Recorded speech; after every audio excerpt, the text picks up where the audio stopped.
Mungu nguvu yetu.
To the people of Kenya and all our friends throughout the world. It is Easter, a holy period when we solemnly commemorate an extraordinarily intense moment in Christianity, when Jesus Christ endured trial and temptation, hatred and prejudice, violence and punishment, loneliness and betrayal, crucifixion and death. Yet, in the cold darkness of his tomb, after the turmoil and injury, the promise of resurrection and eternal life shone like a light at the end of a tunnel. It is this promise that we live by and live for. Kenya has, over the recent past, endured its share of difficulties and struggles, weakened economic growth, depleted resources, debt, and drought amidst political disagreement. Nevertheless, we have been given the divine gift of an opportunity to set things right and to get the country going at the right pace, in the right direction. My administration is making progress in delivering its commitments to transform the economy. Rains are here. Once more, there is goodwill and commitment to resolving the issues that affect us as a country. The enduring message of Easter is manifest in our collective and individual experiences as Kenyans in our own different ways. The passage from struggle and adversity to victory and tranquility, from deprivation and want to prosperity and fulfillment, and from anxiety and uncertainty to calmness and peace. In the spirit of fraternity between all communities of faith, I invite all Kenyans and all our friends throughout the world to join Christians in celebrating this eternal assurance of hope. I hope we shall all find and share inspiration from this season of miracles. God bless you all and blessed Easter. Sincerely, William Ruto.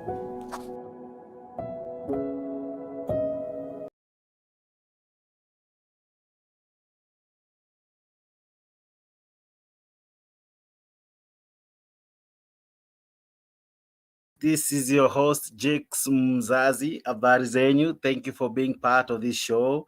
Forgive me for starting without my mic on. Thank you for being part of this show. Good evening, good morning, good afternoon, wherever you're watching me from. Karibuni sana kwa hii show. This is your show. This is where we make sense of what is happening across the country. Thank you for tuning in. A lot today has happened, and I'll be showing you some of the videos making headlines. Karibuni sana, habari zenyu. Good to see you. Nisalamie tu hapo kwa comment section. Let me know where you're watching me from. Today, the Azimio leaders gave the list of those who will participate in the bipartisan talks. We have the Azimio leader Raila Odinga speaking and explaining what the bipartisan approach should include. He explained the national accord that happened in 2008, and he went on even to say what he needs to happen this time around. Come in the show, let me hear your views. We also had the president all over the country, and he said a lot. And those who support Kenya Kwanza equally shared in saying a lot. So we will be playing that. Allow me to just take a moment on that, and I'll be telling you what we'll be discussing. But we are happy to have you. Happy Easter to the Christians. I wish you all the best tomorrow up to Monday. You have a long weekend. Jienjoyini kabisa to the fullest. Asanteni sana. Let me know where you're watching us from Tembei and family. We wish you a happy Easter holiday. God bless you and do you well. For our Muslim brothers, even as you continue with Ramadan, I pray that God and Allah will do you well, even as you continue to fast. Now, I want you to share this video, share in your page, share in your Facebook, share in your YouTube. The more you share, the more we soon will be rewarding our very royal Mtembei fans. You are the ones who have made us to reach over 33 million within just 1 month. Thank you so much. You made this possible. So what are we doing? Right here from Mtembei, we will be awarding you, our faithful viewer, because you have made Mtembei grow. We will make you grow. So let share in your page, share kwa Facebook, ingia kwa Facebook, comment, ingia kwa Facebook, share, ingia kwa Facebook, like. The more the likes, the better for you. Wacha tuone wewe ambaye ni mzalendo wa Mtembei TV. Zaidi ya yote, let me know where you're catching me from, ili niweze kukutambua hapa kwa show. A lot has been said today, na hii show ni yako wewe ambaye unanitazama, wewe ambaye kila jioni kuanzia saa 4 umekuwa mwaminifu zaidi kujiunga pamoja nasi. Mimi wenyu Jakes, nina furaha kuwa ambaye nitafacilitate the show. So jiunge nami tunapo cruise through the several hours that we'll have the show and enjoy the debate, even as we make sense of what is happening tonight. Thank you for being part of this show. You are always welcome to join in. I'll be showing you how to join in the show live. Also be a panelist, even as we discuss what is making sense in the nation. Allow me to greet 1 or 2 guys who have joined in the show and have already sent in their comment. I see Beatrice Namale, you are saying you are live from Saudi. Karibu sana Beatrice. Namuona brother Jagi, unasema you are watching. Karibu sana bro. Nani mwingine? Fabian Kemboi uko ndani. Bernard Borale na kuona. Victor Wekesa, asante sana. Abigail Abi Tidila, asante. You're saying you're live from Nairobi. Karibu sana. Robert Muchoma uko ndani. Yes, karibu. Namuona Beatrice Namalo unasema uko team Kemboi. Aha. Nani mwingine hapa? Rafael Mainyi unasema unasema uko live from Kisii. Karibu sana Rafael. Nani mwingine hapa? Houston Otieno Akina uko ndani from Rongo. Asante sana. Collins Kivu uko ndani. Karibu sana. Unasema Zakayo lazima ashuke. Christian Beze uko ndani. Christian Benz, uko ndani. Joseph Amuloito uko ndani. Karibu sana kwa show. Tom Tony uko ndani from Kilgoris. Bernard Mayo uko ndani.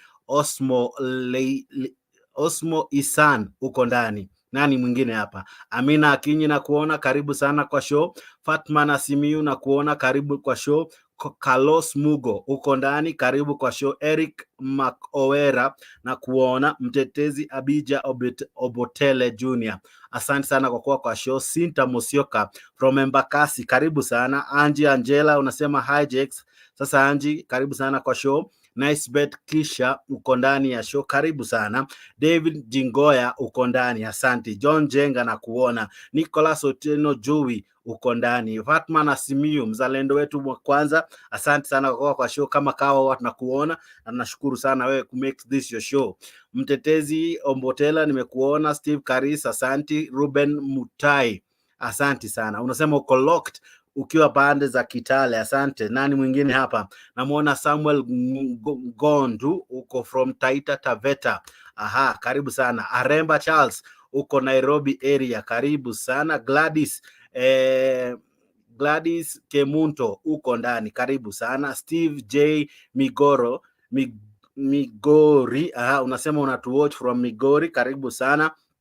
Florence Wambua, uko Ngara, karibu sana. John Onyoike from unasema uko karibu sana. Onyango Shadrack na kuona. Sera uko ndani, Sera uko ndani. John Jenga uko ndani. Brother Jagi uko ndani. Mishak Kimei uko ndani. Shua Waluke uko ndani. Dobo M Murgo from Qatar uko ndani na kuona. Jethro Chaga uko ndani from Vihiga. Nani mwingine? James Alfred uko ndani, unasema following you bro, thank you so much. GG, asanti sana, unasema yes Mtembei live, karibu sana kwa show. Nani mwingine? Sara Ngendo na kuona, hi watching you from Berlin Germany, karibu sana Sara Ngendo. Nani mwingine hapa? Josephat Mungai unasema uko ndani from Diani, karibu sana watu wa Diani. Liki Richard, asante sana, watching from Homa Bay, karibu sana watu wa Homa Bay. Shua Waluke uko ndani, unasema uko ndani. Nani mwingine? Dante Dautias uko ndani from Kitale, asante sana. Shua Waluke unasema uko wapi? Uko Gulf. Karibu sana watu wote wa Gulf. Nani mwingine? Bogi Ratego uko ndani. Nyumba David uko ndani from Kisii. Sara Ngendo uko ndani, karibu sana. Shua Waluke uko ndani, asante. Faris Ndongo unasema uko ndani. Mose Windi uko ndani. Grace Njeri unasema uko ndani. Hapo Dominican uko ni wapi? Josephat Mungai uko ndani. Nyamnumba David uko ndani from Kisii. Steve Karis uko ndani. Washington Ondiek na kuona uko ndani. John Jenga uko ndani. Big Max Dion uko ndani from Frankfurt. Karibu sana kwa show. John Masharia na kuona, na wengine wengi ambao mnatuma ujumbe, na nimesema tu hivi, share kwa page yako ya Facebook, share kwa YouTube, like, comment, na believe you me, before the end of this beautiful month of April, we will be rewarding or awarding a present to the people who share the most. So be among the people after we do the draw to receive some nice gift hamper right here from Tembei Show. So tafadhali join in, share, and let's make this show beautiful. Asanteni sana, naona mnazidi kutuma ujumbe, karibuni sana. Unasema George Nyalo, as usual bro, niko ndani, karibu. Paul Fiber na kuona. Janet Sikuku na kuona. Tony T Sankara uko ndani. Viola Ruto uko ndani. Mohamed Sadiq na kuona. John Macharia ni na kuona. Mtetezi Abija na kuona, na wengine wengi ambao mnatuma ujumbe wenyu. Na kuingia kwa show nitaeleza tu saa hizi how to enter the show, but above all, keep on sharing, keep on liking. We have a great show lined up for us. We have so many clips to play. We have so many guests waiting to enter the show. Kuingia kwa show ni vipi? Hapo kwa comment tu utaona comment imetumwa na Mtembei, na hiyo comment itasoma hivi, itasoma kama link. Hiyo link ndio una click, ninakuwekea hapo kwa screen uone jinsi itaapia. Sorry, itaapia hivyo. Kwa hiyo link ndio una click. Ukiclick inakupeleka StreamYard. Hapo StreamYard unaweka jina. Ukishaweka jina unaasha mic. Ukishawasha mic una click enter na tayari unakuwa kwa show. Link ndio hiyo ninaweka na nitazidi kuweka. Wewe ambaye unataka kuwa live kwa panel utajiunga na hiyo design. Nimesema vipi? Una click tu hiyo link nimetuma via Mtembei TV, Mtembei official, na ukiclick hiyo link unajikuta uko ndani ya show. Tayari wengi washaingia, na ujue inachukua tu watu 10, so uwe wa haraka sana unapoona hiyo link ili uweze kuingia kwa show. Tayari wengi wamejiunga nasi na nakukaribisha wewe jiunge pamoja na mimi. Asante sana. Karibu kwa show. Today we have a great show lined up for us. I want to play 2 or 3 videos so as to make the show running, and I'll play the rest even as we continue. So but you can as well keep on sharing, keep on liking. I see the likes zinaingia. Like hii video kwa Facebook, like hii video kwa YouTube. Please like the video. Let this video be your video tonight. Like too. Nothing will happen to you by liking. Just like the video, share the video, and God will surely bless you. Let that be your gift from Mtembe this Easter. You liking our page, you sharing our page. Gift us that gift. Asante sana. And as well, we will gift you very, very soon. Na Mekolich na kuona, asante sana. Naona ujumbe wako unasema unatukatch from Ruiru. Karibu sana. Kwa hiyo wacha tuanze show. Na tunaanza show na hii video ambayo pia imetusaidia kuunda heading, alafu tutaendelea from there. With nusu mkate, national accord and handshakes. Na sababu nimesikia dada yangu ya Mshomba akisema ati kama iko mkate inakatwa, hiyo mkate iko na William Ruto na Rigathi Gachagua. Kisu ni mimi nimeshika na siachili. Hiyo kisu mimi siwezi achilia. Muniite hardliner, muniite nini, hawa wananchi wa Limuru na wa Kenya wenye walitupigia kura wamesema Rigathi Gachagua na William Ruto washike mkate wagawie wa Kenya wote.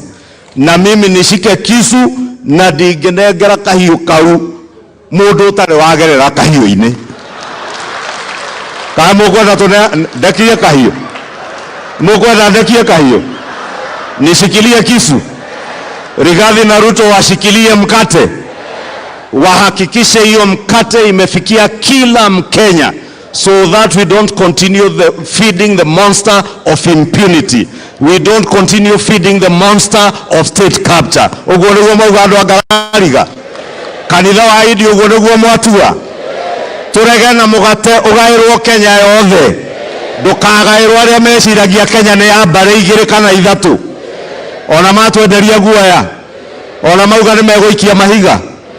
Nemwauga oguo maikia mahiga muko maikiria mahoya mumaneane kwi mwathani amahonokie matige guitanga thakame ya Kenya na kuiya indo cia andu nginya maiyage mocari.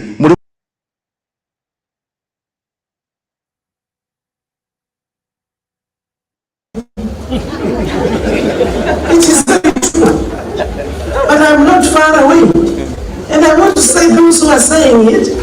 Wamekuja tear gas the other day. Mimi nilikuja tear gas tangu 1992 jamani. Sasa wengine hawa young ones wanakuja tear gas kidogo. Hapo nataka niendelee. Niendelee kuja tear gas. Hawa young ones like Senator, I kuja the first time when I was taking tear gas ya Moi. Wewe hata huko. You go for it. And if you want to quote the Bible, I think it's Matthew 12:11. Since the days of John the Baptist, the kingdom of God has suffers violence, and the violent shall take it by force. You go for it. So my sister Charity, I want to see you next day. If I'm demonstrating, I want to see you there.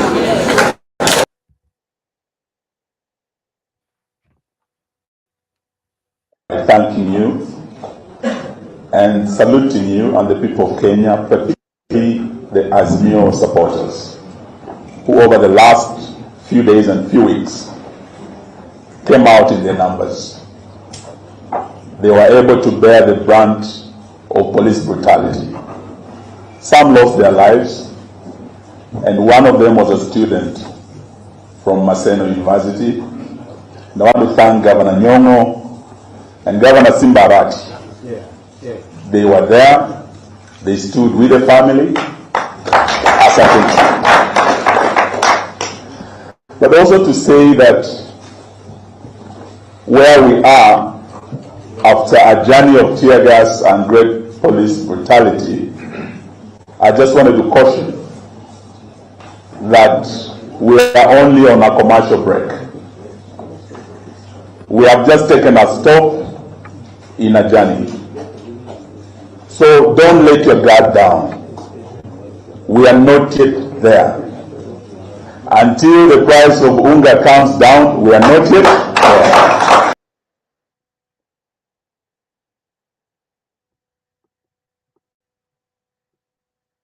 Lilisha sijui sheria gani, tuko na wabunge, nyinyi mlishawachagua. Kwani wabunge kazi yao ni nini? Si ni kupanga mambo ya sheria? na kupanga vile itatengenezwa? Kwani wabunge ni watchmen? Wabunge ni madriver? Wabunge ni wapishi? Si kazi yao ni kuendesha mambo bunge? So mimi nimewaambia wale mjamaa ya kwamba waende bunge. Na mimi nataka niulize watu wa Nyandarua, kweli tuambiane tu kweli. Ile mtu ya kitendawili alitushinda kweli? Si mimi niliwaambia hii mtu nitamshinda asubuhi na mapema, na ndio tulimnyorosha akakwenda nyumbani. Ama namna gani? So walikuwa wanatuingia ati wako na system, sijui wako na network, sijui wako na sijui nini, lakini sisi tuliwapeleka nyumbani. Wawache kutusumbua. Kama wanataka kujipanga, ni wapatie advice, wajipange 2027. Na wasipojipanga hata agent watakosa. Shauri yao. Ama wacha kura. Agent watakosa. Okay. Wonderful people, wonderful Kenyans, thank you for making part of this show. Nyinyi ambao mmejiunga nasi, karibuni sana kwa hii show. Thank you for making part of this beautiful show. Thank you, and allow me to invite you to join in the show. Now, as I've said, wakifika watu 10 itakuwa vigumu kwa wewe kujoin, so until someone drops out, that's how you can join in the show. So tafadhali pole na kuomba unisamehe, tayari nina watu 10 ambao tayari washa join, lakini wewe unaweza participate kwa show kupitia kufanya aje? Kutuma tu comment yako kwa sasa, and soon when there is an opening nitakuwa ninaweka like ama naweka link ya kuingia kwa show. Asanteni sana nyinyi ambao bado mnazidi kucomment na kutufuata. As I've said, kindly share in your page kwa YouTube, ingia ulike, and believe you me, very very soon live kwa hii show we shall be awarding you who keeps on liking and sharing. Tutakuzawadi very very soon. Thank you so much Arab Kisiosi na kuona, Baby Love Toth na kuona, Frederick Mugo uko ndani, Felix Sururu uko ndani, Ronald Ngetich na kuona, Kimei Kemoi na kuona, na Sound Maximum Sound, karibu sana kaka na kuona, karibu sana kwa show. Now nimecheza clip na nitaanza na hiyo clip ambayo nilicheza ya kwanza ya Kimani Ichung'wah ambaye anasema hii serikali haitapewa mtu ambaye kwa maneno yake mtu ambaye bado hajapashwa tohara. Sijui maoni yako ni yapi Mkenya? Sijui wewe unafeel aje? Je, hii statement ni statement ambayo inapaswa kusemwa na kiongozi? Sijui maoni yako ni yapi? Na kwani hii serikali sio yetu sisi wote? Wacha tunijue maoni yako, wacha nijue maoni yako. Je, ni nani hafai kuwa kwa serikali? Ni nani hafai kusikizwa? Kulingana na wewe maoni yako ni wapi? Wacha nianze na Steve Chalo. Ndugu yangu, habari ya saa hizi? Sijui kama umesikiza clip, nimejaribu tu kueleza, aliongea kwa lugha ya Kikuyu, nimejaribu tu kuelezea.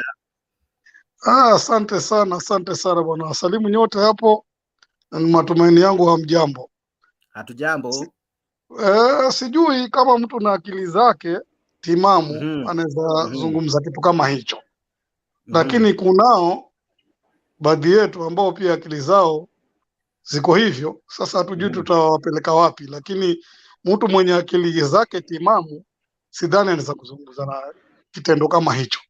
Manake hata hivyo yeye ameongea hivyo, alafu wanakimbia kuja kwenda kuomba loni kwa wazungu huko Amerika ama Ulaya huko wanakoenda, na mimi sidhani kama wazungu wanapaswa tohara na wanaenda huko kwa wao.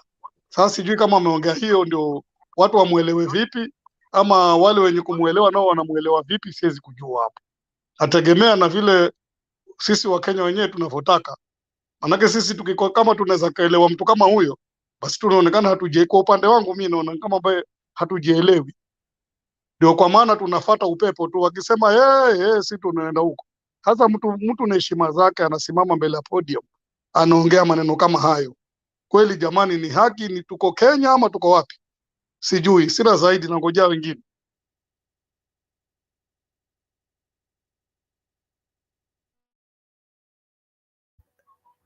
Asante sana, nashukuru kwa maoni yako. John Jenga, sijui unaona vipi? Maoni ya Kimani Ichung'wah ni kama bado haujapokea kisu, haina haja ukatiwe chochote.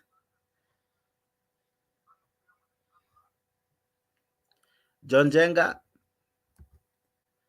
itabidi umewasha mic.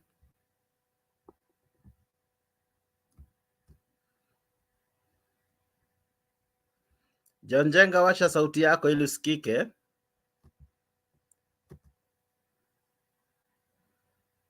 Sijui kama nasikika kule.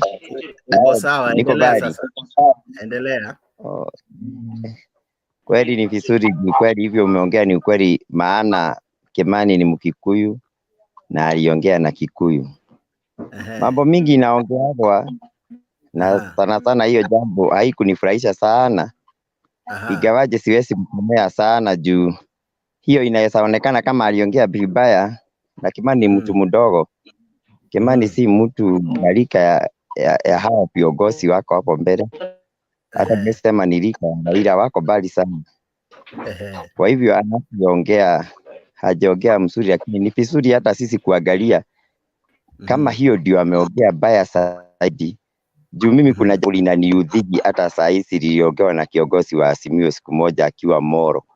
Yeye mwenyewe hata wacha hii maneno ya Kimani kusimama mbele ya watu Moro kusema ya kwamba ati Mungu anakojoa. Yeye mwenyewe hakuona aliongea vibaya, na hiyo maneno haijawahi ongewa mpaka na wale walikuwa mbele huko mbele. Akakuja akaenda Mombasa akasema Ukristo ambao sasa umemwagiwa damu na sasa tuna celebrate Good Friday, akaenda kusema ni kasuba. Yeye mwenyewe hajaongea vibaya. Hii ya Kimani ndio inaonekana ni baya. Hii ni mzuri kidogo, alidhihaki watu, na hiyo dhihaka sinakuaga kila wakati. Lakini hata yeye mwenyewe kama ni kuongea vibaya, kama kuna mtu ameshawahi ongea jambo baya kabisa hii dunia ni huyo kiongozi wa Azimio. Juu kuna siku alisema Mungu anakojoaga. Hata mvua tunapewa ikiwa baraka, na aliongea katika karibu watu wote. Kwa hivyo kama ni kuongea mambo shameful simuendei, lakini kama ni maneno hiyo tunaongea vile Kimani aliongea, kiongozi huo wa Azimio ndio ameshawahi ongea mambo baya sana, kuita Ukristo kasuba, kusema Mungu anakojoaga. Hiyo ni kitu baya sana na ni shameful sana. Although Kimani, ninasemaga hawa watu vile wanaongeaga wakubwa wao wakiwa hapo, hiyo inakuwaga mdomo ya Gachagua. Ukisikia watu wakiongea hapo waongee maneno mbaya Raila akiwa hapo, hiyo ni mdomo ya Raila. Kwa hivyo Gachagua ile kitu kama aliona hiyo kiongozi astahili kuongea hivyo na analinda nchi, angesimama na akanusha hiyo maneno na aseme hapana, nchi ni ya kila mtu. Hata sijui ni nini wanajikula na hiyo maneno, juu alisema ati sijui mkate ugawiwe kila mtu, na hapa tena anarudi anasema mambo ya uncircumcised. Sijui wanajikula maneno namna gani. Kwa hivyo mimi ningesema ya kwamba kiongozi akiona jambo imeteresa, akiamuka immediately before alete speech zake anaikanusha. Okay, tukiongea maneno za uncircumcised, hiyo mimi sioni kama kuna jambo inakujia hapo na uongozi. Juu hivyo ni kusema ya kwamba hata sijui ni nini, hata kama ingeongewa kwa watu wengine kama Wakamba ama kabila ingine, ningesema ni afadhali. Hata juu sasa tunapataka hata Babu Owino ni Mjaluo na ako hapa Nairobi na hajachaguliwa na Wajaluo tupu. Kwa hivyo kusema hivyo ni vibaya sana, juu tuko na viongozi Wajaluo wamesimama hata Mombasa, tumeona mmoja amekuwa huko. Kwa hivyo wakati unaongea maneno ya uncircumcised, hiyo tribe ni kuihate sana. That one it is good to deal with that tribe. Secondly, nikimalizia ninashangaa kuona Jumapili hii kanisa hawa ilikuwa na watu wa Azimio. Hii kanisa hawa bishop walikuwa huko, watu wa Azimio walishida hii kanisa Roiro hii tu. Hii kanisa na wakati watu wa Azimio walienda kuongea, hao wakubwa wao wakaamuka wakaanza kuwakashifu.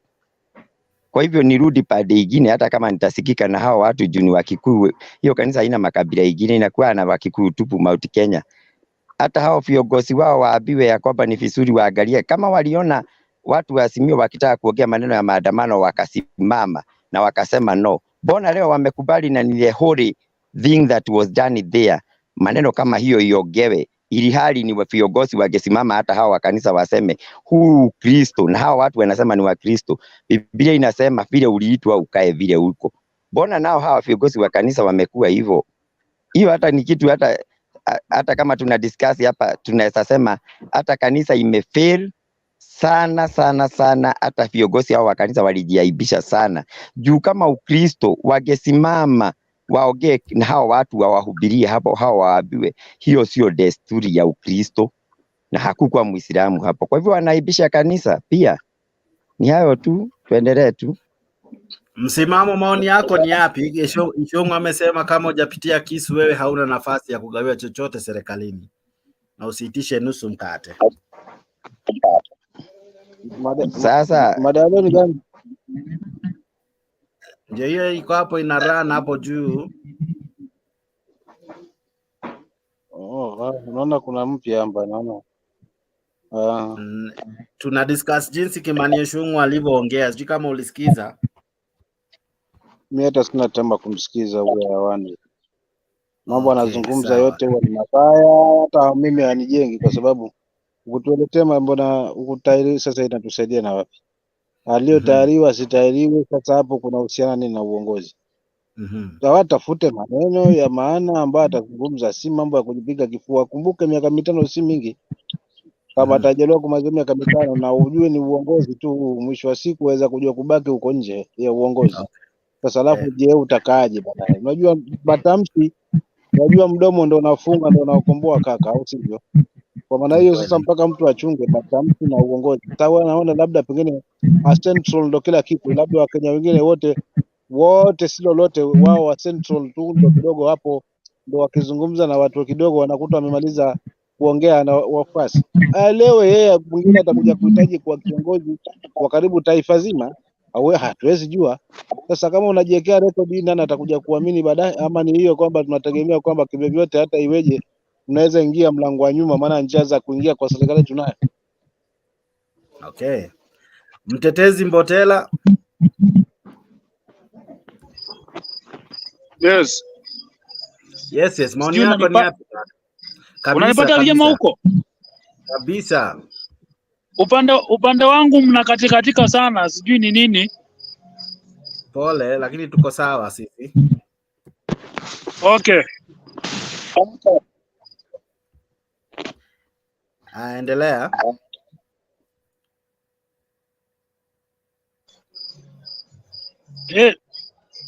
Nakusikia, endelea. Tunazungumzia hili swali la kupasha tohara ambalo halina, nikiangalia sana sioni kama ndio swala kuu ama swala lenye liko na kimsingi sana. Kwa sababu ukiangalia mtu kama Kimani Ichung'wah, huyo ni mtu ambaye anapenda kuropokwa. Sawa sawa tu na Gachagua. So tukijaribu kuangalia aliyepashwa tohara kama yeye anafanya nini kuhusiana na uchumi, wakati uchumi umepanda zaidi hivi. Kama kupasha tohara ndio uongozi, basi yeye ambaye ana claim amepashwa tohara, saizi hatungekuwa tuna complain kuhusiana na uongozi wao. So sometimes when we argue, tunaangalia tuna argue nini. Kama anasema kwamba baba hajapashwa tohara, basi I think mtu ambaye angedhibitisha haya ni Aida Odinga. Lakini hakuna siku tangu nizaliwe nasikia madai haya, lakini sijaisikia huyo mama amesimama na akasema yale mnayazungumzia ni ya kweli. There is culture, yes. But pia tunafaa tujue kwamba the more tunaendelea kuishi, the more things zina change. So it's not all about the tradition yenye watu walikuwa wanafanya kitambo. Other things we are not doing it. So I don't see like why is it that huyu Ichung'wah anaropokwa.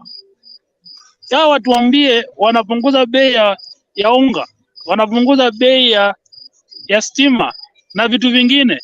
Waturudishie subsidies, watu waache kulia. They talk about circumcision. So what about circumcision?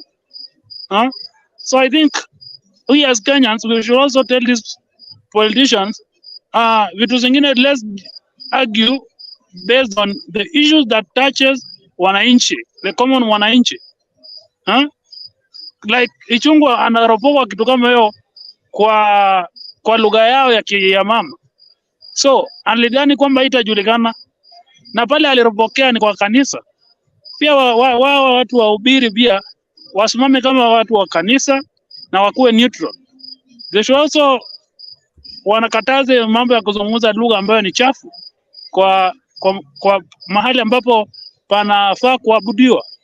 Tuangalie ni nini tunazungumza, ndipo sasa tuweze kuona kwamba tunaletana pamoja na tunajenga uhusiano. Sasa kama amezungumza hivyo, hili jopo ambalo linaenda kukaa litazungumzia nini? kwa sababu kwamba sasa ukiangalia mambo venye yanazungumzwa siku ya leo ni kumaanisha kwamba those people are not ready for conversation. Wacha niachie hapo kwanza. Aha. Steve Chalo, nataka nirejee kwako tunapo hata ondoka kwa hilo swala la upasuaji tohara. Ni kana kwamba kuna kuelewana kati ya Raila na Ruto, na hasa jinsi ambavyo ya kuelekeza hii mazungumzo.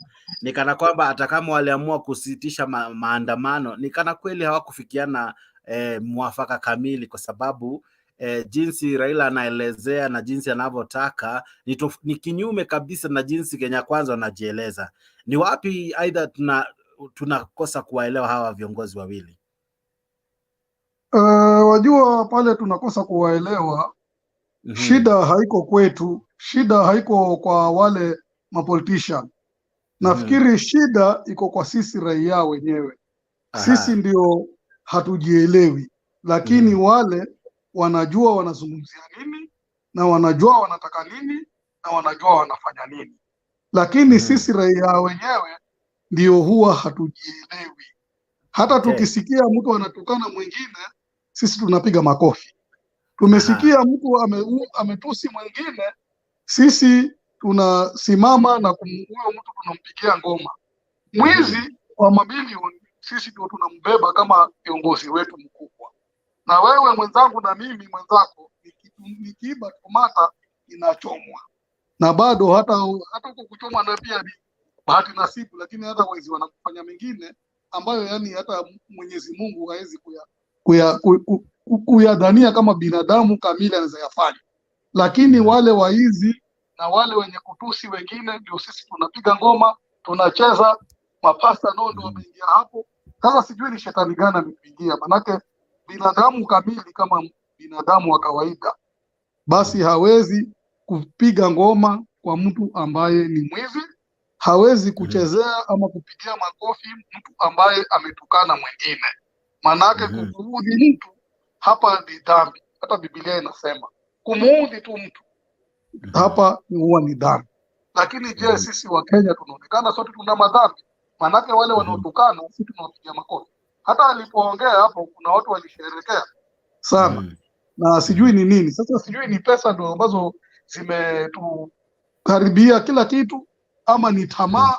Manake kuna baadhi ya sisi binadamu, kuna wengine wana tamaa, wana bidii na nguvu zao na wana mafikirio zao, lakini ni wachache. Wengi ni wale wana tamaa. Sasa wale wanapiga makofi ni wale ambao wana tamaa, na ndio wengi sisi hapo nyumbani. Tuko wengi sana. Ndio tuna matatizo, na kazi yetu ni kupiga makofi kwa sababu ya tamaa ya kuwa tutapata chochote pale kitaangushwa. Ni kama tumekuwa mafisi. Wajua afisi akiona mtu anatembea, hii mikono inazunguka hivi, anaona itaanguka hapo mbele apate. Yeye anakuja nyuma angoje mkono uanguke. Ndio sisi wa Kenya wengi tuko mafisi. Kama 80% tuna tabia hizo za kifisi. Si ati ndo mafisi, si matusi, si tukani, samahani, lakini tuna tabia za kama fisi. Kama mtu anapiga matusi namna hiyo, alafu tunasherehekea, je, huyo Mungu tumeweka wapi? Hapo tu tangojea wengine. Naona wengi tayari bado wanaingia. Namuona Fadhili ako kwa studio, namuona Jauriri ako ndani ya studio. Karibuni sana kwa studio. Na wameshikilia kauli moja ambao wote wanasema hakuna salamu, hakuna kuridhiana ama kuiana ama kukaribiana kwa vyovyote vile. Enda bungeni, leta hoja zako bungeni, hakuna salamu. Je, unaona mwisho wa siku nani ambaye atalegeza kamba? Steven Chalo. Waona, kwa sababu mimi kwa maoni yangu vile ninavyoona, wanasema hakuna salamu, hakuna kuweka imani. Sasa kama salamu zimekosa, inaonekana pale imani huwa inakuwa ni kidogo. Sasa kitu ambayo wanatarajia wao wenyewe kufikia sasa ni kwamba yule rais wetu anajua wazi alinunua wale wabunge karibia wote. Kwa hivyo hakuna chenye vile kinaweza kufanyika. Hata kukose salamu, kukose nini, yeye ako 100%. Lakini kama ni ukweli, salamu bwana ni za Mungu, na salamu ni ishara za heshima. Ukiona mtu ukimsalimia anajua umemheshimu kama binadamu. Lakini ukikataa kumsalimia ni kama ambaye ni miti zimepitana tu. Kwa hivyo hapo wanaonekana wao wako tayari hata bila salamu, kama ni fujo itimie, kama ni Wakenya waangamie. Sasa hiyo yote ni juu sisi binadamu wote wenyewe, sisi Wakenya wenyewe. Lakini wale wanajua bunge hakuna vile watapitisha kitu chochote. Wale wabunge watakuchagua wenyewe, kwa sababu wengi walinunuliwa. Ndio nimekwambia tuna zile tamaa za fisi. Walipawa bahasha ya aina poleni, lakini chini chini wao wanajua kwa bahasha walikula na bado wataendelea kula katika akili zao. Alafu baadaye watakosa pia, nao watarudi. Ndio na msemo unasema serikali inaweza kula wale watu wake pia. Kuna huyu lawyer fulani hapo alikuwa anazungumzia kuhusu kwa fisi akitaka fisi akitaka kula mtoto wake atasema ananuka mbuzi. Sasa hawa nao siku moja watakuja nuka mbuzi, wataliwa na huyo mama yao. Haya. Okay. Asante sana. Fadhili, maoni yako ni yapi kwa yale ambayo tunajadili jioni ya leo? Itabidi umewasha mic ili uweze kusikika. Kidogo. Endelea, nimekuashia. Nimekuashia Fadhili. Endelea tu.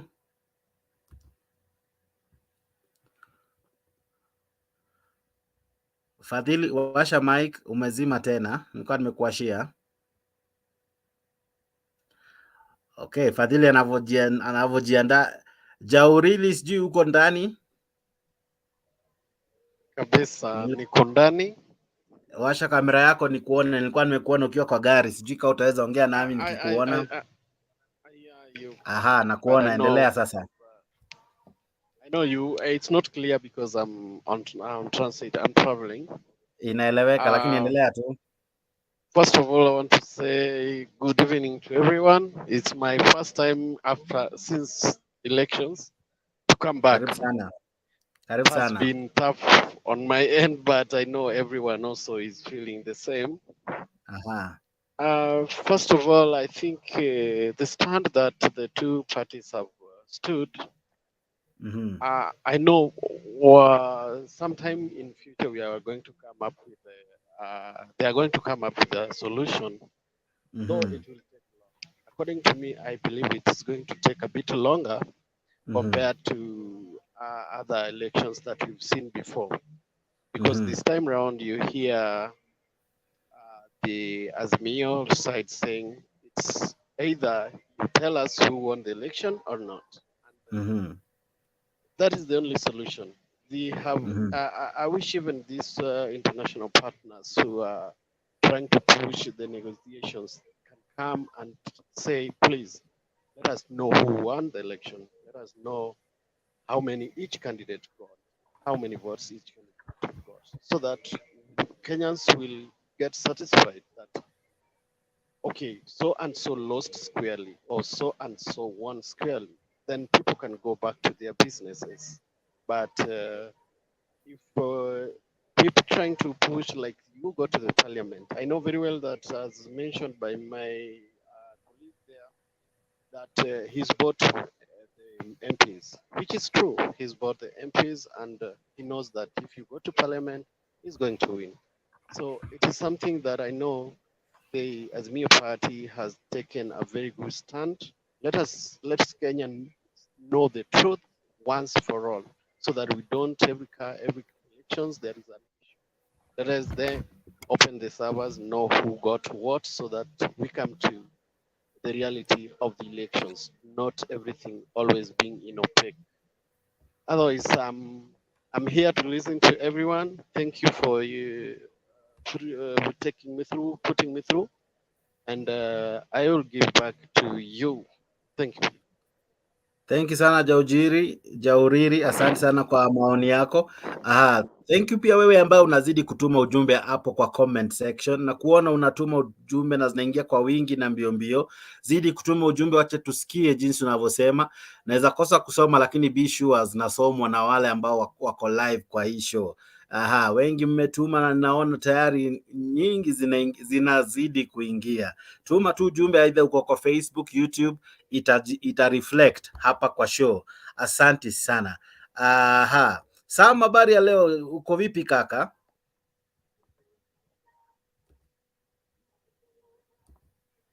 Sam.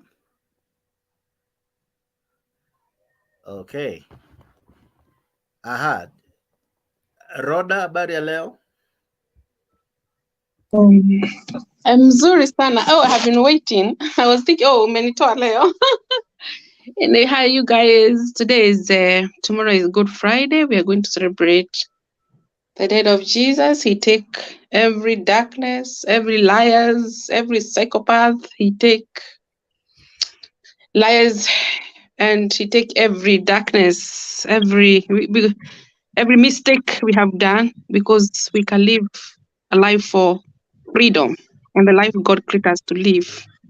This is a God we serve.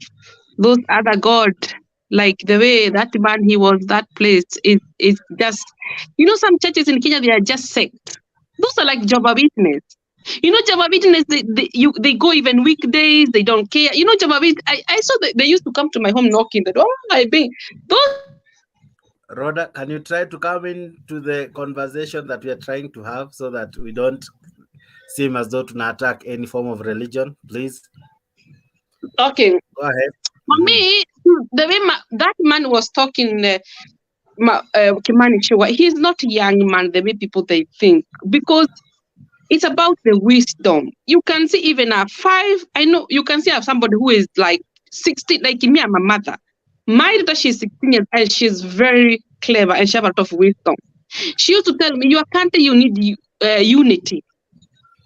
And she's just 16. All tribe to be unity and to think, people they think different is on a focus and communication. Can you imagine a child who is 16 years? It's not about the age. It's about personality and people who doesn't care. That Kimani Chua doesn't care. He doesn't know the situation we are going on in Kenya right now. Instead of he talked with his with Ruto, how can bring our country, our politicians together, because our country still is divided. Politicians, they are still divided. I live the country and I'm not ashamed. I know what is democracy work. And this country I'm living, and I'm not ashamed. I'm not in Kenya. This country, when there's opposition in the parliament, but they used to say, we think different, we act different, but communication is a key. Because I focus so much with the position, with the politician here, because I want to learn things, I can change my country too. Our country right now need communication. Ruto must open his arm and his heart to Raila Odinga. They can communicate. What can we make our country move forward? Then kurushia mieno, wanarushiana hivi, I don't think so. As Azimio, we don't want to share card. We don't want to share power. The things we want Ruto to open server. Ruto open server. Wherever that server is, whether it's in those building the city, whether it's United Nations, wherever that server is, we want we open. Because you say you win from Joseph Kamango. Because even our country, we can be respected. We have to focus about the next generation will come. We want to live the country freedom. Because we believe freedom. We live the country freedom expression, freedom to say how you feel and how you think, and country freedom to live your own life. And democracy. And you remember our constitution doesn't say we have opposition. Ruto is the one who has put himself opposition. Me, I'm an opposition for Ruto. And I'm very strong. Ruto, I'll be always tell you the truth. I know you hate the truth, Ruto. You always pretend you don't know the truth. You grown up in Sogoi. You said that you are Christian. You were preaching the gospel. When you're a young boy, you need to be more writer. And you have more wisdom. People who have a Christianity, when you have the Holy Spirit, you have wisdom. Why can you think? Those young men, the way they are speaking, that's even a shame to speak. I don't know the church. I don't know where they were. Speaking in the front of people. We didn't respect one another. Whether we are different tribe, we need to respect one another. Not to say somebody have not circumstance, not this. That is, we need to have integrity. Because we are all Kenya. Raila is your brother, is your father. Why do we talk that kind of thing?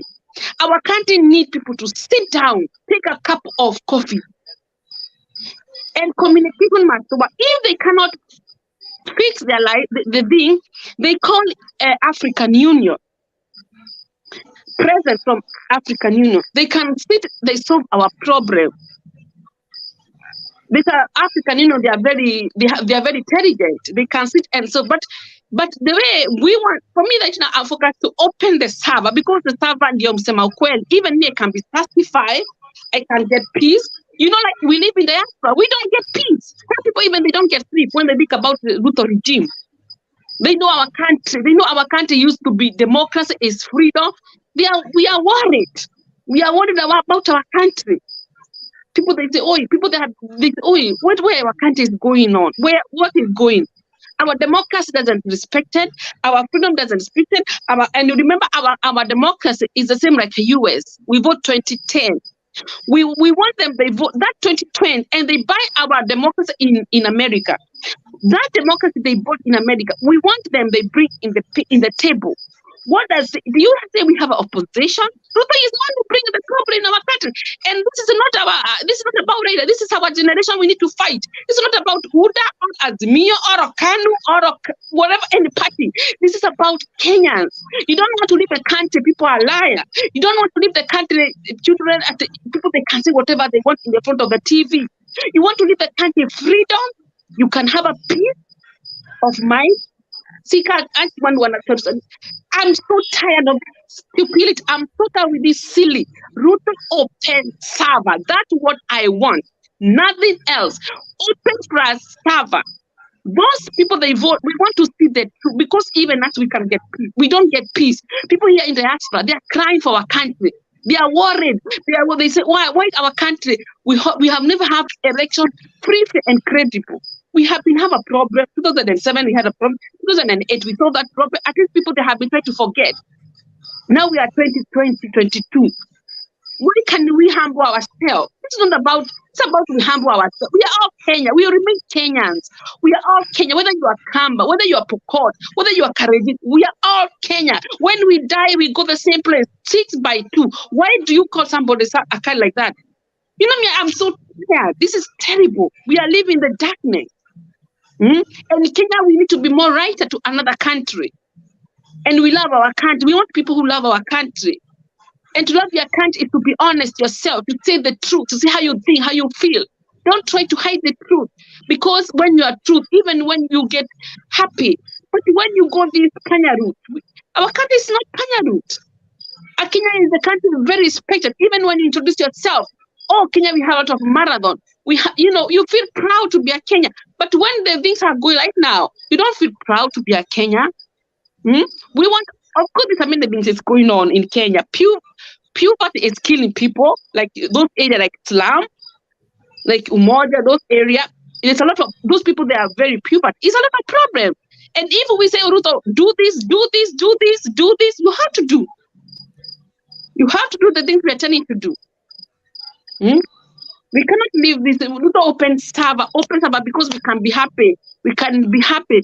You have to Unga is cost a lot of money. School fees is still expensive. High people, they cannot afford to take their children. Children, they are sleep in the street. Puberty in the slum. Most women, they are slum. They cannot even put the onion. And the people are just shouting. So this is not the time to say Udoza. This is the time we focus in our country.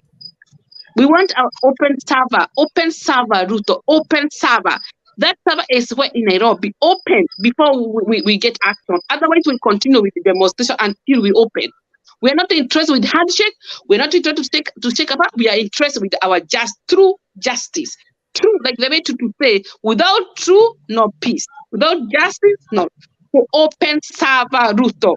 That only can make our country. We will not move. We are not going to 27 until open the server. Like me, I told you, open server, Zakayo, open server, and Zakayo Manson. Thank you. John Jeng, I don't know if you agree with Rhoda. Rhoda says that there cannot be peace unless the servers are open. They will not settle for anything less than the servers being opened. Their hearts are not at peace until it's clear who really won the election. What do you say, John Jenga?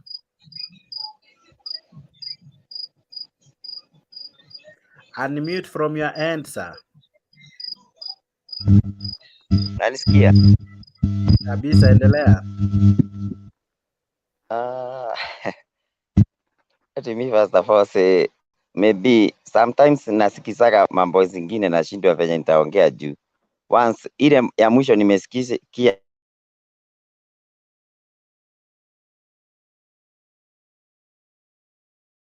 I'll call the guy the way the Raila, my brother, na kumwambia kwamba first of all, mtu akituambia hayuko Kenya na anasema tutaendelea na maandamano, he is mystery the thing maandamano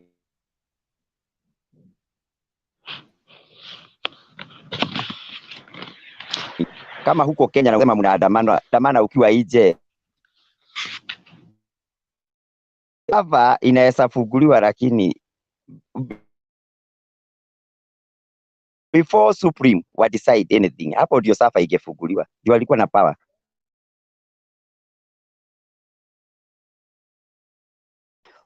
Na unatuonyesha unajua democracy. So aliapishwa na die president na Gachagua die deputy. Sasa hata usimbo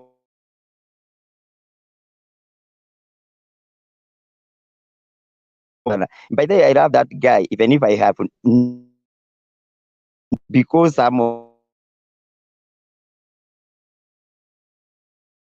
ya Ruto heshima, isipokuwa ni heshima tu. Ruto pengine anaendana na mkosea kidogo, hajawahi kosea Ruto heshima, anamuitaga his excellency. Akafikiria kuangusha maandamano na alimrespect sana. Kwa hivyo kama utafika usema Upende, the president we have, hata kuna mwingine alisema hapo, ni usoe Ruto 5 years, usoe. Okay, John Jenga, I would request you log out then log in. Juu sauti yako inakatika katika. I think it's a network problem.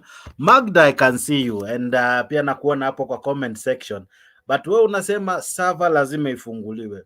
Naye Rhoda anasema roho yake itatulia akijua ukweli, na ukweli wake ni ya kwamba atajua ukweli kulingana na server itakapofunguliwa. Wewe kama Magda, maoni yako ni yapi?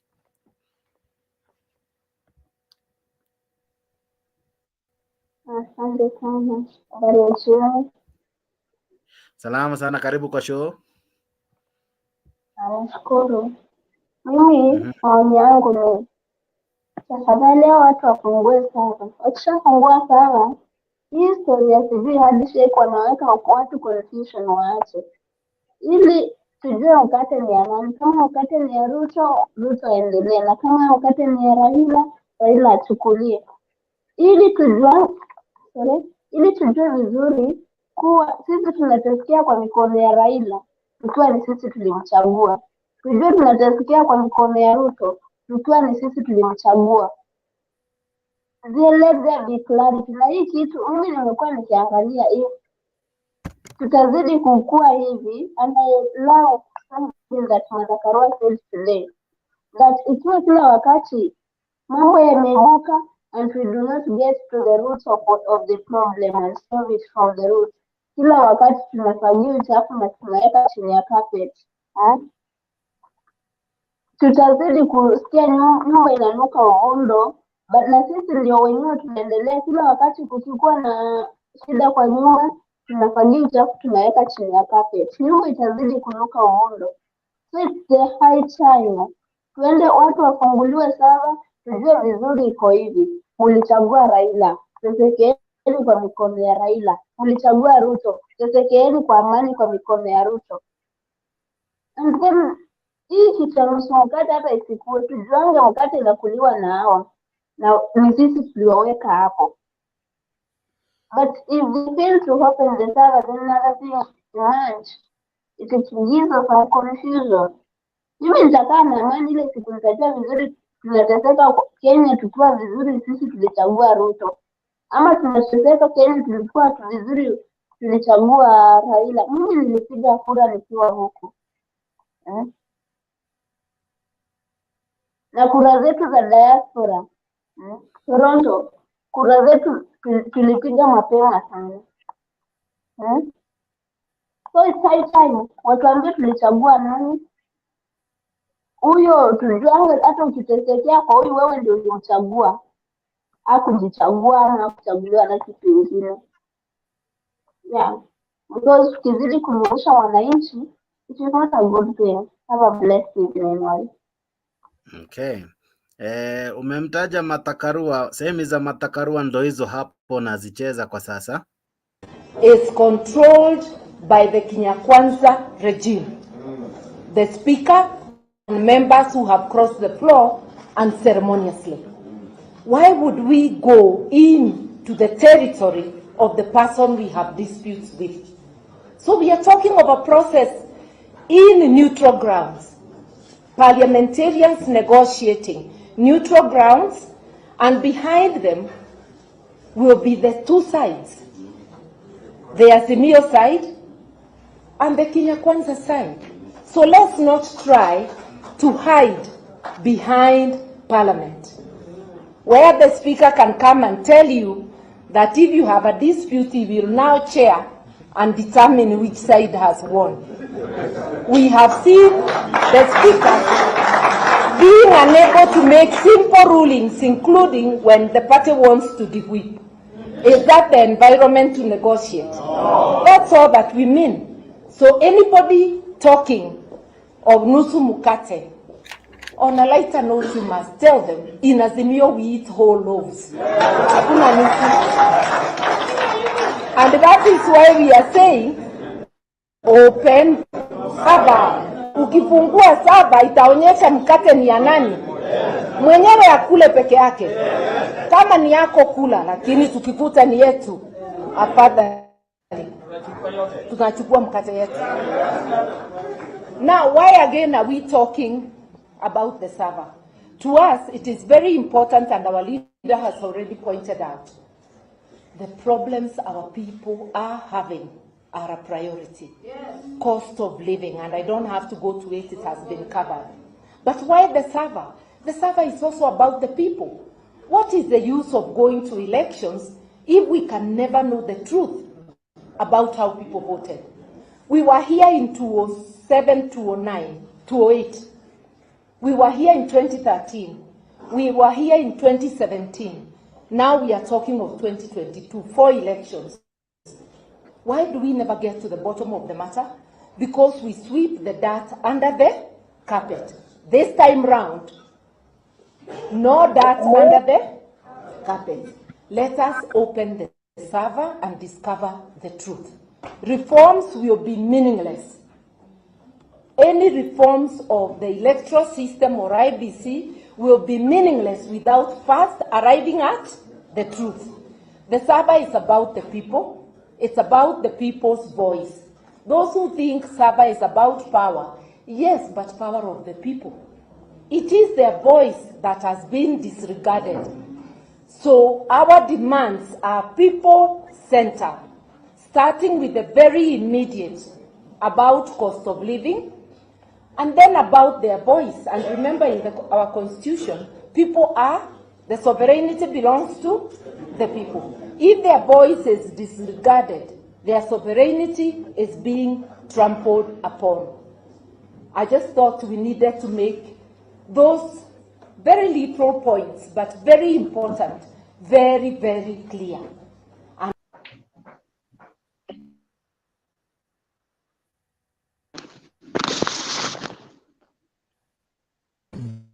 Drawn from the Council of Governors, Parliamentary Group, and the County Assemblies Forum, have gathered here at Stony Athi Resort, Machakos County, this Thursday, the 6th April 2023, and review the status of our country in light of the ongoing national discourse and have resolved the following. Number one, excuse me, it's not. Okay. Number one, Azimio la Umoja wa Coalition are ready and open to a genuine, honest, transparent dialogue in the interest of Kenya, way of the grandstanding and intransigence we are witnessing from some in Kenya Kwanza. Number two, that we fully adopt the position of the coalition as set out in the keynote speech delivered by His Excellency Raila Odinga at this retreat. Number three, that the Azimio coalition reiterates its call for a genuine, inclusive, national dialogue outside the constrictions of Parliament in order to achieve the intended goals. Number four, fully aware that the majority of Kenyans are unable to put food on the table, and as a first sign of goodwill and precursor to any discussions between the two sides, the Kenya Kwanza regime must immediately announce specific measures taken to, one, bring the cost of unga to no more than 100 shillings for a 2 kg packet. Number two, a reduction in the cost of fuel and electricity. Number three, an immediate reduction in school fees. Then point number five, that the Azimio team will be ready to begin the conversation soon as Kenya Kwanza comply with the resolution above, and to this end, announce the names of the following members to lead the deliberations on behalf of the coalition. Number one, I read the names. Number one, Senator Ledama Olekina. Number two, Senator Edwin Sifuna. Number three, Senator Enoch Wambua. Number four, Honorable Amina Mnyazi. Number five, Honorable Millie Odhiambo. Number six, Honorable David Kosing. And number seven, Honorable Tiende Amolo. We have absolute faith with the team and ask that every member of the coalition to give them the necessary support. Dated at he said Manzoni. Okay. So basically, that is what happened today. Azimio gave their list. As you have heard, it includes Ledama, Sifuna, Enoch Wambua, Amina Munyanzi, Odhiambo, Kosein, and Otiende Amolo. Those will be the ones leading the Azimio brigade in the talks. Of course, Kenya Kwanza, the other day we saw them meeting the president. So Kimani Ichung'wah will be heading the team. We are yet to fully know who will make list from Kenya Kwanza side. So I want to continue from there. Allow me to welcome the new panelists who have just joined us. I see Ng'ang'a, you are there. Karibu sana kwa show. And Black, you are in. Asante sana. Let me begin with you, Ng'ang'a. What do you make of the statements today attributed from the Azimio guys?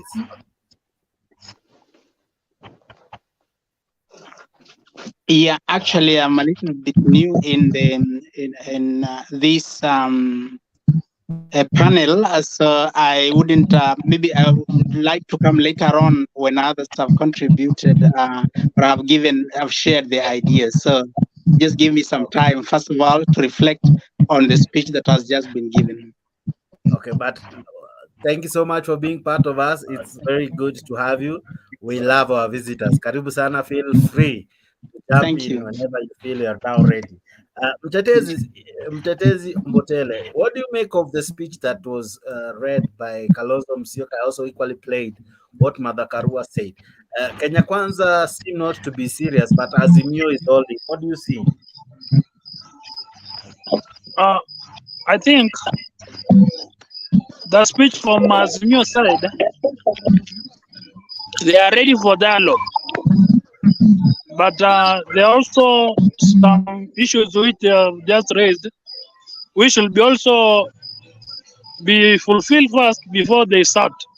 That is the reduction of hunger from 100 to 70, or should not exceed 100.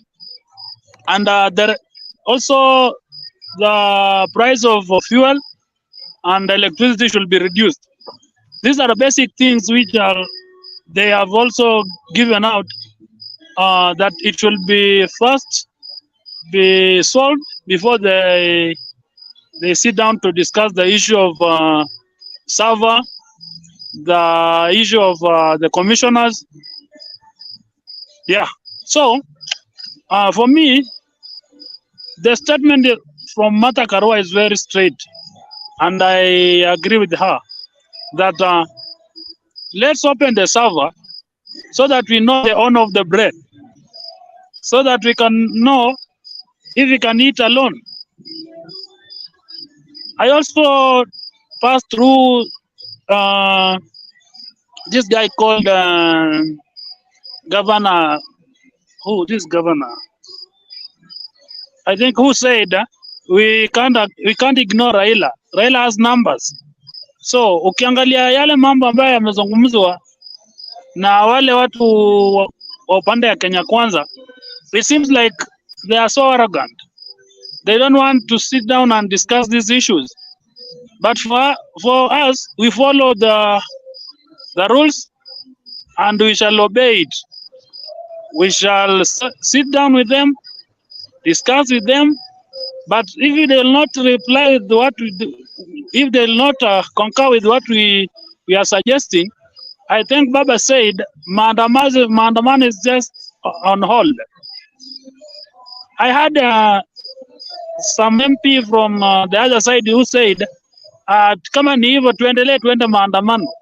Tunaweza enda maandamano if that is what they want us to do. We shall go for maandamano because hatutataka kuendelea kwenda 2027 the way Ruto said today ati tujipange 2027. It's not all about 2027. It's all about the mess that we are in now. We should solve this problem first before we head to 2027. Hatuwezi angalia mambo ya 2027 and then we are to just solve the issue ya 2022. So for me, naona kwamba sisi kama watu wa Azimio tuko na msimamo wetu na tumesema kwamba server ifunguliwe tujue ukweli, hapo ndo tutaanza kujua ukweli. Sasa tukianza kupanga mambo ya 2027. But we can't plan for 2027 while 2022 kuna shida. Yeah.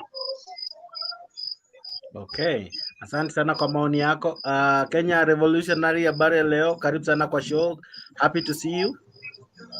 Mzuri. Vipi Jake na kila mtu on the panel? Salama sana. Yo. Maoni yangu leo mimi nitasema tu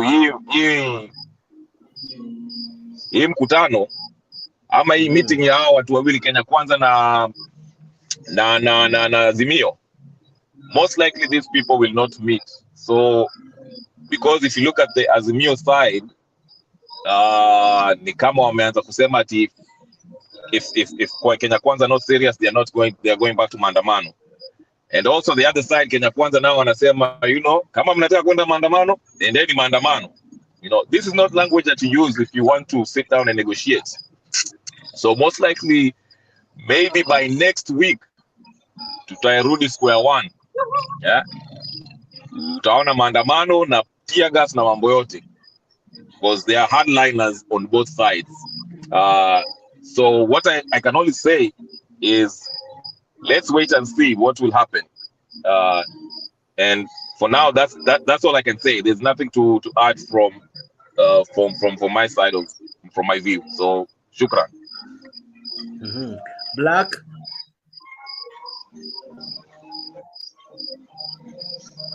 Black, can you hear me? Anisikia? Tunakusikia. Kwanza mjambo watu wote kwenye panel, I hope you all doing fine.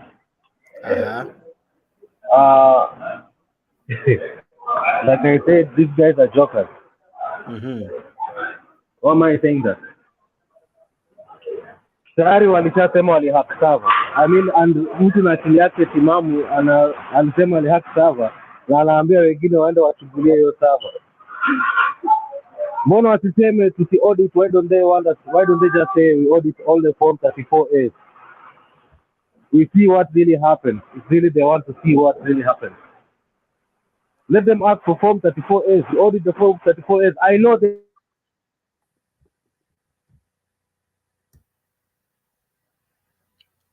Black umepotea.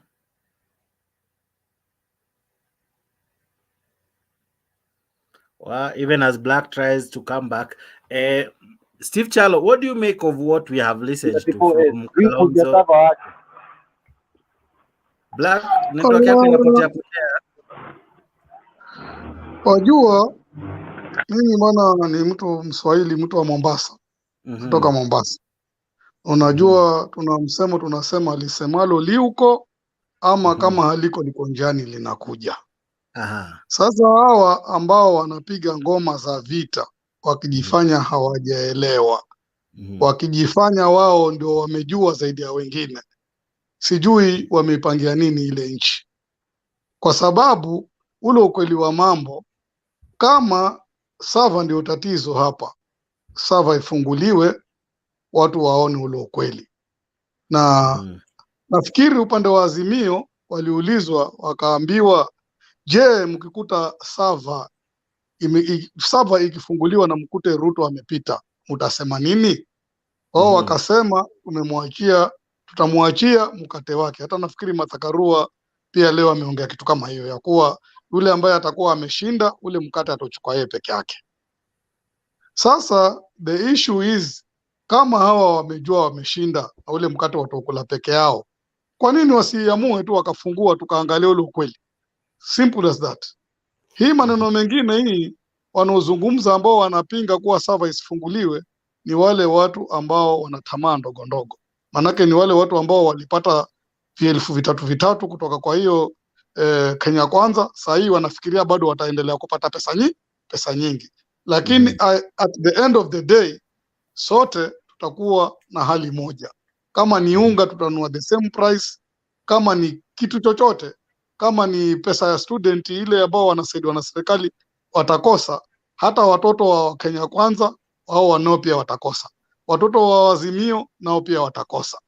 So inashindwa kuelewa kama mtu mzima na akili yake atakuja hapo aseme sisi hakuna haja kufungua sava. Sasa ni kuaminisha unapatia support yale maendeleo, yani maandamano yaendelee, kwa sababu watu wamechoka, wanataka kujua ule ukweli, na ule ukweli wa mambo ni kufungua zile sava.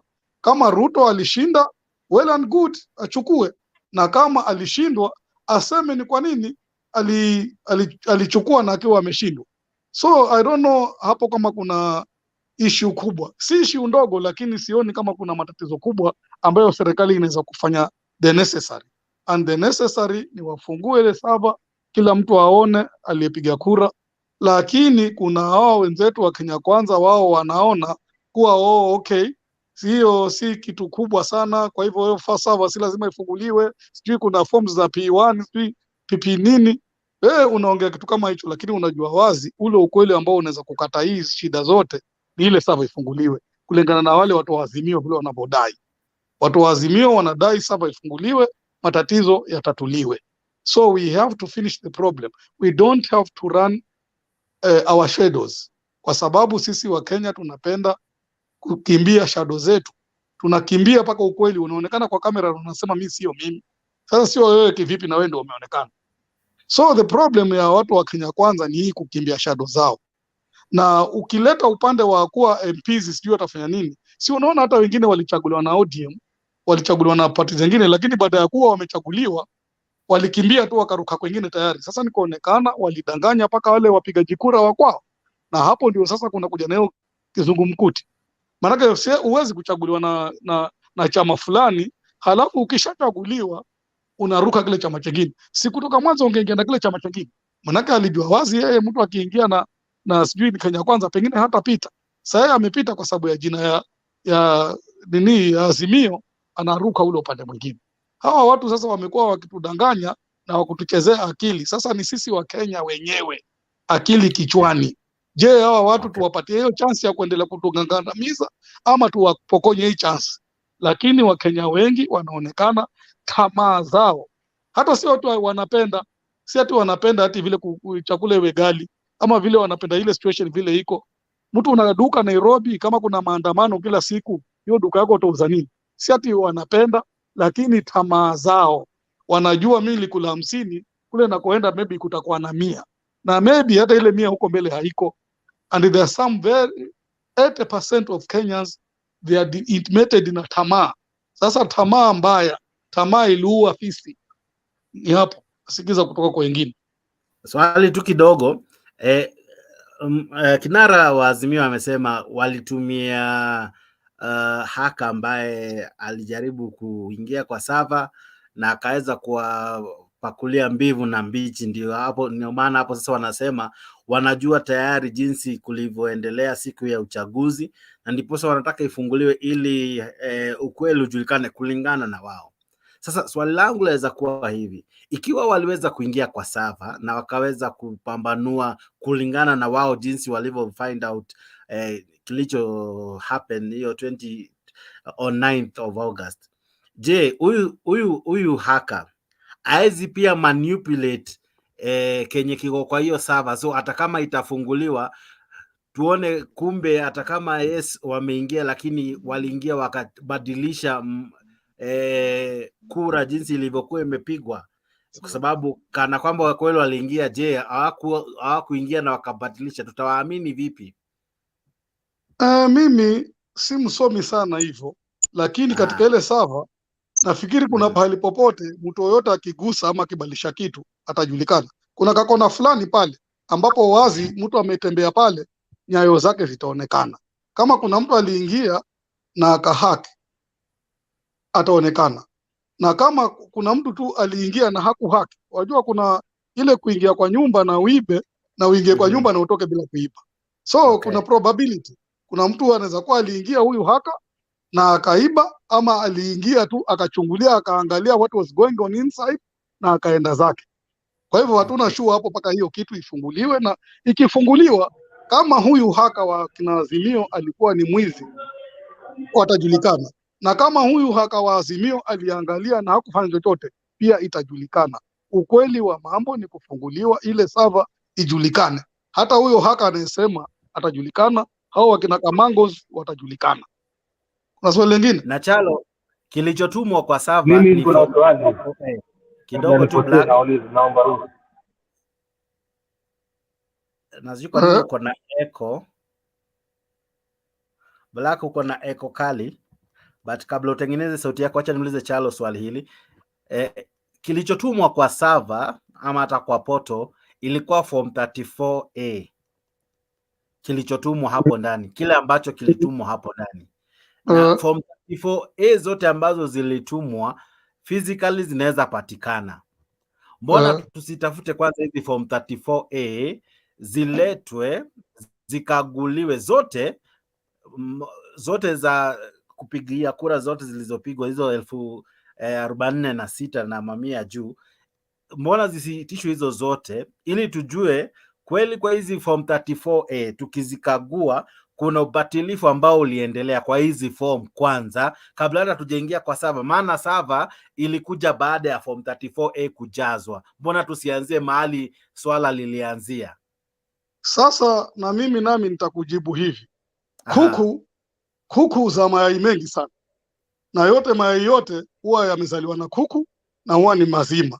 Inakuwaje katikati hapo unasikia kuna mayai vipi? Hapo katikati ya huyo kuku amezaa hayo mayai yote, na yote yamezaliwa na huyo kuku mmoja. Amezaa kuku, amezaa mayai 10, lakini unakuta kuna yai moja ama 2 ni visa, na yote yamezaliwa na kuku huyo mmoja pahali pamoja. Inakuwaje hivyo?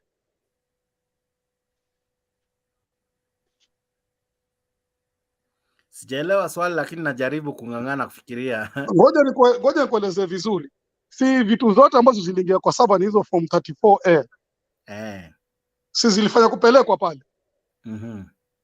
Sasa ndio nakwambia kuku ameenda amezaa mayai 10, hizo 34A. Alafu hapo katikati ya hiyo mayai 10 kunapatikana mayai biza, mayai ile mbaya. Ile mayai itakuwa imefika vipi pale? Si imefikishwa na huyo kuku ama si ilizaliwa na huyo kuku? Kwa hivyo kunaweza kuwa hata wale waliotuma hizo form 34A walifanya makosa, kulikoseka kitu fulani. Tumeelewana hapo? Sijakuelewa, lakini acha nijaribu. Labda Kenya Revolutionary umeelewa. Asante, mimi nitamjibu hivi. Kama mlikubaliana nyinyi watu wa Azimio na watu wa Kenya Kwanza, mkakubaliana kuwa huyu kuku alizaa mayai 10, sawa? Haya. Alafu nini? Kuku ashaenda, si ndio? Lakini hapo katikati ukasema nini? Ukasema ati sijui mimi niangalia tena nikapata sijui kuku ilikuwa nini? Mayai ngapi ziliharibika ama kitu kama hicho. Sasa nasema hivi. Sasa mimi nasema hivi.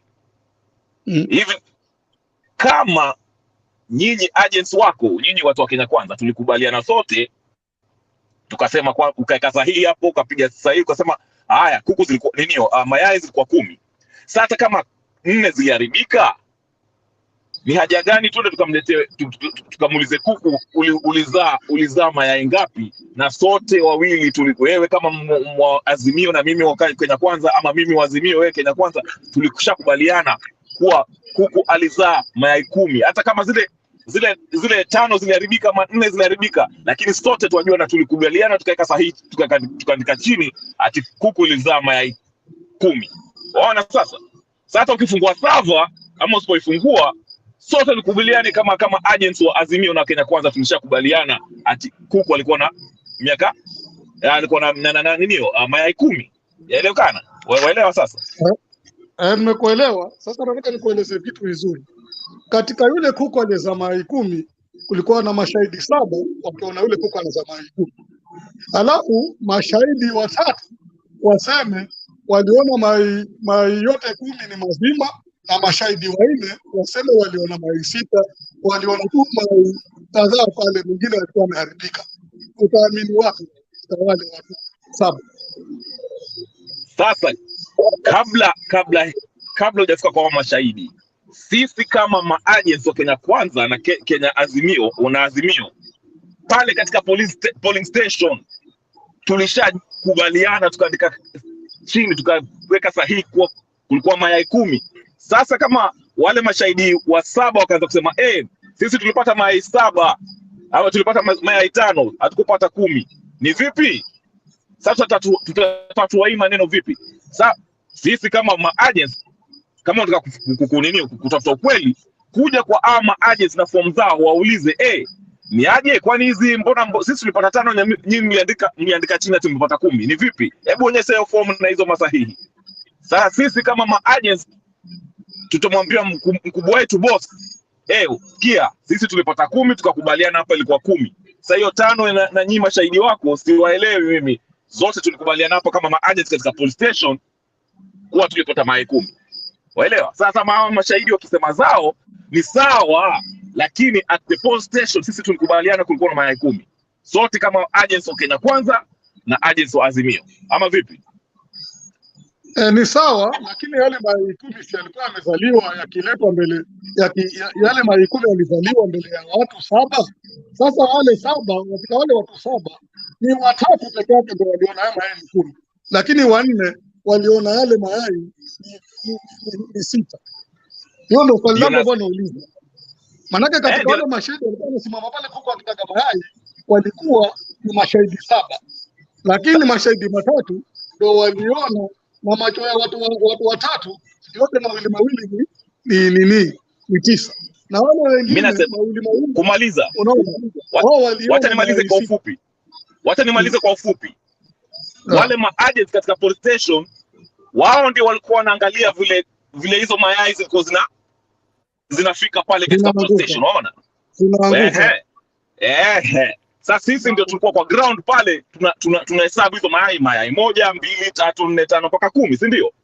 Sasa kama sasa hata hao mashahidi wakisema walipata 5, bado ukweli utaweza kupatikana katika police station. Sisi kama maagents ambao tulikubaliana hapo vile tuangalia vile kuku alikuwa anazaa, waelewa? Sasa ukitaka kupata ukweli, rudi kwa agent, wale agent pale police station, angalia masahihi.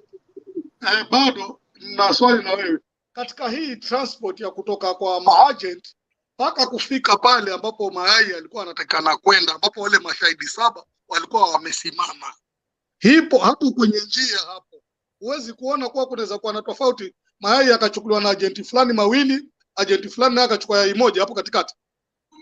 Manake mayai ya kesa Donama agent yalikuwa hayajafika pale ambapo wale watu 7 wako pale. Si hao maagenti pia ni haya sawa, lakini wajua nini, vile tulipiga sahihi, vile tulihesabu tukapata ni kulikuwa na mayai 10, kulikuwa na portal ilikuwa yaonyesha pale tumekubaliana watu wawili hapa katika police station kuna mayai 5. Sasa tukabandika hiyo report hapo kwa nini kwa portal ambayo ilikuwa yasema haya hapa katika hii police station hapa Kasarani tumepata mayai 5, mayai 10. Ona sasa, hata kama agent kama kuna mtu alifanya ujanja hapa katikati, sisi tulishakubaliana tukaiweka pale ninio pale kwa portal baada ya kuninio, baada hiyo kuku kuzaa. Sasa kila mtu alikuanza kuangalia, anaweza kuangalia kwa portal akasema wajua nini, huko Kasarani kulikuwa na mayai 5, mayai 10. So mtu hata kama mtu akifanya ujanja hapa katikati, sote tunaweza tukubaliana vile tulikubaliana na wale agent pale tulipohesabu hizo makura, hizo mayai tukajua ni bado ni 10. So anybody else akileta mambo mengine tunaweza kuangalia pale kwa police station mayai ilikuwa 10. Sasa mtu hata akileta fomu mengine ya bandia ama nini, sisi tunajua kwa police station pale tulikubaliana kama Azimio na Kenya Kwanza mayai ilikuwa 10, tukaweka pale kwa portal tukaibandika hapo. Sasa kila mtu hata ukiwa Amerikani, ukiwa hapo wapi Kisii wapi, waweza kuangalia hapo kuna mayai 10 yapatikana. Okay, ni sawa, nimeelewa. Ni sawa, bado niko na swali moja kidogo. Sasa yale mayai yalifika pale 10 kamili, na shida ambayo yatokea sasa ni pale yalipofika yale mayai. Kwa nini pasifunguliwe watu wakahesabu kweli, wakaona pale kweli yale mayai yalikuwa 10 hivyo wanavyodai? Ndio hao watu wa Azimio wanalalamika, wanataka kuona pale ile nyumba iliyowekwa yale mayai, wafungue waone haya mayai, je, yaliingia 10 kweli kulingana na zile karatasi ama hayakuingia 10? Hiyo shida ya kufungua pale kwenye ile nyumba ya yale mayai ni nini? Shida ya kufungua kwenye ile nyumba ya mayai. Swali nzuri, lakini wajua nini, wewe kama mtu wa Azimio wewe kumuuliza mtu kwa mfano nasema hivi, kama atasema Kenya Kwanza, huwezi kumuuliza Kenya Kwanza nikishashinda kura, huwezi kuniuliza ati wewe fungua sava tuone, maana mimi si mwenye sava, waelewa? Mtu afa kumuuliza ni IEBC na mwenye huyo kuku, maana kuku ameenda, kuku ni wa mwenyewe, unaona? Sasa mimi sina mamlaka ya kufungua hiyo nyumba tuone hizo kuku zilikuwa kuku 10 ama nini. Sasa nyinyi mnafaa kwenda wapi? Kwa mwenye kuku, unaona? Lakini the reason why mwezi kwenda kwa mwenye kuku ni kwamba hii kesi tulishaenda kotini, na koti naye ikasema wajua nini, mimi niangalia police station pale, nikaangalia nikaangalia nini sava kitambo, na hii maneno imeisha. Sasa siwezi rudi tena kotini tuangalie ati vipi mwenye nyumba vipi, maana mwenye nyumba nini walikuwa itwa smartmatic alisema nini, ati huu ni kuku wangu, hamwezi kuja hapa ati mwanza kumuuliza hizo maswali, sijui mwamchuna sijui mwamsumbua mambo ya nini, ni kuku wangu, waelewa? Sasa shida si Kenya Kwanza, shida ni kuwa mwenye kuku alisema huyu ni kufanya hivi, na pia sikosa sema nini, tulishakubaliana, walishakubali police station nini, tunavaa vile ilikuwa kabla nini uchaguzi kwa haujaisha, tulikubaliana ilikuwa kuku 10. Ndio maana hatuwezi kurudi tena tuangalie ati ilikuwa kuku 10 ama nini. Ndio maana tunasema hivi, hawa watu Azimio wakisema kuku ilikuwa nini, mayai ilikuwa si 10, tunaangalia hii kesi tulishamaliza jamani, sasa tutakurudi hivi. Endeni kuuliza watu IEBC na mwenye kuku, waelewa? Okay, sawa Ken na Chalo. Swali nzuri, lakini nikubalieni pia nimuulize Oganga Patron ambaye ameingia kwa show. Asante sana. Geoffrey Mburu pia ameingia, na Sam na Aseka Sheldon na waona. Karibuni sana kwa show. Oganga, nina hii swali. Kilichofika kwa server ni picha ama ni image ya form 34A. Lakini hiyo picha kabla ipigwe, form 34A ilikuwa imejazwa, na hiyo form 34A ndio ilijazwa na returning officer pamoja na agents. Mbona tusiende kwanza tutafute hizo form 34A zote, alafu tukiona vile zinakaa turudi tuende tena kwa server. Tukiona kuna mali ilibadilishwa, tuseme kweli hapa ndio shida ilikuja. Lakini mbona hatuendei kuvamia form 34A ambayo hapo ndio mambo ya server iliingililia. Ilianzia kwa form 34A. Patriot Ogenga, maoni yako ni yapi?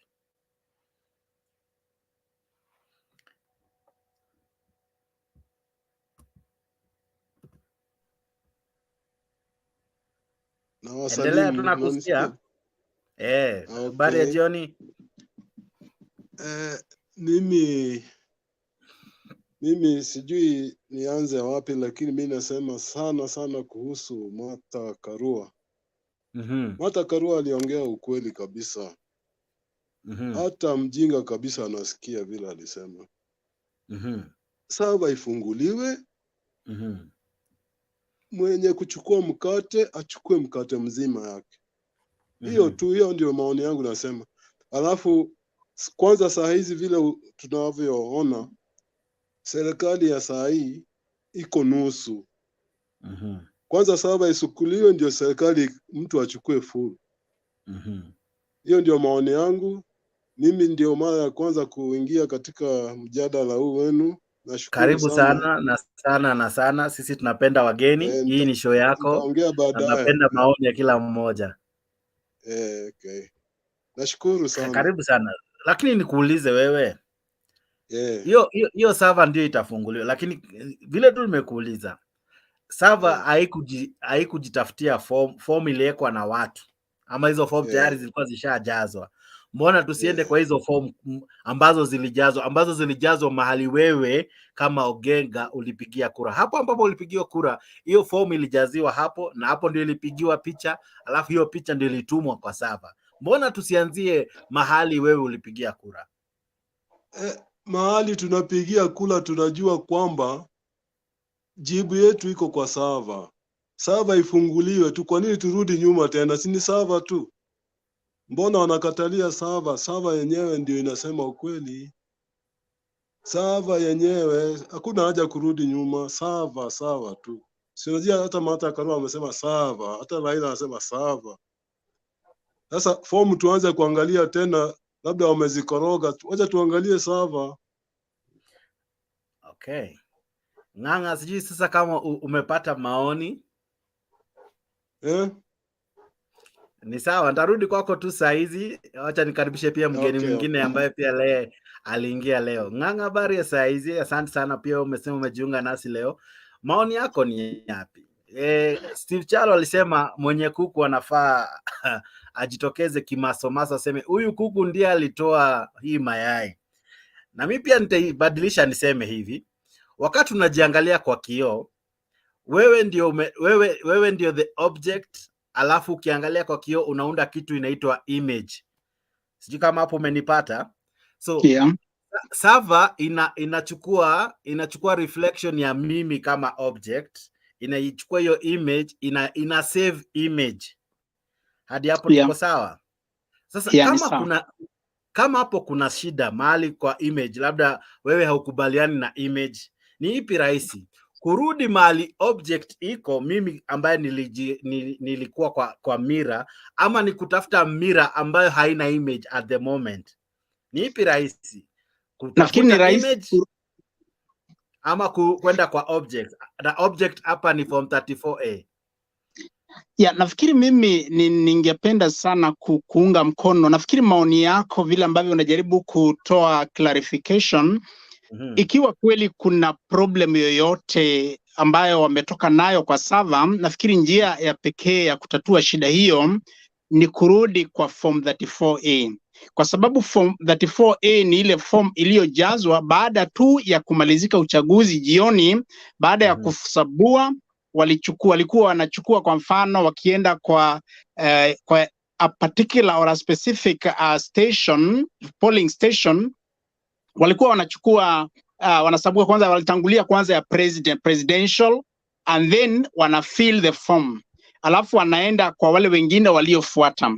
Kwa hivyo mimi kwangu njia ya pekee ni kurudi kwa ile form 34A, kwa sababu form 34A actually ni ile form ambayo baada, kwa sababu walikuwa wanachukua image ya hiyo form 34A alafu inatumwa mpaka Nairobi, na hiyo ndiyo iliwekwa kwa server. Kwa hivyo wakisema server ifunguliwe, in other words wanataka kwenda kwa form 34A iliyowekwa kwa server. Kwa hivyo kwangu the easiest way out ni kurudi kwa form 34A, kwa sababu all the form 34As zote zilielekezwa Nairobi, zote ni property ya IEBC.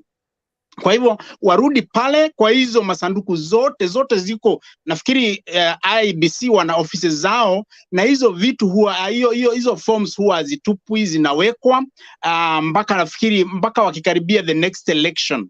Kwa hivyo mimi ningesema warudi kwa form 34A. Mambo ya kuongea kuhusu server, nafikiri kwangu ni jambo ambalo litawezekana kwa kweli, kwa sababu hata ukiangalia genuinely wakati uchaguzi wenyewe walikuwa wanapiga image, wanatuma Bomas of Kenya, and then wakati wanapomaliza kwanza kwa ile polling station, alafu wanaenda kwa constituency, alafu mwishoe returning officers wale ambao wanasimamia constituency walikuwa wanaondoka, wanapeleka hizo results zote Nairobi, na ilikuwa tu ikifika Nairobi kule Bomas ndio inakuwa verified, na baada ya verification ndio basi iliweza kutangazwa na kila mtu akaweza ikawa confirmed, na sasa ndio ikaweza kutangazwa na wale wakubwa, nafikiri wale 7 wale wakubwa 7 waliokuwa wakibadilishana kila wakati. Kwa hivyo nafikiri mimi kwangu ningeulizwa server haikuwa na shida. Na tena jambo lingine ambalo ningependa kuchangia tu, ningependa kusema, najua kwamba results zilikuwa disputed wakati ule, zilipotangazwa tu zikakuwa disputed, wakaenda Supreme Court. Walipoenda Supreme Court, nafikiri wale ambao tulifuatilia sana walirudishwa na waliombwa wale ofisa ambao ni wa IEBC, wakaombwa waweze walitumwa, na nafikiri kuna lawyers walitumwa, kuna expert wa IT ambao walitumwa, na walikuwa ni wa kutoka pande zote, upande wa Azimio na upande wa Kenya Kwanza, wakaenda kufanya uchunguzi na wakaleta ripoti.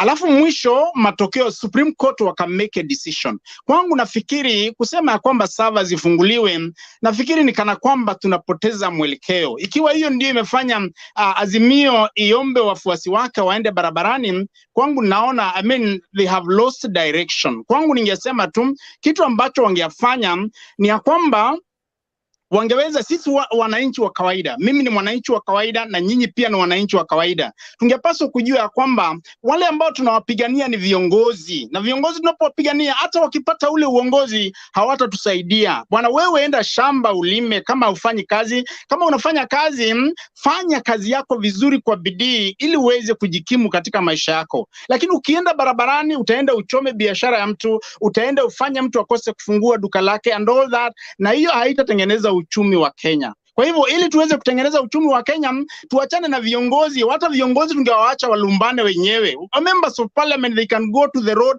waende wa demonstrate, lakini sisi wananchi wa kawaida, kwa sababu huyo mwananchi wa kawaida akidemonstrate ataenda, alafu at the end of the day anaenda anaiba kitu, ama anaenda anavunja duka la mtu, ama na unajua tunapofanya mambo hayo, then hata mambo ya ushuru inapotea, the government inaendelea kuwa poor na economy of the country inaendelea kuharibika sana. Kwa hivyo mimi upande wangu ningesema tu ya kwamba maandamano haya kwa kweli yanaharibu nchi ya Kenya, na Kenya ni nchi yetu, ni nyumbani, na sisi wengine tunatoka mashambani, na zaidi tunajaribu sana kufanya kazi. Unalima kama wewe ni mkulima, kama wewe ni mwalimu unafundisha, mwisho ukipata mshahara wako itumie vizuri, jenga maisha yako. Unapigania mtu ambaye hata kesho akienda kwa hiyo maongezi na apewe kazi hata kukumbuka wewe, hata kufikiria hata kidogo wewe na familia yako. Kwa hivyo tuache kutumika na viongozi wa kisiasa. Wanatuharibu sisi, wanaharibu maisha yetu ya baadaye. Nao watu wameishi maisha yao, watu wako na miaka 60, miaka 70, wao wameishi maisha yao yote, alafu sasa wanataka kutuharibia sisi wale ambao ni vijana bado, ambao our future is bright if we work hard on our own, not being misled by politicians. Nafikiri huo ndio mchango wangu. Ogega, naona nilikuona ukiinua mkono, labda haukukubaliana na maoni ya Ng'ang'a. Sijui ni vipi ambapo ukubaliani naye, nieleze nisikie. Sikukubaliana naye kabisa. Aha.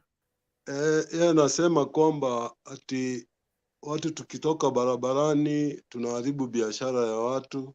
Mimi acha nimfahamishe kwamba mimi ni mfanye biashara mkuu wa Njenga. Nilifunga duka yangu kabisa. Nikatoka barabarani. Sasa usiseme ati tunatoka kule kuenda kuharibu mali ya watu. Nani anaharibu mwingine? Ni kama hata picha imetoka vizuri ya kuonyesha kwamba askari ndio walikuwa naumiza watu, sio watu kuharibu vitu ya watu. Hapo umekosea kabisa. Nafikiria hapo umenikosea. Ogenga, pia tuliona watu pia wakipora mali, tuliona duka zikivunjwa, tuliona magari yakiteketezwa. Pia hao walikuwa ni watu tu ambao wengine tu kuona kama ni askari. So wewe unaona vipi? Juu kuna watu walipora mali ya wengine. Nafikiria pia wewe pia ulisikia kwamba kuna goons ambao walikuwa inserted, walikuwa wamewekwa kati yetu ili wafanye maneno mabaya. Kwanza sisi kabisa tulitoka vizuri, tunajipanga, unajua huyu ni mtu fulani, huyu ni rafiki yangu, tunaenda pamoja tukiandamana, kibeba masufuria. Sasa sijui hao jamaa kama sasa tuseme kwa mfano sisi ndio tulichoma huko Kibira makanisa na misikiti. Hapana. Hao ni watu waliletwa bwana. Sasa ni kitu nilikuwa nasema kuambia huyu Ng'ang'a, mimi ni mwanabiashara. Si ati kusema ati tunatoka kwenda kuharibu biashara ya watu. Hapana hivyo. Hapana. That's where I wanted to correct him anyway. Mimi naona wewe ni mtu wa Gachagua tu, endelea tu hivyo. Ngoja kidogo, just a minute, wacha kidogo. Unajua Ogenga wewe, hebu acha nikwambie, unajua wewe unaweza kuwa umeenda pale ukiwa na nia nzuri kwa kweli, lakini it's not every person that goes there has a good intention. So mimi nafikiri sikusema ya kwamba wewe kwa mfano umesema ni mwanabiashara, ulifunga duka lako ukaenda pale barabarani na kudemonstrate. Unajua kwa kweli mimi ningesema your argument is okay, but ni watu wote ambao wanaenda pale wakiwa na nia kama yako. Kama watu wote wangeenda pale wakiwa na nia kama yako, ingekuwa ni mzuri. Wewe unaenda pale kwa nia nzuri, lakini kuna watu wamekuja pale kwa nia mbaya. So argument yangu simaanishi, I agree with what you are saying. Wewe ulienda pale ukiwa na nia nzuri kudemonstrate, ndio, lakini kuna watu ambao walienda pale wakiwa na nia mbaya, and that's my argument. So that is what I wanted to, as an answer to your argument kulingana na venye umesema. Pia kitu ulisema hapo sikufurahia kabisa.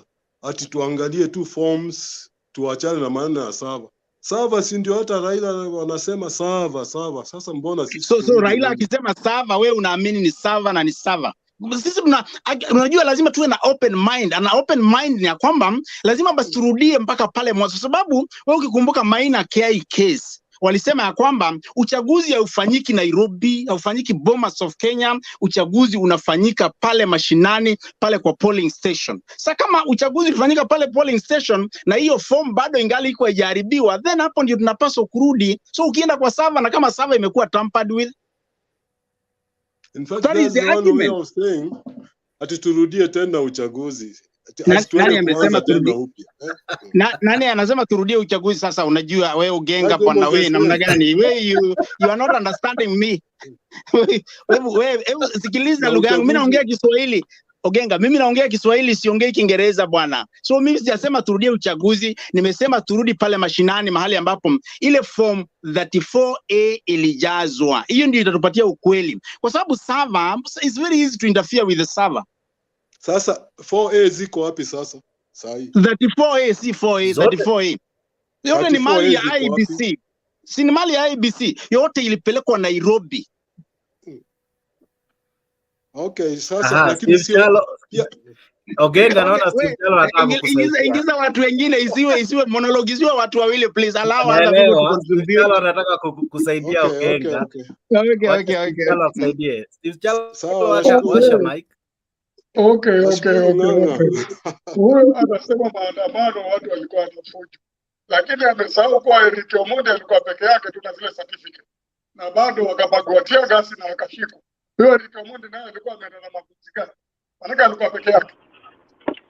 Yaani jibu yake akisema maandamano walikuwa wanafungwa, watu wa maandamano ndio walifanya biashara zikafungwa. Huyo Eric Omondi alikuwa peke yake tu na ma certificate za CVs za watu, alikuwa na mkokoteni yake akashikwa pale.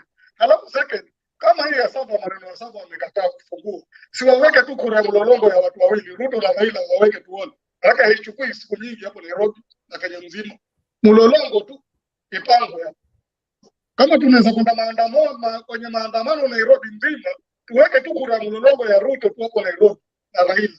Tuone ule ukweli. Kama saba mnasema zilikuwa tempa.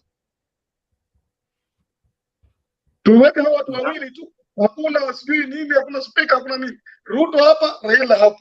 Alafu watu wasimame kwa nyuma ya Ruto na watu wasimame nyuma ya Raila. Excuse me, kiongozi wa mjadala tafadhali, tujaribu kuwa realistic, tuache kuimagine vitu ambavyo they are not possible. Mambo ya mlolongo iliisha wakati wa Moi. Sisi tunataka haki. Moi alikuwa hana haki. Moi alikuwa ni mtu ambaye alikuwa yeye ni kwa chama kimoja, atakalosema ni yeye. Tunataka ile haki ya kila mwananchi ifanyike. Hiyo story ya Moi hata usilete hapa kabisa. Na kuomba. Hapana. Wewe unaleta mambo ya mlolongo itatokea wapi? Ndio maana ile ndio evidence ambayo itaonekana. Huwezi wakafungua kwa nyumba yako. But that is impossible. That is impossible. Kwani tunakuwa tunarudisha Kenya nyuma kwa unarudisha watu nyuma. You know, you have to reason beyond the time. We don't have to listen. It is always good to listen to others, not to talk. Unaona, wewe nimekusikiza, tunisikiza pia mimi nafaa kusema nini? Kwa sababu tuko kwa mjadala, na kwa mjadala pia patia mwenzako asikize, umsikize. Kwa sababu ukiongea yako sio right, kuna mwingine pia ako na maoni yake tofauti. So jambo la kwanza ambalo nataka kukosoa ni kwamba haya mambo ambayo unasema kurudisha nyuma mlolongo, hayawezekani kwa sasa, because with this a different time we are living. We are not living those days of mlolongo. You have to agree with that, and those are the facts. We are not getting things into shortcut to suit our ways.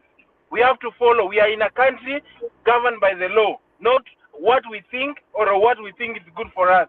Number one, I was supporter of Raila in all after kuanzia mambo election kuja kwa petition, but after the ruling of the High Court, then I realized the election Raila lost the election, and now what are we gonna do? We're gonna go and build a country. How can we build a country in a certain kind of situation whereby people want to go to the road, they don't want to work?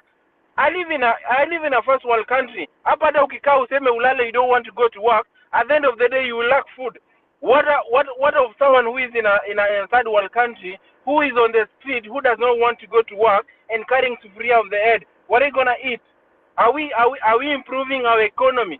Every morning, every day we walk on the street, we destroy people's property. People don't go to work. All those things we are doing. If it is a graph, are we improving from that graph going upward, or we are sliding down? We have to ask ourselves such a kind of question. Another thing is, I wanted to ask this guy who says he's a businessman.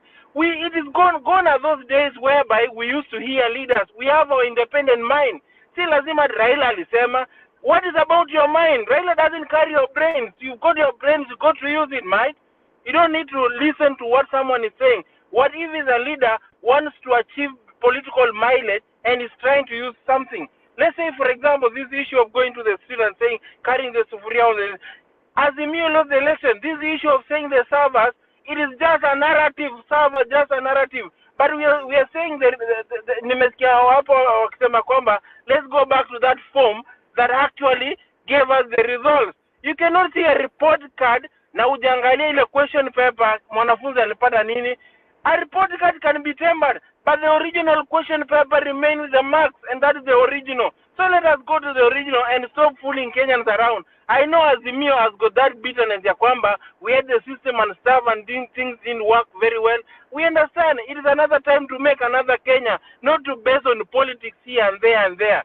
You know, 5 years will come, another leader will come. It's not all about do or die that Raila has to be the president or the old narrative. You know, all these things we are tired about. How are we going to build a country if we say now, okay, we put Raila there? And how is he going to help someone who is arguing here, opening? Because for me, I used to support him, but because the election went that way, and then the court ruled, and we say that we are governed by the country with the constitution and we follow the law. Let's follow. Someone was asking there that where can we get the results of IBC?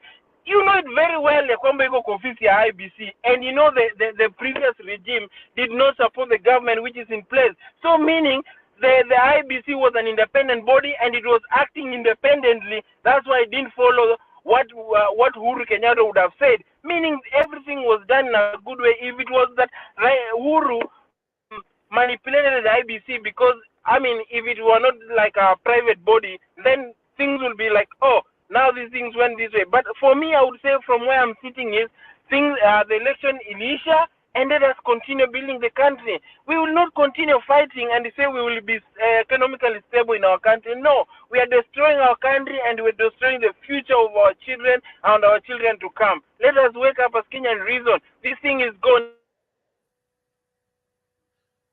Okay. Ogenga, naona ni kana kwamba ukubaliani. Sijui ni wapi, lakini kulingana na Sam anasema hivi kwa fupi tu. Anasema ya kuwa hatuwezi ishi. Hata nyinyi mnasikia tu vile anaongea jamani. Yaani unaongea tu ni kama na si unaona ni kama mtu ameshiba ako mahali anataka kucheza na sisi tuko na njaa. Huyu mjamaa ameshiba na inaonekana ana drive, he's having a car. Ni mtu ako mahali anashiba vizuri.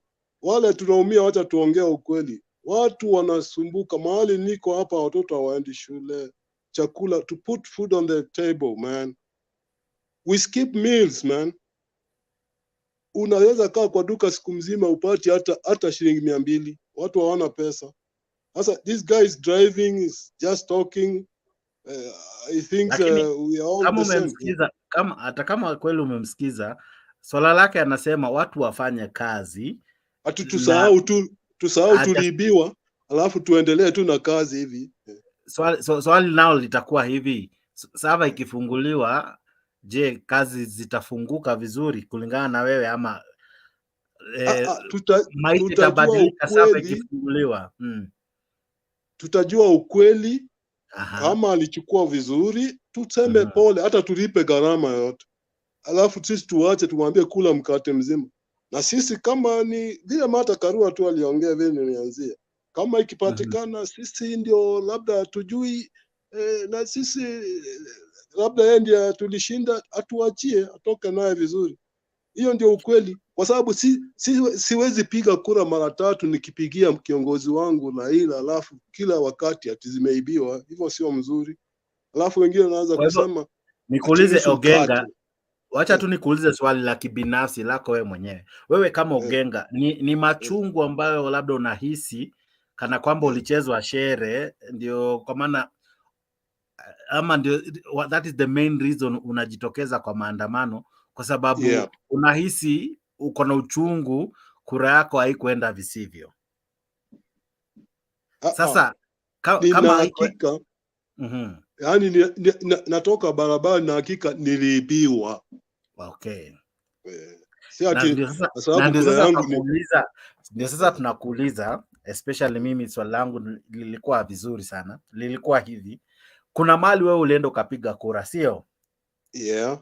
Na hiyo kura ikahesabiwa. Na hiyo kura ikanakiliwa mahali, ikaandikwa ya kuwa hapa mahali Ogengo alipigia kura zilizopigwa zilikuwa 10. Ni kweli? Na kwanza constituency yangu mimi ndio nilikuwa agent. Exactly. Wewe kama agent kuna mahali ulisign. Exactly. So hiyo form ambayo ulisign au kusign peke yako? kulikuwa na an agent mwingine mwenzako wa upande ule mwingine. Hivyo. Na pia kulikuwa na returning officer. Exactly. So wewe kama agent, ili uhakikishe mahali uliweka kidole chako, mahali wewe ulisign, ili uhakikishe hiyo form yenye ilienda kwa server iko na uhakika, ni ipi rahisi, kuitisha form yenye wewe ulisign ama kwenda kwa server? Actually, mahali unajua server, sisi tunaamini kila kitu chochote, everything we did iko kwa server. How do you know about the forms? Kwa sababu ni vitu sasa zimewekwa tu, zinaweza kuwa tempered ama upate zingine hakuna, lakini so tunajua tu zilienda kwa server. So mimi nakwambia hivyo. So naweza kuta zingine hakuna, kwa server na tulikuwa tunaona mabox zingine ikiletwa, ingine hatujui inatoka wapi. Ukiwa kwa station. Sililetwa tukashika watu wengine hapa karibu tuwachape. Walikuwa naingiza mabox ingine inajaa. Sasa hiyo ndio sababu inasema tuangalie hizo sasa. Mwisho wa siku kuna form ulijaza, sio? Achana na boxes, kuna form yenye wewe ulijaza. Na hiyo ndio form ilitumwa kwa server. Sio boxes, ni ile form wewe ulijaza wewe kama agent. And you don't know, even some of us may want to know what happened. Mnajua ukifungua server umefungua hata ile ya last time. Tunaweza kuwa tunataka kuangalia pia ile ya zamani. Kama wacha ifunguliwe kwanza, in future watu wajue kwamba ukisema umeshinda, kama auditing pia inatakiwa ifunguliwe. Hiyo ni kitu tunataka ianze saa hii. Si ati tuanze kufanya tena hivi. Hiyo ni kweli nakwambia. Ng'ang'a, sijui kama umenielewa na kama unakubaliana na Ogenga. And I don't see any wrong kufungua server. Just something simple. Hii discussion ni nzuri kwa sababu tunaweza kuinteract with one another na tunaweza kuangalia the realistic of the kind of request ama opinions ambazo tunatoa. Lakini mimi kwa upande wangu ningesema ya kwamba I think for me we need just to do something about ourselves.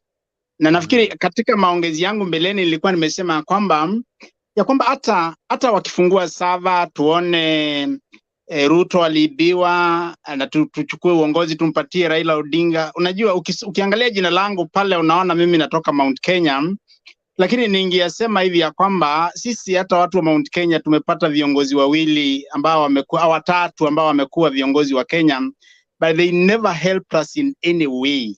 Mimi ningesema hivi na nasema because I talk as an individual person. Mimi babangu ndiye alinipeleka shule na mama wakanisomesha, nikasoma nikamaliza, and then nikaenda college, alafu nikapata kazi. Na ningesema na hata saa hii what I'm doing my own development mimi mwenyewe tu, kama nimenunua plot yangu ni mimi mwenyewe, bidii zangu tu. Siwezi kuwa na hata an imagination, an iota of imagination ya kwamba kwa sababu president ametoka kwetu atanifanyia hivi, atanijengea nyumba, nitakaa kwa nyumba bila kulipa rent ama kitu kama hicho. So mimi ningesema wakati mwingine viongozi wa kisiasa wanatupiganisha sisi wanapoanza kusema kura iliibiwa. Unajua kwa kweli kura inaweza kuwa imeibiwa, lakini kuna namna ya kipekee ambayo katiba imeashiria vizuri ya kwamba ikiwa una doubt ya kwamba kura zimeibiwa, fuata hii njia. Ikienda mpaka Supreme Court ikifanya uamuzi, then tufuate hiyo njia. Unaona sasa? Lakini ningesema ile imagination ya kwamba mtu wetu akiwa pale sisi tunapata kufaulu zaidi. Nafikiri hata kama kuna watu ambao ni maskini sana ni sisi. Tumekuwa na viongozi wengi lakini we have remained to be poor. Watu wanaliwa na zinaitwa namna gani zile gigas and all that. And what I want to say is that lazima kila mtu afanye kazi yake. Wewe fanya tu kazi yako na uombe Mungu wako, nafikiri utafaulu. Lakini ukiwa tuna imagination tu ya kwamba ukiambiwa na mwanasiasa tembea na kichwa, utatembea na kichwa, ama enda barabarani, unaenda barabarani, at the end of of the day unarudi kwako na mke wako na watoto, kama hukuleta kitu siku hiyo mnalala njaa. Kwangu nafikiria the best thing is that tuseme uchaguzi umeisha. Na kama uchaguzi umeisha, the best thing hata sio wacha viongozi wakisema iliibiwa. Sasa njia pekee saa hii hatuwezi rudi kwenye debe saa hii. The only thing is that wanaweza kwenda kotini. Unfortunately, kesi iliamuliwa Supreme Court, so you cannot appeal in a lower court. Lakini kama kuna ushahidi wa kutosha, maybe wanaweza kuanza chini tena tu waseme tumepata, kwa sababu wanaongea kuhusu whistleblower ambaye whistleblower huyu angekuwa wa msaada mkubwa sana kwa watu wa Azimio kama angetokelezea kabla ya Supreme Court decision. Hiyo ingekuwa imetuokoa kabisa. So mimi ningesema tu, I think the best thing is not to destroy the country. Kenya ni yetu, ni kwetu, tunaishi hapa, tunapenda nchi yetu, na kitu ambacho tumekosa tu ni viongozi wazuri wale ambao wangeweza kujenga uchumi wa nchi, walete maendeleo ya kutosha na mambo kama hayo. Lakini sasa sisi tukianza kuenda barabarani na kudemonstrate, alafu tunapoteza siku moja, siku mbili, siku tatu in a week bila kufanya kazi, inamaanisha kwamba uchumi unakosa kuwa collected and all that. Counties zitakosa pesa, na hata walimu watakosa kulipwa, madaktari watakosa kulipwa, pesa kununua madawa itakuweko, na the country will collapse, na sisi wote tutaumia. So kwa hivyo mimi ningesema tu, let us not follow the voice of the politicians because they will mislead us. Wacha sisi tufanye kazi. Mimi huwa nasema whoever sits there, it doesn't matter whether huyo mtu hakuna kitu atanipea mimi. Akileta maendeleo ajenge barabara. Kwa mfano, mimi nashukuru Mungu ya kwamba kuna barabara nzuri, lakini hata ukichunguza vizuri, do I have even that car ile ambayo nitaendesha hizo barabara? Maybe sina. Unaona sasa, wale watu wanaoendesha hizo barabara kubwa kubwa ni wale watu ambao who can afford cars and all that. So for me, I don't think kuna sababu ya sisi kupigana ama kwenda kuharibu vitu tukisema kwamba tuliibiwa kura and all that.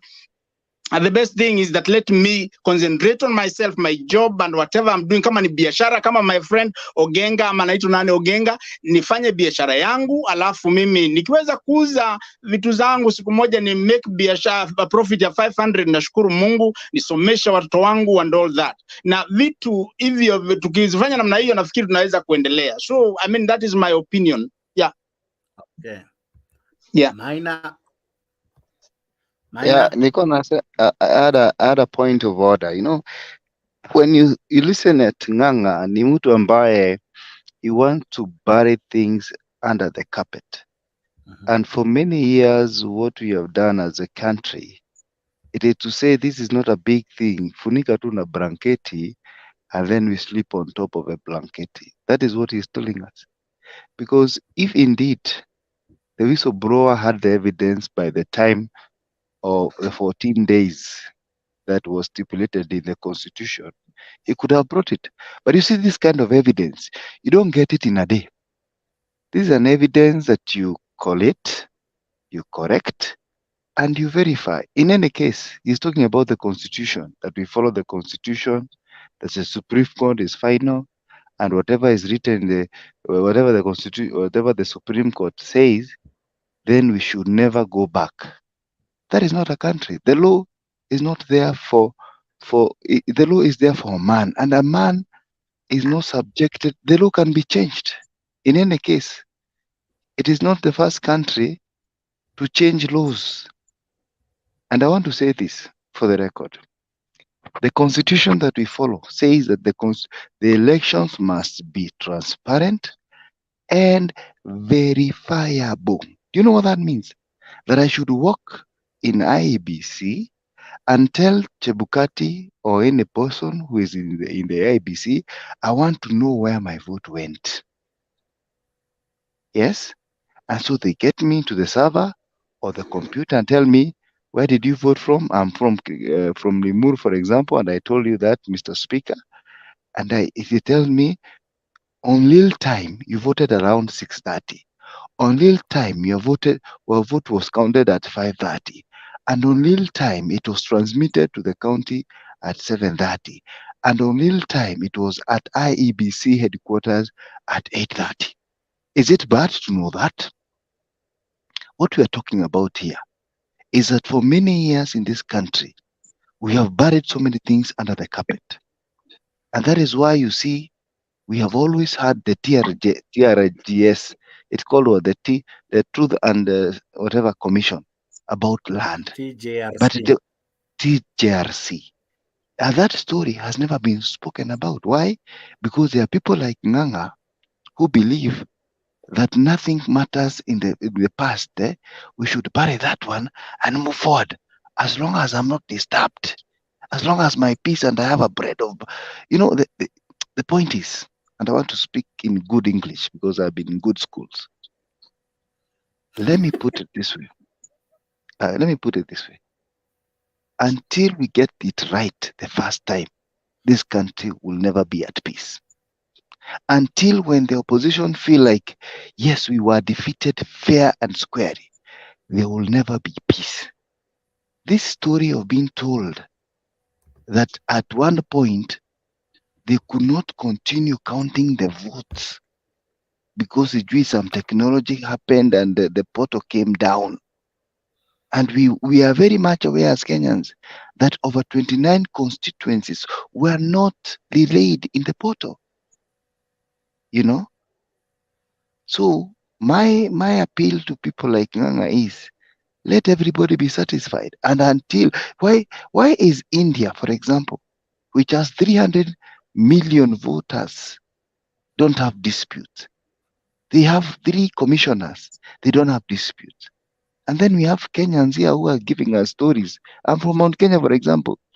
And one of the things I know in Mount Kenya is that the election was not free and fair. Yeah, there was a lot of manipulation.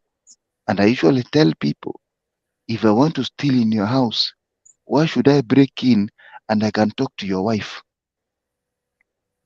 I can bribe your wife or your watchman, for example, and ask your watchman, when is this guy not in?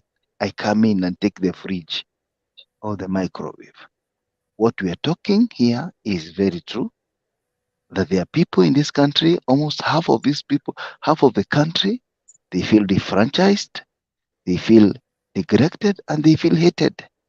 Because in Mount Kenya, they feel like they have the birthright of leading this country and dictating the political direction of this country. And that should stop, so that everybody feels a part and parcel of this country. So for me, when I listen to people like Nganga, I feel saddened, because that's not the direction we need. He just speaks like Gachagua, a person who feels entitled. Wait. Please stop. That is a direct attack. You just have to be careful. Why should I be careful? Very minor. Why should I be careful? Why should I be careful? You just have to. I mean, of course, you have addressed me enough. You have addressed me enough. Now, don't start comparing me with some people. But now you're comparing me with other people. Me, I'm not a politician, please. What are you? Because you're in a politician. You're in a political forum. No. Nganga and Maina. As I said, and I'll always repeat, please don't attack the person on the panel. He has a view just like you. He might be wrong, he might be right, but that is his view, and he's allowed to have a view, and you cannot dictate how he thinks, reason, or anything, yeah? Because everyone has an independent mind. Don't address anyone directly. Just stick to the issues. If there are things that were raised, talk about the issues. Don't talk about the person. Because in any case, as I've said before, we won't allow you to abuse or, don't have nasty exchanges online. You know why? This show is watched by millions of people, and I don't wish that. Yes, you can hide behind the camera, but there are people who know your voice. You can be there. There are people who see you and they know you. So wacha tujaribu tu some degree of decorum, alafu hii show itakuwa fiti. Thank you. Maina, go ahead. It's always good to know the definition of attacks and abuses, because I didn't abuse him. I'm just saying he's feel entitled. Anyway, I withdraw and apologize. But what I'm trying to tell you in a very simple way is that Kenya, some things have to change. This mindset of people feeling like they have an entitlement of political leadership, should come to an end. Because half of this country, even according to the Chebukati fraud numbers, it shows that half of the country followed Raila Odinga, half of the country followed Ruto. So they have feel like they were cheated because nothing was transparent. Today you cannot walk. In fact, the website itself keeps on changing.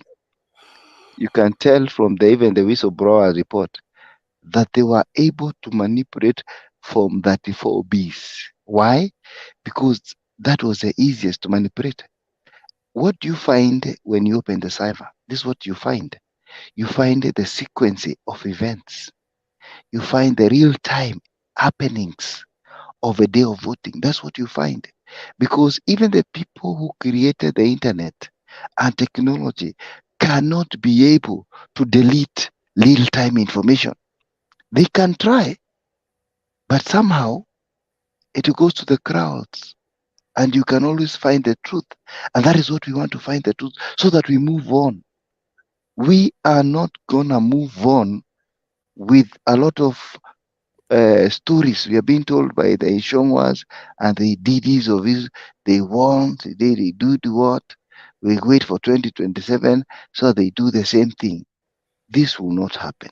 In fact, I dare say this is the last time some people will ever steal an election, because we are not going to be in an election again without solving these problems. And therefore, my own opinion, and that's our opinion of so many people, let's open the server. If this Zakayo man won, we congratulate him and buy champagne and say, uligonga mzee. But the truth of the matter is, this is a person who bought his way to the presidency. And I think everybody knows that. Thank you. Before I come to Geoffrey Mboro and Black, I see Stephen, you have a point. Pole, nimekuacha ukainua mkono sana, ni venye Maina alikuwa anaendelea. Hakuna shida, wajua mimi nimeanzia kutoka from the beginning. Kenya bwana ina watu milioni zaidi ya 55, lakini wale watu milioni 55 wengi wao vichwa vyao ni tamaa, na kila yeye akishiba hataki kujua mwingine ana njaa, hataki kujua. So if some people wako able kufanya kila kitu chao wenyewe, tusisahau kuwa kuna wengine wako disabled kabisa, hajui afanye nini, anangoja msaada wa watu wengine asaidiwe. So tukisema kuwa kama maandamano isiendelee kwa sababu kuwa wengine wataharibiwa biashara, na wale watu ambao hawana chochote cha kuharibiwa tutawaweka wapi? That is our first question. Alafu pili ni kwamba our mindset zetu tunakimbia our shadows. Many people we run out of our shadow. Tunaona ile kitu ni mbaya, lakini kwa sababu sisi tunapatapata kidogo pale, tunaona ni sawa. Kuna huyu bwana ambaye ametoka hapa akasema yuko Europe. Watu wengi bado tu wako Europe, lakini hawajui mambo ya nyumbani. Hata ukimuuliza ulifika nini Kenya, ukaona vile kuna watu wanachemsha mawe. Wewe crazy. Kuna mama amechemsha mawe anataka kulisha watoto, ndio watoto walale, ndio siku ipite. Kuna watoto sasa hivi wanapokuja kwenda university ambazo zilikuwa zatolewa wakati wote, hata sijui kama watu wengine wanaona. Alafu unatoka mtu anasema mimi naweza jisaidia mwenyewe, lakini wewe ni kweli na it's your right, lakini kuna wengine hawezi kabisa kujisaidia, hajui aende wapi wala arudi wapi. Na akienda kuko kwa serikali, tunasema serikali ya mama mboga na nini na nini, hakuna hata mama mboga mmoja amewekwa pale, hakuna wheelbarrow zimetolewa mpaka sasa hivi. So I'm wondering, kama mtu na akili yako timamu utakuja useme hapa kwa vile mimi najiweza, kwa hivyo mambo mengine tu wasifu under the carpet. It's not true. It's not really. You don't have mercy, because kuna watu ambao mimi nawajua personal, wanakula mawe, wanatunda mbegu za msitu wanakula. Kuna watu leo hii hawajui watalala wapi kwa sababu wanahangaishwa na majambazi kabla hata maandamano. So do we have to forget those people? Because kuna watu wengine wana uwezo wa kufungua maduka, kuna wengine wana uwezo wa kusomesha watoto wao. Should we forget such people? Really? As Kenyans? Where are we leading? Tani ni jambo la kusikitisha sana. Hivi mpaka iko na mtu anaweza kuongea wewe mimi naweza kufungua duka, nikae tu mimi naweza somesha. Kuna wengine hawawezi kabisa. Totally. They are disabled, they are blind, they cannot do anything. Where are they? Kuna mmoja wanamuona hapa, a disabled man. Yeye sijui alikuwa ni achaguliwe nini huko, ameletwa mambo. So mtu kama yule, saa hizi katika hiyo government, hatujaona kabisa watu kama wale hata wako represented. Wacha wa mamboga, wacha nini wala nini. Lakini watu wengine wanasema kwa hiyo ni sawa. Hiyo ni sawa. Ya Kaisari, wacha tumpatie Kaisari. Na ya Mwenyezi Mungu, wacha tumpatie Mwenyezi Mungu. Ukweli wa mambo bwana, Kenya Kwanza ina lead that country to in a bad situation. Believe me or not. Thank you. Thank you so much. I see Mzalendo is back. I see Nganga. Nganga, I know you have some words to say. Na Ogenga na Black mko kwa show. Na Nganga, kuna vile wamesema na najua labda hukubaliani na wao. So kwa hiyo watakuwa hivyo, wanaongea unajibu hivyo. Najua by now sasa umeelewa. So wewe unaona aje? Maana kuna vile aliongea na pia haukufurahia, lakini alikuwa anajaribu kung'ang'ana kujielezea. Pole labda alipita mpaka kidogo, lakini ndio that at times happens in the show.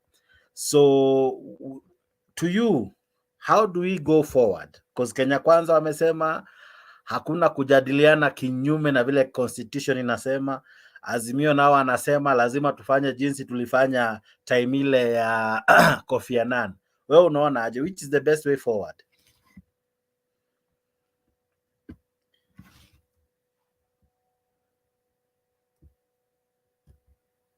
Tumia hata wakienda hiyo system ya Kofi Annan, unajua tukitaja ya Kofi Annan tunajua ni kitu gani, ni wapi Kenya ilikuwa imetoka by then. Unakumbuka kulikuwa na wizi wa uchaguzi, and then ikaleta shida, maafa yakatokea, zaidi ya watu 1,000 wakawawa. I think it was, to be exact, it was 1,300 people.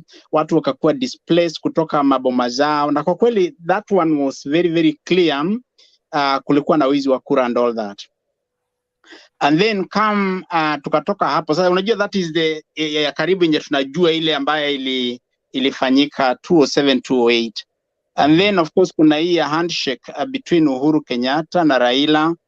Na nafikiri pia ilisaidia kwa sababu ilistabilize the country, na country ikaweza kuendelea kuwa manageable and all that. Sasa hivi mahali ambapo tuko, ningesema why for me it's a bit tricky, ni kwa sababu there is a possibility. Unakumbuka wakati ambapo Uhuru Kenyatta na Raila walifanya handshake, nafikiri ni kana kwamba upinzani ni kama upinzani uliingia kwa serikali ikawa ni moja, unaona. Na wakati opposition iliingia kwenye serikali ikawa ni moja, ni watu wachache tu waliweza kupata kazi and all that, na kukawa na silence. Na nafikiri hata shida ambazo tuko nazo kama kuharibika kwa uchumi and all that, mimi naona ni kana kwamba ilitokana na hilo jambo, kwa sababu unajua kukiwa na negotiation ya watu wachache and then wanyamaze, kunakosa what we call checks and balances kwa serikali. So kwangu maybe na ndio unaona sasa kwa mfano Jubilee government ambayo ilikuwa kwa power pale mbeleni, waliomba pesa nyingi. In fact, the reason as to why kuna vitu vichache, vitu viwili vitatu ambavyo vinachangia kuharibika kwa economy ya Kenya. One of them ni of course the international situation. Tunajua kwamba kuna vita hivi vinapigana huko juu. Uchumi umeharibika kila mahali, sio Kenya tu. Nafikiri in many countries all over the world the economy imeharibika sana. But another thing ni ya kwamba Kenya, kwa serikali ambayo iliyopita walichukua a lot of loans. na hizo loans ambazo there were so many, wakajenga vitu vingi ambavyo ni vya maana, lakini sasa the problem is how to pay hizo pesa, kwa sababu hata uchumi taxes ambazo zinakolektiwa kutoka kwa Wakenya, the money, a big chunk of that money inaenda kulipa zile loans, na hivyo nafikiri inafanya maisha yanakuwa magumu sana kwa Wakenya. Ikiwa out of maybe 1.5 trillion ambayo inakolektiwa kama taxes, and maybe up to around 750 billion inaenda kulipa loan, nafikiri hapo ndio inafanya maisha yanakuwa very difficult. Na ndio naona wakati mwingine kama sasa kwa kweli kumekuwa na ukame, watu wanakufa njaa, lakini sijasikia kwamba maybe misaada inatolewa na serikali kusaidia watu wenye wanakufa upande wa northeastern, northern Kenya and all that. So kwa hivyo unaona ya kwamba the problem ambayo iko kwa mfano kama what do you call the economy, na pia mambo ya maisha kukua na gharama kubwa sana, ni kitu ambacho hakikuanza wakati ambapo rais wa sasa amekuwa sworn in. Kama ni bei ya mahindi ama bei ya unga ilipanda kabla, na kwa sababu ilipanda kabla, it would have been, it is actually unimaginable ya kwamba mtu anaweza kalia kiti na the following week anashusha hiyo price ya hizo vitu. Lazima itachukua muda, na kwa sababu hiyo sasa itachukua muda maybe kustabilize. So mimi kitu ambacho ningesema, well, we need dialogue. Mimi ningesema tunahitaji dialogue, na iwe tuende pale tukiwa na sober mind, na maybe tukienda pale wote tukiwa na sober mind, especially those who will go there, kuwe na give and take. Na ukiwa na give and take, wa discuss vitu kama maisha ya sasa vile ambavyo yamekuwa na gharama kali, kama school fees kwa mfano, those are the things ambazo zimetajwa sana. And then wakifanya namna hiyo, wachunguze vitu ambavyo they are so immediate, na pia vitu kama composition of IBC kwa mfano, watafute namna. Na unajua vitu hivi kama hivyo, vitu vingine vinapaswa kuamuliwa ndani ya parliament, sio nje, kwa sababu vikitolewa nje ya parliament itakuwa sasa ni kana kwamba hatufuati katiba tena. So kwa hivyo mimi ningeulizwa tu, ningesema ya kwamba kusiwe na kulaumu ama unanilaumu, lakini watu waweke mawazo yao pamoja, wa dialogue, na wakisha dialogue waende pale wakiwa na sober mind, na nafikiri watatoka na solution ambayo itasaidia the whole country. Nafikiri that is my opinion. Okay. Yeah. Kenya Revolutionary, nilikuwa nimeona ukitaka kuuliza swali alafu ukapotea. Nani alihepa? Ogega ama Patriot? Ametoka tu saa hizi. Mimi nilikuwa nataka kumuuliza sasa, hiyo kama yeye mwanabiashara alifunga biashara akaenda maandamano. Aha. Raila angesema maandamano kila siku kwa miezi 3. Angefunga hiyo duka yake miezi 3. Hiyo ndio swali nilikuwa nataka kumuuliza. But anyway, nimesikia kidogo Ng'ang'a akisema dialogue. Ng'ang'a, niko na swali kidogo. Hiyo dialogue unataka, you are for that dialogue between Kenya Kwanza, hiyo timu ya Kenya Kwanza na hiyo timu ya Azimio, ama nimekuuliza sana? Mimi Ng'ang'a niko for the dialogue, lakini hiyo dialogue isiwe ni kwa sababu ya uongozi ya mamlaka and all that, iwe kwa ajili ya kuokoa Wakenya ambao wanahangaika kwa sababu ya bei ya maisha imepanda juu sana. Watu wengine wameshindwa kutuma watoto wao shule kwa sababu ya school fees na mambo kama hayo. Kwa hivyo iweze kuwa dialogue ambayo itafanyiwa within the confines of parliament, na watu wasiende pale wakiwa na misimamo mikali, kwa sababu watu wakienda pale, ukiangalia kwa mfano leo nimeona wametoa list ya watu wa Azimio. Of course majina yao nafikiri hata tunajua kwa sababu yametajwa. Watu wakienda pale wakiwa na misimamo mikali, hawata move, hawata make any step. Kwa hivyo nafikiri waende pale wakiwa tayari give and take, yani tunasema hivi na tunaleta mawazo yetu, wengine wanaleta yao, and then we arrive at a middle point, mahali ambapo haita jeopardize the government, na pia haitakuwa ni ya kwamba itaenda kudestroy pia upinzani, kwa sababu nafikiri Kenya, we need Kenya, our democracy is a young democracy, na tunapaswa kuwa na system of governance ambayo itakuwa na upinzani ambayo itakuwa inaweka checks and balances kwa serikali. Lakini tukimaliza kama wakati wa Uhuru Kenyatta ambapo Raila aliingia kabisa kwa serikali mpaka akawa ni kama msemaji wa serikali, nafikiri pia tutakuwa tunakosea. So that is my opinion. Okay, asante sana. Mzalendo, nakuona umeingia show. What do you say about the many things we have shared today? How are you guys? I hope you are doing well wherever you are. Endelea.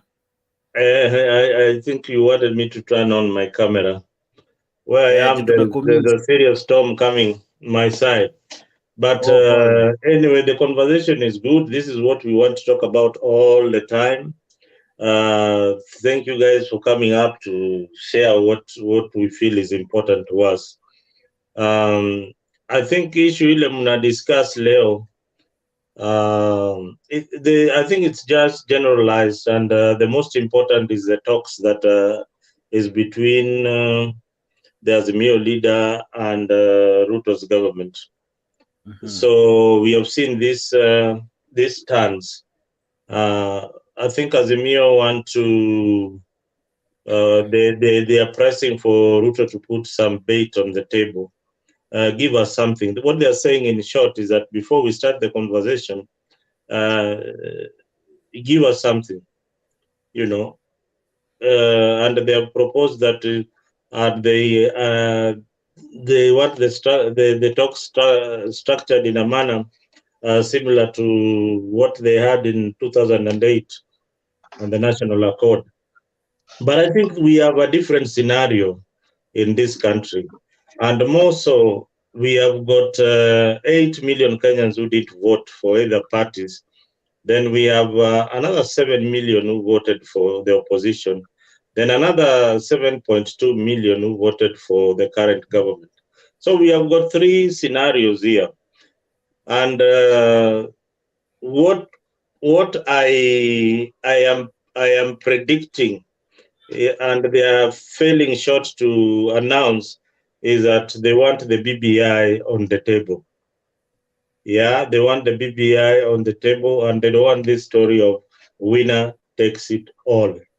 That is the discussion that from both sides, that is what I gather that Azimio really want. Because if they say that they want something similar to the National Accord, then you can see, but these guys are really looking for position. But is it like the cost of living is not coming down? That's a question for panelists. Is it like where you are, the cost of living is not coming down? Is it like the price of unga is still on the increase? How are you guys doing or faring up in Kenya? Is the government doing anything? That is what we should be asking ourselves. Is the government doing anything to reduce the cost of living? Is the government doing anything to reduce the tax burden to the people of Kenya? So if you get these answers done, then we are halfway of what Azimio is demanding. The issue of the server, we keep on saying here that the server has to be open. When you have something like that being tossed, like the server has to be open and we know the winner. So where does that put the position of government? And where does that put the Supreme Court or the judiciary? It's a big question. It's like we are in a hunting expedition. But the most important thing that we have on the table is the server. So the server unlocks the key to almost everything that Azimio is looking for. So instead of hiding behind the cost of living, I think there's one point that Azimio should always present out there. Open the server so that we know the winner. And is it attainable? I mean, Jeff, we have been on this issue for the last almost 5-6 months, whether it is attainable, whether it is achievable to open the server at the moment, and what will be the prediction if the server is open and we find Raila Odinga is the winner? Can we just speculate and see what will happen in the country?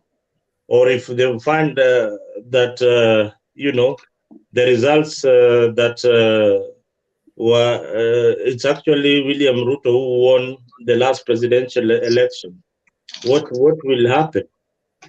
Is it that we will bring back the many lives that have been lost, or is it like we will bring back the many businesses that have been destroyed by the demonstration? How will we compensate for all this? Sometimes it is good to bury the hatchet and look forward for a progressive Kenya. Otherwise, I'll be on the show waiting to hear more from you guys. Thank you very much. Black.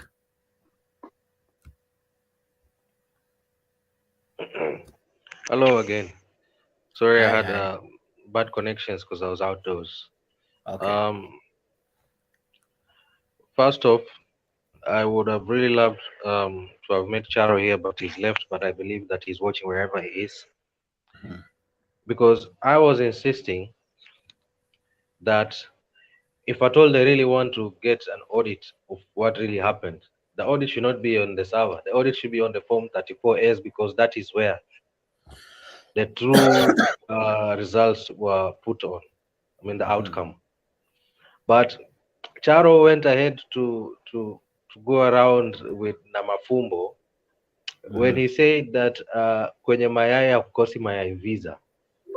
You know, in another sense, he was just agreeing that yes, there will be some forms that will have issues, that kuna mahali ambapo zitakuwa zimeibiwa. And if he could admit that, then isn't that not the very correct, I mean, the very right place that we ought to, or they ought to be insisting to check the Form 34A, so that we can then find out these mayai visas zenye alikuwa anasema. Why do you don't want to go through the Form 34As to go and discover all these mayai visas, or the rotten eggs, that is in English, and then you want to skip directly to the server? No. If they are really genuine and they really want to find out what really happened, the language they should be speaking of would be Form 34As should be edited. But they do know 100% sure that there were places that they played some monkey business. And that being said, what I find out, zitakuwa found out. And then, just like you asked, and I'd also asked, if their hacker could have hacked and they claim that their hacker is ethical, I mean, what can we, I mean, what do we have that tells that the hacking was ethical? The fact that you can break into something without the authority of the person that owns that something, there's nothing ethical about that. You cannot break into someone's house and you say it's ethical. There's no way. There's no authorizing authority that gave them that go ahead to do that. So if they could do that now, what makes us believe that they did not do that then during the elections? So let the language or the narrative change from the server to the Form 34As. That is one. Two, in regards to the cost of living, that is a good idea. When the spoke about the electricity has to go down, that is good. I agree with them. The cost of energy has to go down. That is good. On that one, I can agree with them. But on the matter server, let them be honest. If they really want to find out the truth, twende waitishe Form 34As. Server tuiamini sasa hivi wamechokora tayari. Twende kwa Form 34As. Before I bring in Boro and Kenya Rebel, I want to ask Nganga a direct question. And before I do that, let me play a clip.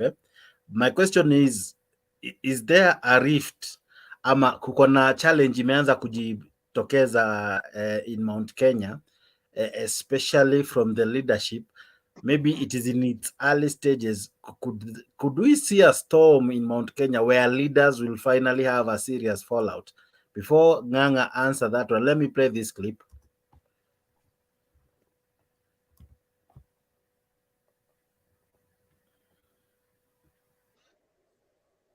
ya mbele kukarabati sheria yoyote ifanywe na mwananchi. Ifanywe na mwananchi. Raila amesema yake, amependekeza. William Samoei Ruto, president wa Kenya, amependekeza yake na ametuletea ndani ya bunge. Na sisi ambaye tuko nje, ambaye tu sio viongozi wa Azimio, sio viongozi wa Kenya Kwanza, wale wako nje watasikizwa na nani? That is why we are calling for inclusivity.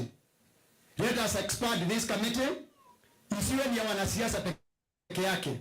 Wacha kanisa ingilie, wacha wasomi waingilie, wanyabiashara waingilie, wataalamu wengine waingilie, lakini tusiletewe wataalamu kutoka nje. Kenya's problems requires a Kenyan solution.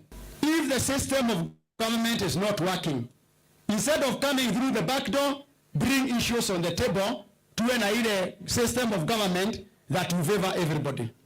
So that we have ministers in the house, we have a proper prime minister, proper deputies, and we work together. It is about equality of vote. It is accepted globally. There is no taxation. There is no taxation without representation. That is the principle worldwide. So again, we have to sort out issues of representation. Every nation is about resource sharing. And therefore what we are calling for is equal sharing of the resources we have in this country. We are asking for historical injustices to be sorted out also. One way of sorting it out is to ensure our brothers who have been left behind for a long time, they also have their say. Drawa katiba ya Kenya leo. No ginya echejio netoro kwe mwingi. Ila toro kwe mwingi niki. Todo mwenye tunalia na imwere. Hena ado milioni mugwaja na magana manana mataikirie kura. Mataikirie Raila na mataikirie Ruto kura ciao. Adasho milioni mugwaja na gatumo kanyanya leo. No marugamagĩrĩra thĩinĩ wa Kenya. Nĩtũragia kĩũria magiria gũikia kura nĩkĩ? Nĩkĩ kĩa marakanirie? Nĩkĩ kĩa mayimithirie hinya wa gũikia kura? Andũ acio mũthĩ ũrĩ ti Raila na ti Ruto. Kumagia na hau rĩ twĩna andũ milioni mũgwanja maira kura. Matiaire Ruto. Kũrĩ angĩ milioni mũgwanja na igana rĩmwe mataire Ruto. Mataire Raila maire Ruto. Andũ acio no nginya mathikĩrĩrio. Na shira no ginya wigero metha iguru no chiro ragireire.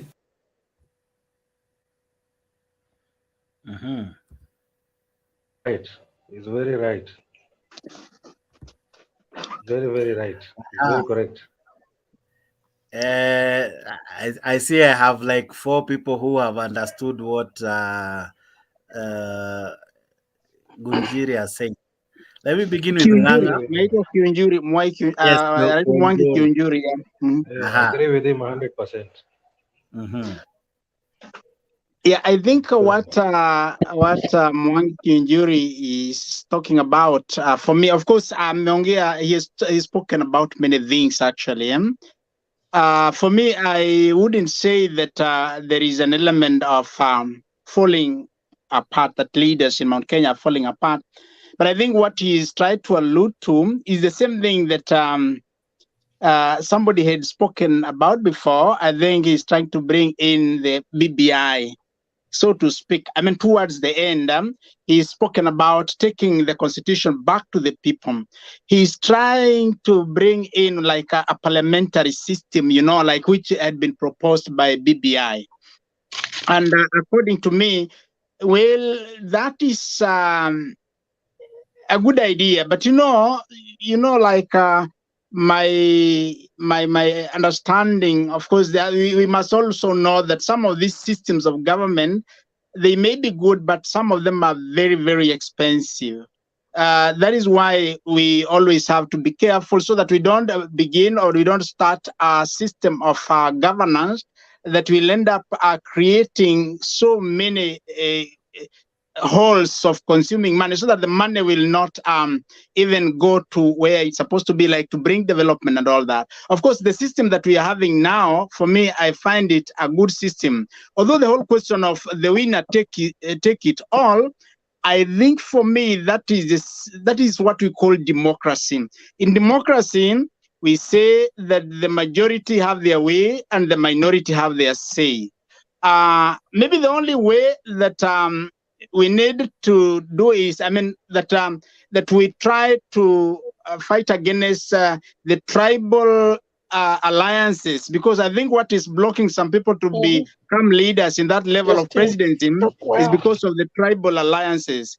And once we finish the whole question of having tribal parties, then it will become very easy, because anybody can become a leader. Even somebody from Northeastern can become a leader if he stands in a party that is not tribal, because you'll be voted as a leader of a particular party. And I think that is where we are having problem in Kenya, because we have got so many parties in Kenya. I think more than 100 or almost 100.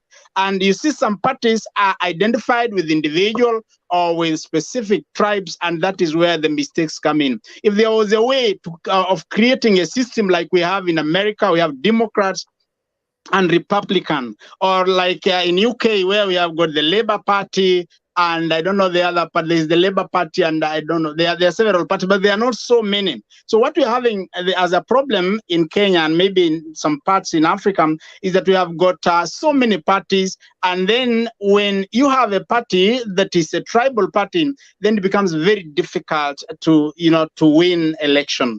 So unless now one tribe joins another tribe and another one, and then now they form a little bit a bigger party. Otherwise, the issue of BBI, well, I think for me, it was a good idea the way it had been started, but unfortunately, I think there were no proper consultation. So that at the end, the BBI was seen as a child of Uhuru Kenyatta and Raila Odinga. Otherwise, if really it was well discussed from the very beginning, from, if, for example, it came through the parliament and politicians discussed about it before they went to the people, maybe BBI would have succeeded and it would have brought a big changes in Kenya. But unfortunately, it didn't do that, even with the best intention of the BBI, because as Mwangi Kinjuri has said, that the whole question of representation, some areas have got so many people, some areas have got little people, and when it comes to the sharing of resources, the areas with a few people, they get also almost equal share with some areas that have got so many people. And it may, when it comes to the taxation, areas with many people like Nairobi, like Kiambu and all that, you see them, maybe they are taxed so much, they have got they give a lot of money to the state. But when you go to areas like Northeastern and all that, you see a big county, and the people who are there, maybe they're around 15, 20, 30,000. But you go to some areas like Kiambu County, more than 1 million people. So for me, I would think still the whole thing lies on discussing and agreeing soberly without having a personal interest, doing it for the common mwananchi, doing it for the Kenyan. I think that would be the best thing. So that is my contribution. Okay. Black?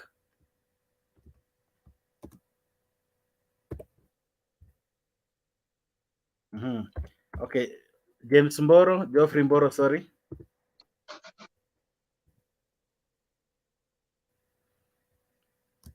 Geoffrey Mboro.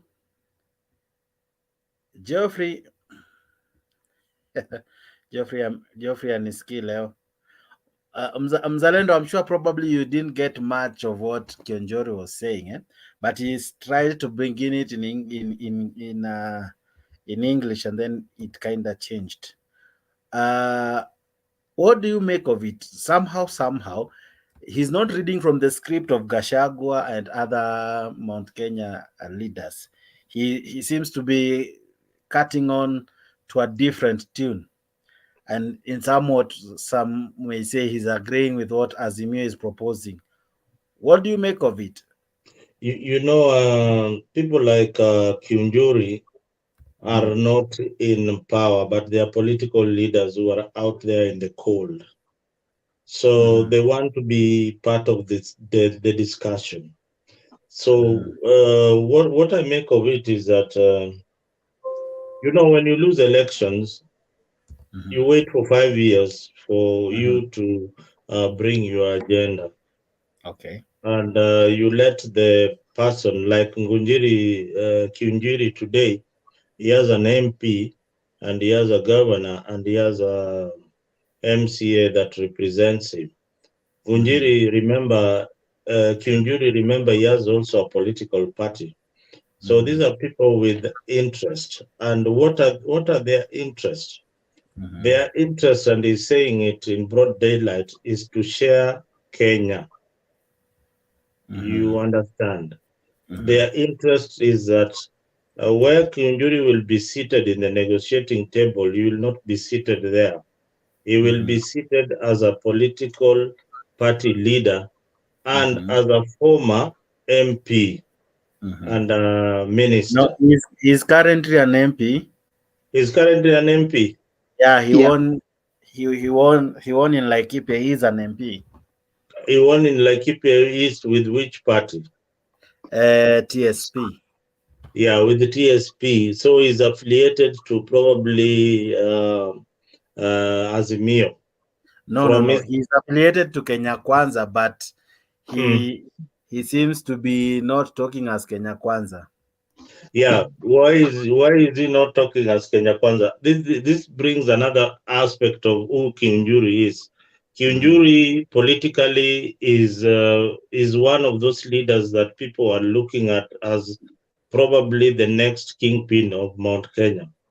People love the way he speaks Kikuyu fluently, and it resonates very well with the issues that affect the people of Central Kenya. That is the much I've read about Kinjuri, and from what he said, being a parliamentarian, and this is what we all know. All laws, there's no law that can be made out of parliament. That is a fact. So, there's no law that can be made out of parliament. Whatever they will be discussing can always be brought into, will be brought in parliament for a debate, where William Ruto will whip his party, and Raila Odinga will definitely whip Azimio to pass some of those laws, and they become law. So there is no, these guys are taking us into a political discourse.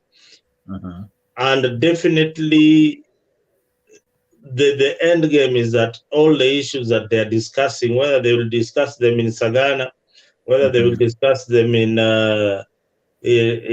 Mombasa, they will all end up in parliament. This is also another waste of taxpayers' money. We all know the issues that are being brought forward. Yeah, they could, in less than 24 hours, this issue should have been done, taken to parliament for debate for a week, and we move on. So what is this big deal that they really want to talk about? What do they really want to talk about? Kama ni kugawana serikali, then they put it clearly that we want to gawana serikali. Na kama the other guys are saying they don't want the handshake, so I'm wondering, how will they meet? Will they meet on a StreamYard, or will they meet via Zoom, or where will they meet? So they want to have a discussion. They don't want to shake each other's hands. So this discussions already is a discussion whereby you are discussing with an enemy. Yeah, and even after this discussion, we are still enemies. All right. Yeah, that is what they are saying. We are enemies. We want to discuss with you. We are having a fight, but we are not going to shake hands. No matter what happens, we are not going to shake hands, but you must meet our demands. And you are asking the government to meet your demands, yet the same government, you don't recognize it. So sometimes you read the politics. You must read the politics. You must understand how the National Accord in 2008 played, how Raila went to Sagana and struck a deal with Kibaki, and they all lost everything. Okay. Yeah. To other news that also made headlines today, it is what I'm displaying just now. I don't know if you can see that template I've just posted. They said that Azimio Group removes Sabina Chege as Assembly Deputy Whip. What do you make of it? Jubilee, of course, ran by Uhuru Kenyatta. after the election, this is the group that they kind of allowed to either come in through nominations, and then they also gave them some posts. Now she's out, and actually she has been de-whipped. What do you make of this?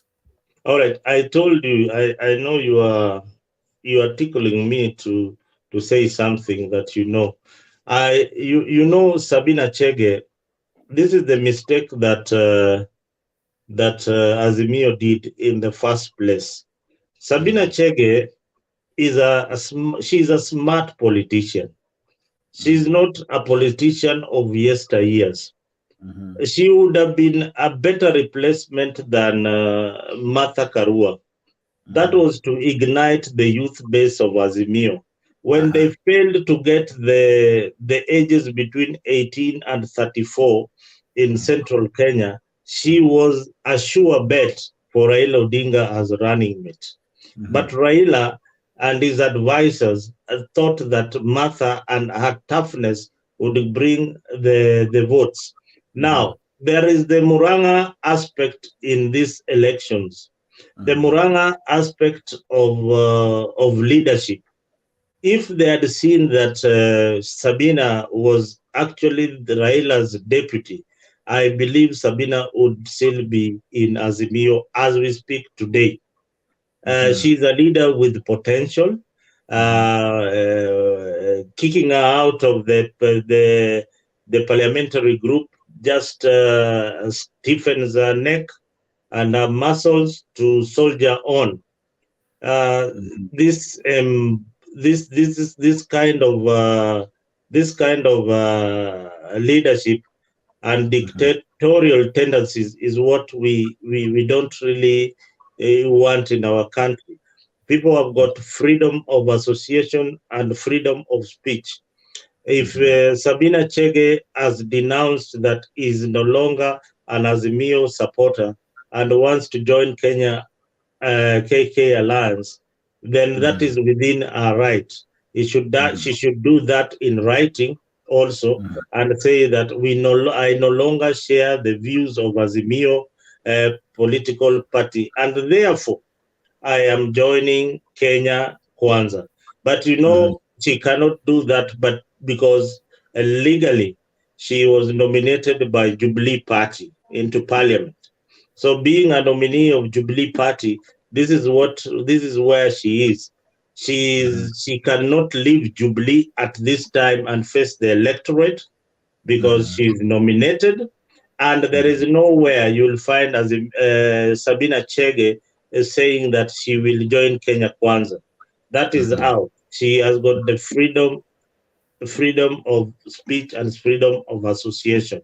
And even if they kick her out of the political party called Jubilee, the next day she'll be in court asking them to show them, to prove that she's not a member of that political party, because there are ways to be kicked, to come out of a political organization or establishment in Kenya by law. Thank you. Okay. Geoffrey Mboro, sorry, I don't know why I call you James. Oh, Jeff. Jeff Mboro, are you there? Yes, I'm here. Uko umepotea, sasa karibu tena.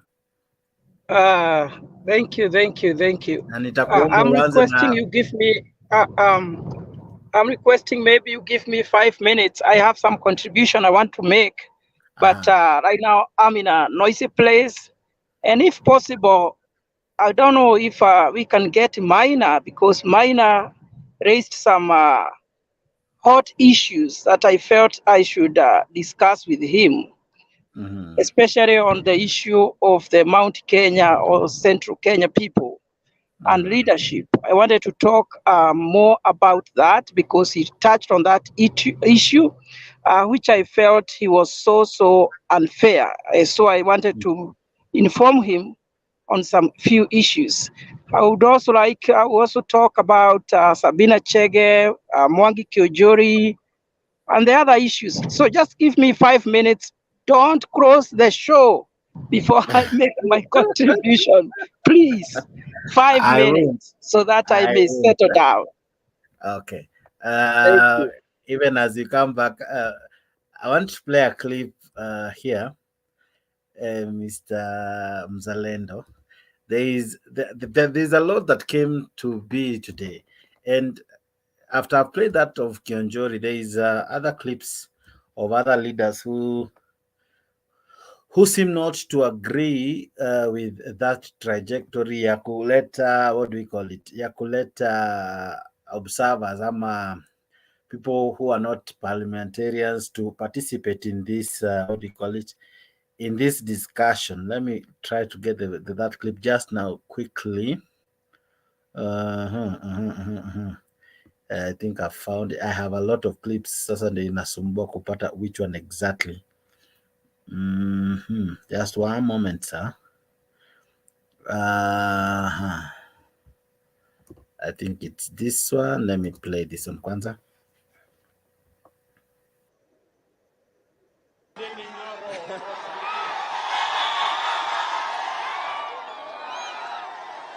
Watu wa Joro oye! Harambe! Bado mko pale pale. Na kwanza hata kunanyesha baraka ya Mungu leo iko Joro. Na iko Nakuru. Kwa sababu baba wa taifa, rais wetu wako hapa siku ya leo. Mimi niko na jambo moja peke yake. Wale majamaa wameita mkutano leo. Na wakaanza kukoroga, wanasema ati wameappoint wabunge wao kuangalia ile dialogue yao, ati kisha wataripoti kwa wazee wengine wa chama chao. Na pia wakaleta vitisho, wanasema ati lazima turudishe wale terera 4. Tunawaambia hawa waturudishi. Wameenda nyumbani na wameenda wakiedanga. Na ya mwisho, tukiwa hapa Joro tuwaeleze wafanye nini. Wacha hata kuweka sufuria kwa kichwa. Tunawaambia waweke nyungu. Waweke nyungu hata ikiwa na githeri. Hakuna mkate nusu. Na hakuna handshake. Na hakuna kitu watafanya. Kwa sababu William Ruto, rais wetu, huyo sio wa Sererak. Huyo wa Sererak. Huyu ni wa Mokimo na wanaweza tisha huyu. Mimi nauliza rais wetu kwa heshima, weye aendelee kuweka maneno ya barabara na uchumi. Hii maandamano awatie watu wadogo kama sisi.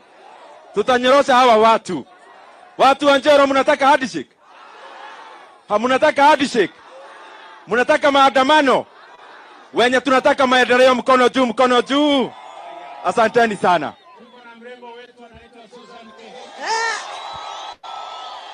Njoro hamjambo.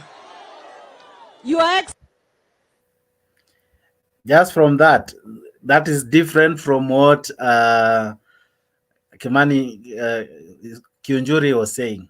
So it's, you see, Kionjori was saying we need to have people behind the scenes facilitating this conversation, and Kenya Kwanza is totally speaking differently. Do you see a rift eventually happening in Mount Kenya? I told you they are seeing like it's called Gachagua. They are seeing that Gachagua probably does not have the national command as a leader. Yeah, he has been relegated to a Kikuyu vice president. So that loophole is what everybody is trying to capitalize on. That is what Azimio is really stabbing, that wound that is there, or that vacuum, that assumed vacuum in Ruto's government, that the DP is assumed as somebody who is reckless, somebody who cannot assume the position of the presidency, even after Ruto exists. So this has already started playing out, and it is the politics for 2027, and it is the politics for 2032. So Gachagua is not sitting pretty where he is. That is why you saw him make a 40-second speech and is annoyed. He knows that within Ruto's camp there is some people who are saying that your DP is reckless. If you didn't utter this, probably you would not have Mandamano. Things like that. I'm just speculating like any other Kenyan. That is my opinion. And that is not the opinion of Mtembei TV. It is my own opinion. So, Kiunjuri did.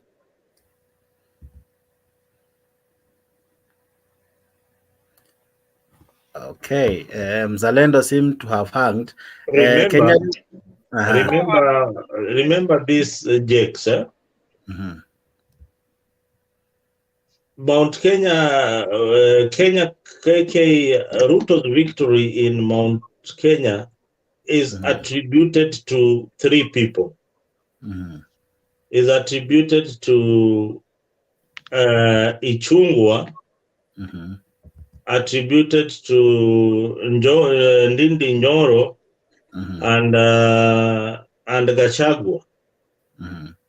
Gachagua is only the financial aspect of gathering votes in central Kenya, but there were main players, and even if you go back, you can see how people like Ichungwa were regarding Gachagua. You can see their comments. Did they really appreciate that he was elected the DP, or did they have someone else in mind? These are people who had some people in mind that they were thinking, or probably himself as the running mate for William Ruto. So there's still that problem. There's still that problem that they are not comfortable with Gachagua, and I wish Gachagua was in that rally. You would have played what he said. All right. He was. I will play it just now. In the Azimio meeting, there was this also that came to play. I don't know if you can see what I've displayed. Former President Uhuru Kenyatta sends apology to me. Apology for missing the parliamentary group meeting. Yeah, he was missing. What do you make of it? I don't remember the last time he attended the Azimio meetings. What do you make of it? No, for Uhuru, it's just a matter of time. I think he's just buying time. He's looking for an exit avenue so that he can join Kenya Kwanza. He knows what his people are saying on the ground, and he regrets. What I think behind the scenes, he regrets making some of the mistakes that he did. So what is he trying to do? I mean, already his people are annoyed with his position. So should he come out and counter what the Mount Kenya people are saying? Remember, this is somebody who enjoyed the political patronage of central Kenya votes. Remember, this is the guy who literally put Kibaki in power after 2007 post-election violence. So Uhuru knows he is playing his cards well. He doesn't want to be associated with Azimio so much, and he also doesn't want to be associated with Kenya Kwanza.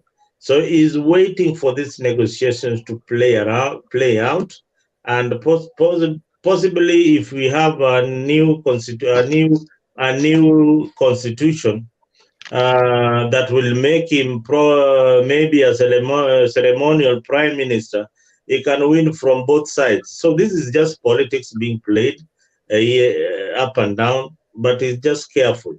He's just very, very, very careful. So for Azimio, they've been trying to drag him into the politics, but he has refused to come into the politics.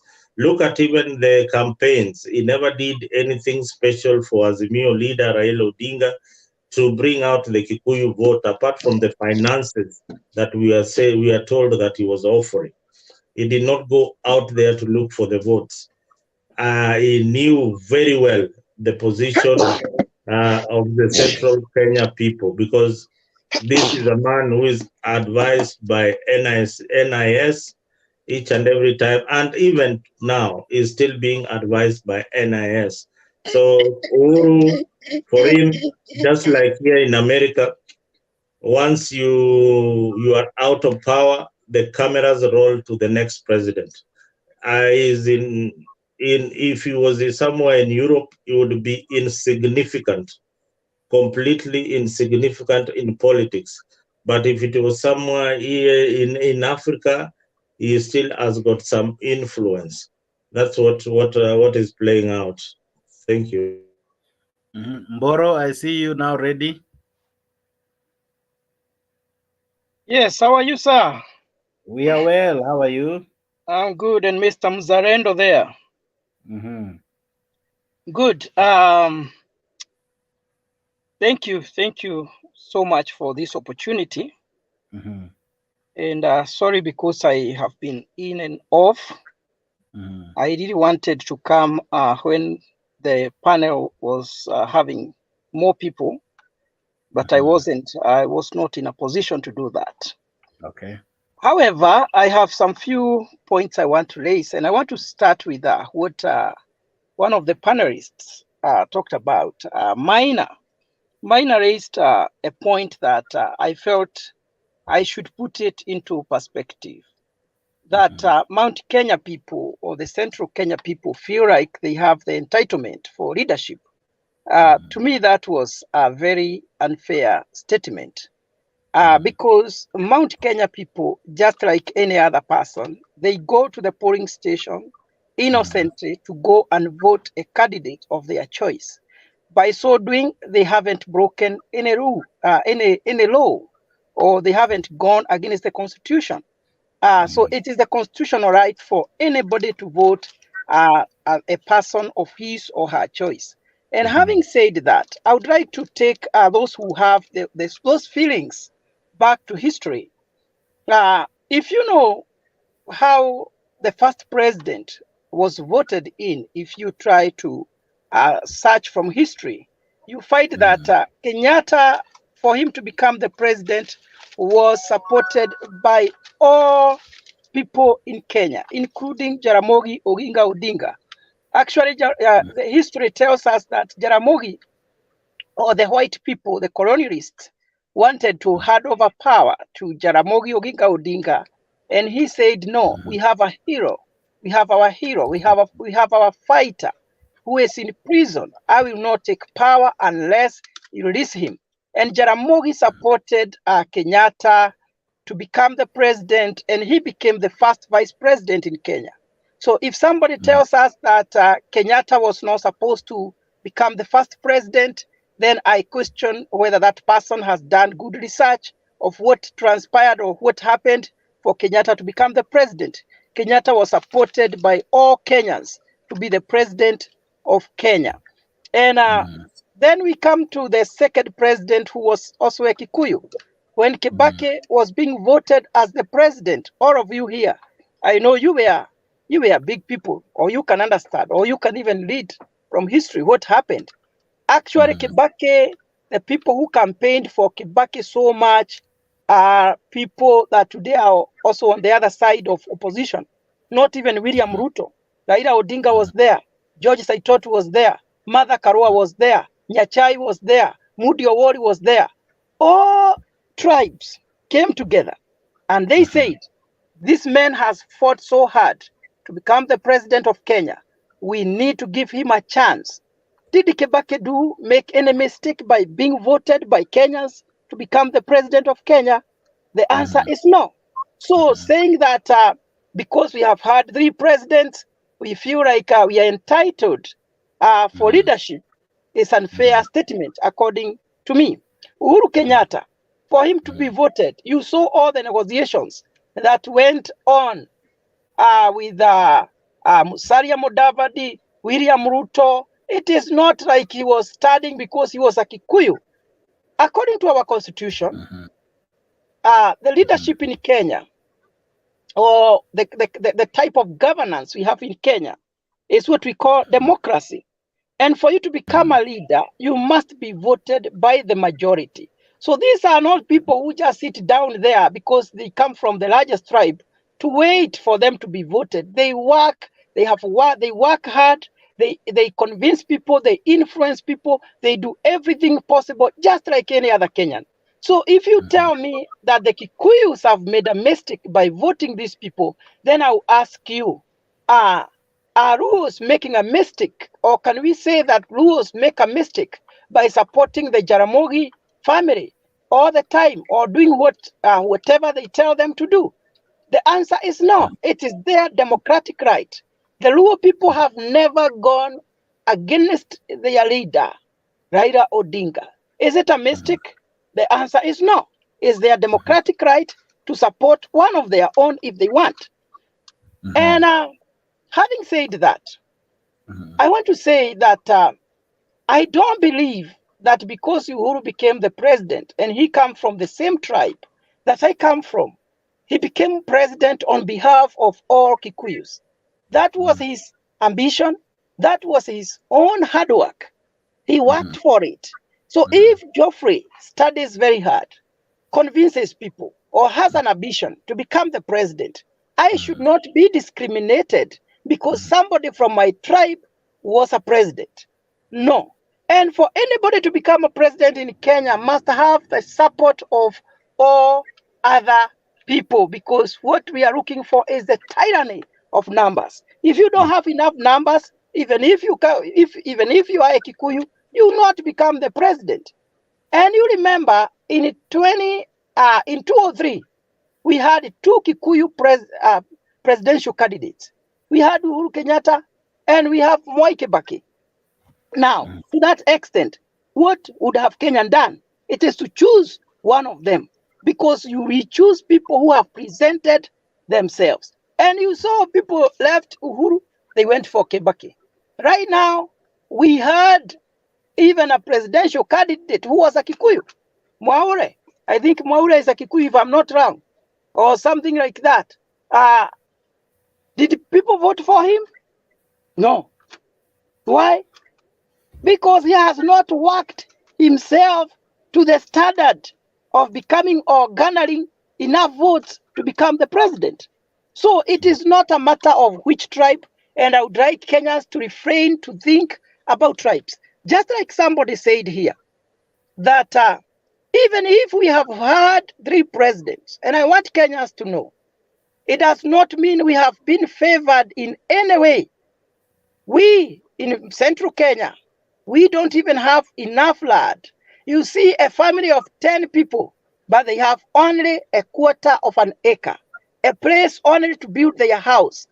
You will see a large family with only half an acre of land. And that is why you see most Kikuyus are in businesses.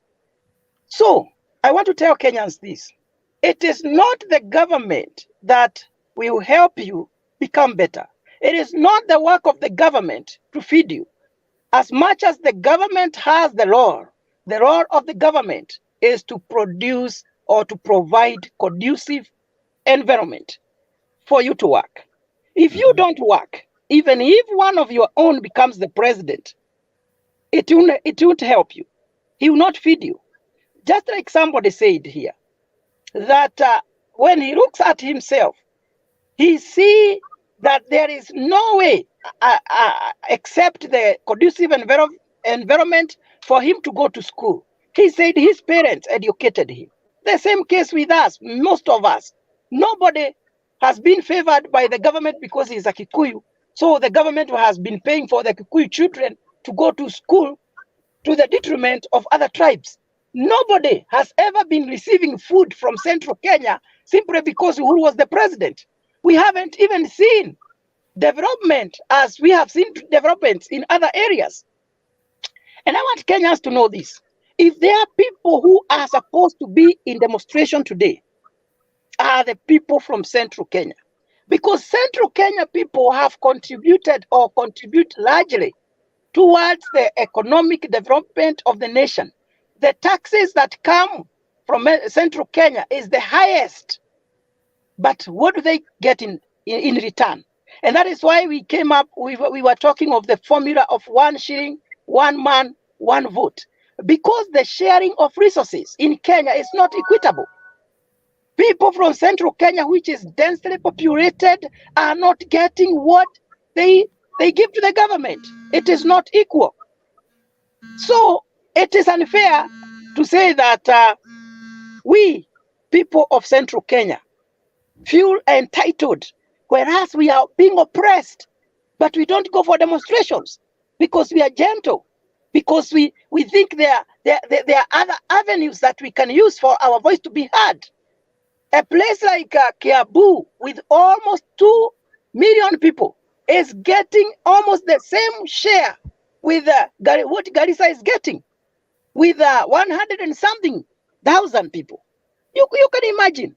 If today people are to get bursary in Kenya, in central Kenya, it is very hard for them to get more than 3,000. It is between 1,000 and 3,000 for bursary. What can it do? Whereas other places, they're even taking people to study abroad because they have enough money. But do we complain? Do we go on streets? No. What we do, we try to raise our issues through the right procedures.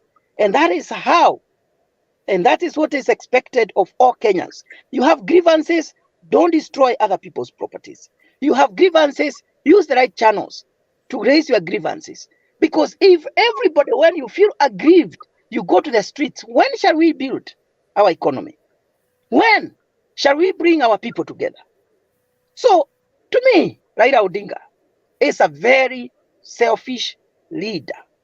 And I'm making this statement as a strong statement because I believe if he was the one who was declared the winner by the IEBC, he would not let anybody else to enter in his government. But now, because he was not declared the winner, he feels that he should be let in the government. That is being unfair. That is being selfish. And when shall we allow the rule of law to govern our country? Because we have been like this for a very long time. We go for election, we use billions of money, we waste time for several months, several weeks, campaigning. Then after that, after we use all these billions of money, human resource, waste time, then you tell us whatever you did was an exercise in futility. What we need to do is we sit down, we have a dialogue, then all of us join the government. Then who is going to collect the government?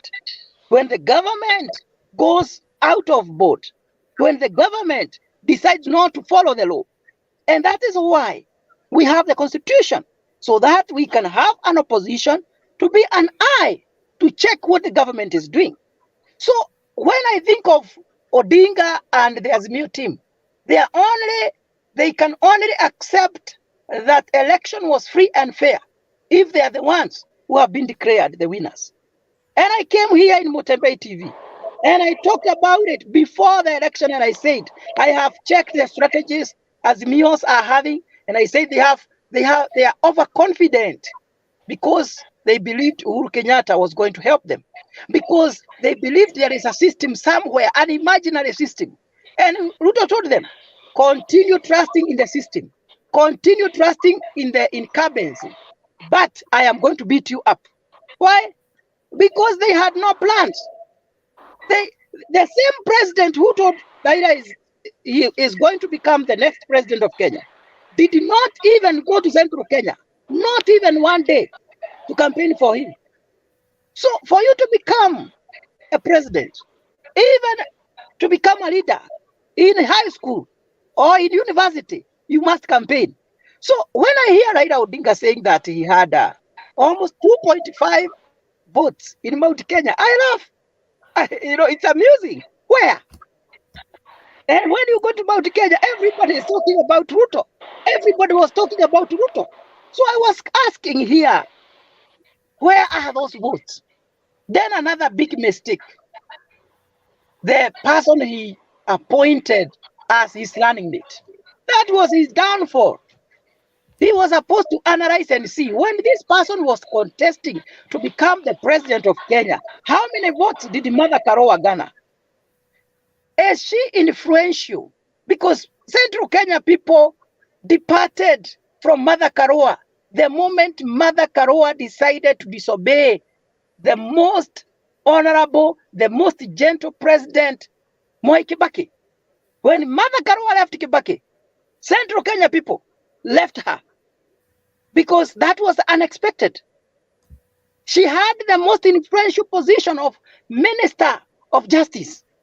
When we needed her most, she abandoned the government. She abandoned the position. So when we look at her, we see a very emotional, a very bitter person. And you see even on those platforms when they were campaigning, she was telling people how confident she is, how she's not afraid. And she was using some very harsh language to the electorate, to the voters. Whereas Ruto was asking, just begging people, you know, soothing people, please, I beg you, vote for me. But the other one is saying, na sisi huwa hatutaki hiyo upuzi mko nayo hapa. Hatuogopi mtu. I mean, the language you are using, yet you want these people to vote for you. So I listened to Mother Karua and I was like, is she going to bring votes for Raila Odinga? So the choice was mistaken. Totally mistaken. Mother Karua, even now, if you listen to the leaders in Mount Kenya, listen to Gachagua, listen to Didi Nyoro, listen to Kimani Ichung'wah, do they even respond to her? She talks all the time talking to William Ruto. Do they even bother responding to her? Because politics is all about the influence. How many people does she influence? Politics is about the tyranny of numbers. How many numbers does she command? That is why they decide, we are not going to answer. We are not going to respond to Karua because she has no influence at all. She has no influence. Even now, Raila Odinga should rethink if he continues every time to think that Karua has any kind of influence or is going to help him. I don't think that is going to help. On the issue of, you talked of Kionjori, Mwangi Kionjori. Maybe you don't know that the departure between Mwangi Kionjori and William Ruto did not start now. Even before the elections, Kionjori was showing some kind of discomfort. And he was saying that they are not being considered in decision making. And even he threatened to leave the Kenya Kwanza government. Ruto did not bother so much because Kionjori, there is what I call an individual character. Kionjori, you know, in psychology, there are people we call agreeable people. Those are people you can sit down and agree with, discuss something, and you say, this is the path we are going to take as a group. But is Kionjori agreeable? Kionjori is on the other side of unagreeable people. People who will always want to have their way. People who are not easily subordinated. And that is why Ruto decided to ignore him. Even when Ruto was forming the government, he did not bother much about Kionjori. So what is happening now? In Central Kenya, Kionjori is trying to look for a political space because he is not in the government, he is not in the opposition. In Kikuyu, there is what we call Jagadha. You know, Jagadha are those, you know, the skin that protrude in goats. It is not in the meat, it is not in the skin. So that is how Kionjori is right now. What he is trying to do, because he already has his own party, and he wanted to become the kingpin of Mount Kenya, which became very hard, and he became bitter out of it. So as Kionjori is talking, he is not talking on behalf of Kenya Kwanza. Kenya Kwanza, as a government, they are talking in one voice.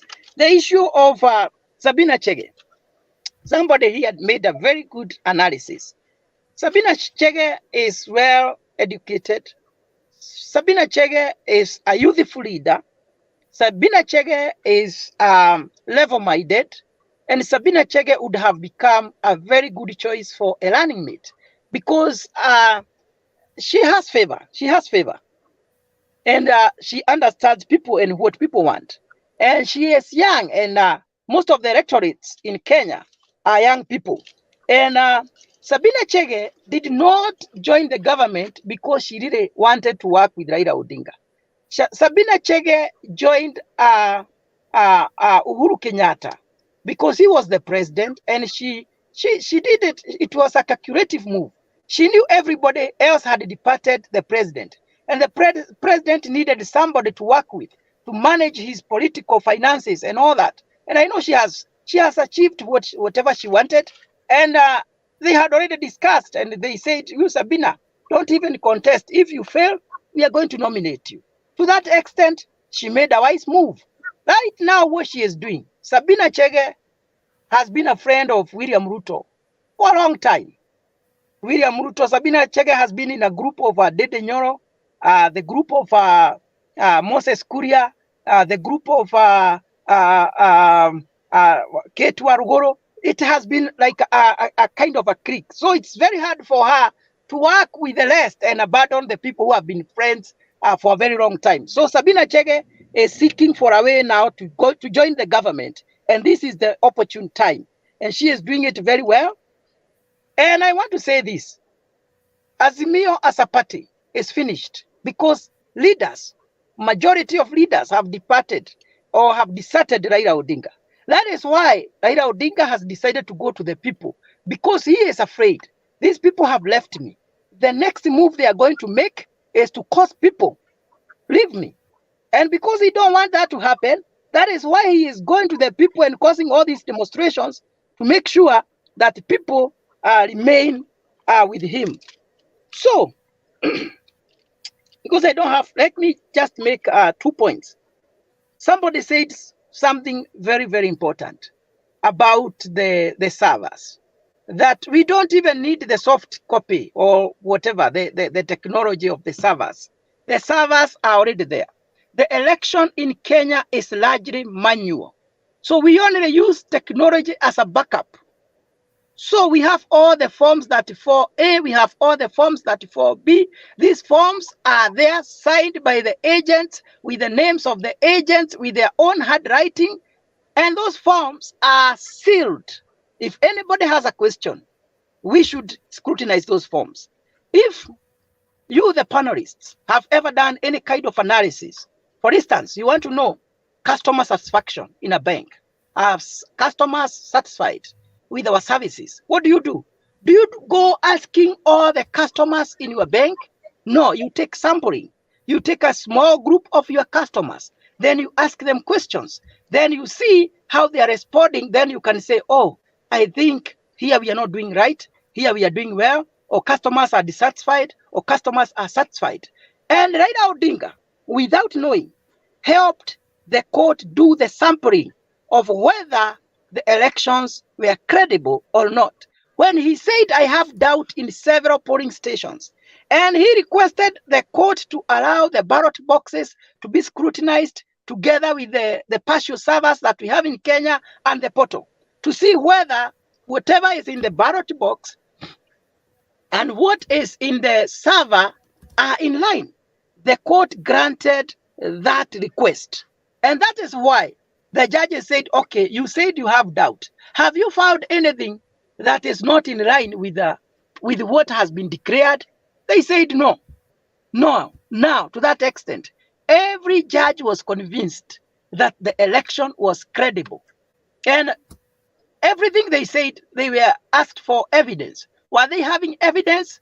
No. What we have seen, even with the supporters here, it is confusion. You see people saying here that Raila Odinga won. What is the evidence that you have? The server. Okay, they saw talk of the whistleblower. Who is the whistleblower? We don't know. I want Kenyans to know that Raila Odinga has crafted an art of reigning through deception, through lies, violence, and hooliganism in the nation of Kenya. And many people believe in that, which is very unfair. Because do we have any law in Kenya that covers a part of the whistleblower? Do we have any legal framework that can cover whistleblower? Who is the whistleblower? Who is better than the whole system of IEBC? Who is this whistleblower? Who is better than our judicial system? Even who is this whistleblower? Who is better than all the observers that we had? I can tell Kenyans confidently that I believe there is no whistleblower. These are the ODM people who sat down, came up with the numbers, and decided this is what we are going to see. Because we have seen so many deceptions. We have seen so many lies being told to Kenyans. Right now they are saying they are fighting for cost of living. Is that a genuine issue? Is it genuine? We know that hunger has not started during the tenure of William Ruto. Even during the time of Uhuru Kenyatta, people were still hungry. If Raila is a genuine leader, why didn't he demonstrate? Why didn't he call for the maandamano?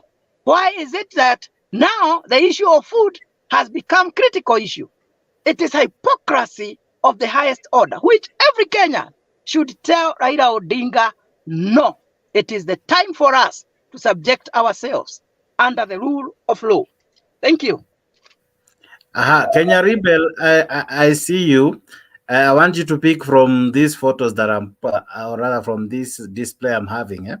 I begin from this one, and then you speak about it, then I move to the next one. This is where Raila strongly says that he doesn't want a handshake with Gachagua. Why do you think he's sidelining Ruto in this statement? Yet, in any case, even last time he did not greet Ruto, he greet Uhuru Kenyatta.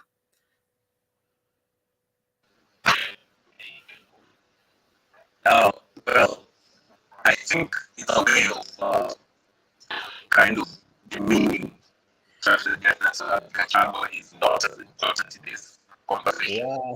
Your voice is bad. Oh, okay. Hold on. Let me try again. Can you hear me? I can hear you, but you have excessive echo. Oh. All right, let me log out and log in again. Okay. Mzalendo, what do you make of these two leaders? Okay. Okay. It's okay. It's okay, Kenyarebo. You can come back in. Yes. What do you make of these leaders? I think the what comes out is what I've been telling you, that Gachagua is a man under siege, and it's because of his utterances and his previous role as an administrator. So people still see Gachagua as a DC or a chief. So that is his undoing, and then he's unlike most vice presidents that we have seen before. He's more of a Ruto replica. Yeah, he's not quiet, and I think it is high time that seat, according to according to people like the late Mwai Kibaki, Saitoti, the former vice president. It's called Dr. Josephat Karanja, the late Dr. Josephat Karanja. Dr. Josephat Karanja had a very short stint as the vice president of the Republic of Kenya, and he was removed very, very quickly. But now the problem is the DP, the DP. You can't remove the DP. He's there to stay, and he has a character. So that is his character. You either live with it or or you don't listen to him. So people think that they cannot, what Raila is saying, cannot negotiate with Gachagua, but would rather negotiate with Ruto. But he's forgetting that that Gachagua and Ruto are in the same government. So those are the grand positions that these two political factions are taking. But back to what Mburu had said before. Mburu made some statement which I think I should correct before it goes too far. The Kikuyu community has benefited from the presidency since Kenyatta's time. The only issue that they're having is the land issue. So, Mr. Mburu, when Kibaki came to power, he ensured that Kikuyu community occupied the plum jobs in the country. And Kibaki, despite his legacy as an economist, and he tried to revive the Kenyan economy, Kibaki was one of the most tribal presidents Kenya has ever had. Yeah, so I would not even place him where we can put some good African leaders. So Kibaki played his role, and if Kibaki was not tribal, then we would not be where we are today. If Kibaki was not tribal, we would not be where we are today. What other Kenyans are talking about? Yes, you could be in Kenya Alliance, but there is somebody in the coast region. There's a tribe called Kauma. I think Kauma are the tiniest tribe in Kenya, and they are in the coast. So if then they have got even no hope of the presidency. Yeah, just like the Kisi community have relegated themselves to civil servants. They have got no hope in the Kenyan presidency, because the Kenyan presidency is about the numbers. The numbers. So Kalenjin community, as it is now, they only need to form an alliance with any other big tribe and occupy the state and occupy state house. So that is where we are politically. Should these laws be changed? Yes, I think there are some laws that need to be changed so that we can have equal representation. There are some laws, fundamental laws, that need to be changed so that the Luo community can feel represented at some point. Is it the right time? Maybe yes, maybe not. But I think it is important that we look at our constitution clearly and see what can be done about it. That each and every election cycle, we can have a president without any chaos or anybody feeling that they are shortchanged. Should we change to a better system like in India or here in the United States? Yes, even if we change into a better system, the tyranny still remains. So it will remain like the two communities are just playing a ping pong game, like the game of tennis.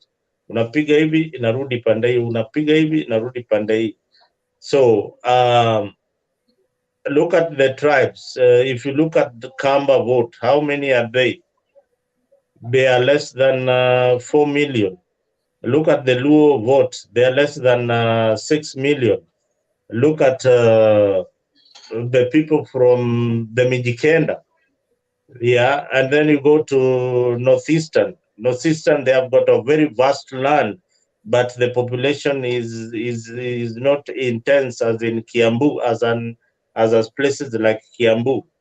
So how are we going to have equal representation in the country, such that people in Northeastern one day can enjoy the fruits, of being the president of the Republic of Kenya, or the ambition? So if you are born in Somali in Mandera, you probably have no hope of ascending to become the president of the Republic of Kenya, unless I don't know, unless you become a Christian. I don't know what will come of it. But if we had a situation whereby we have college votes from wherever that people are voting, and then you get a number of votes, if you win like in Northeastern, then you get everything in Northeastern.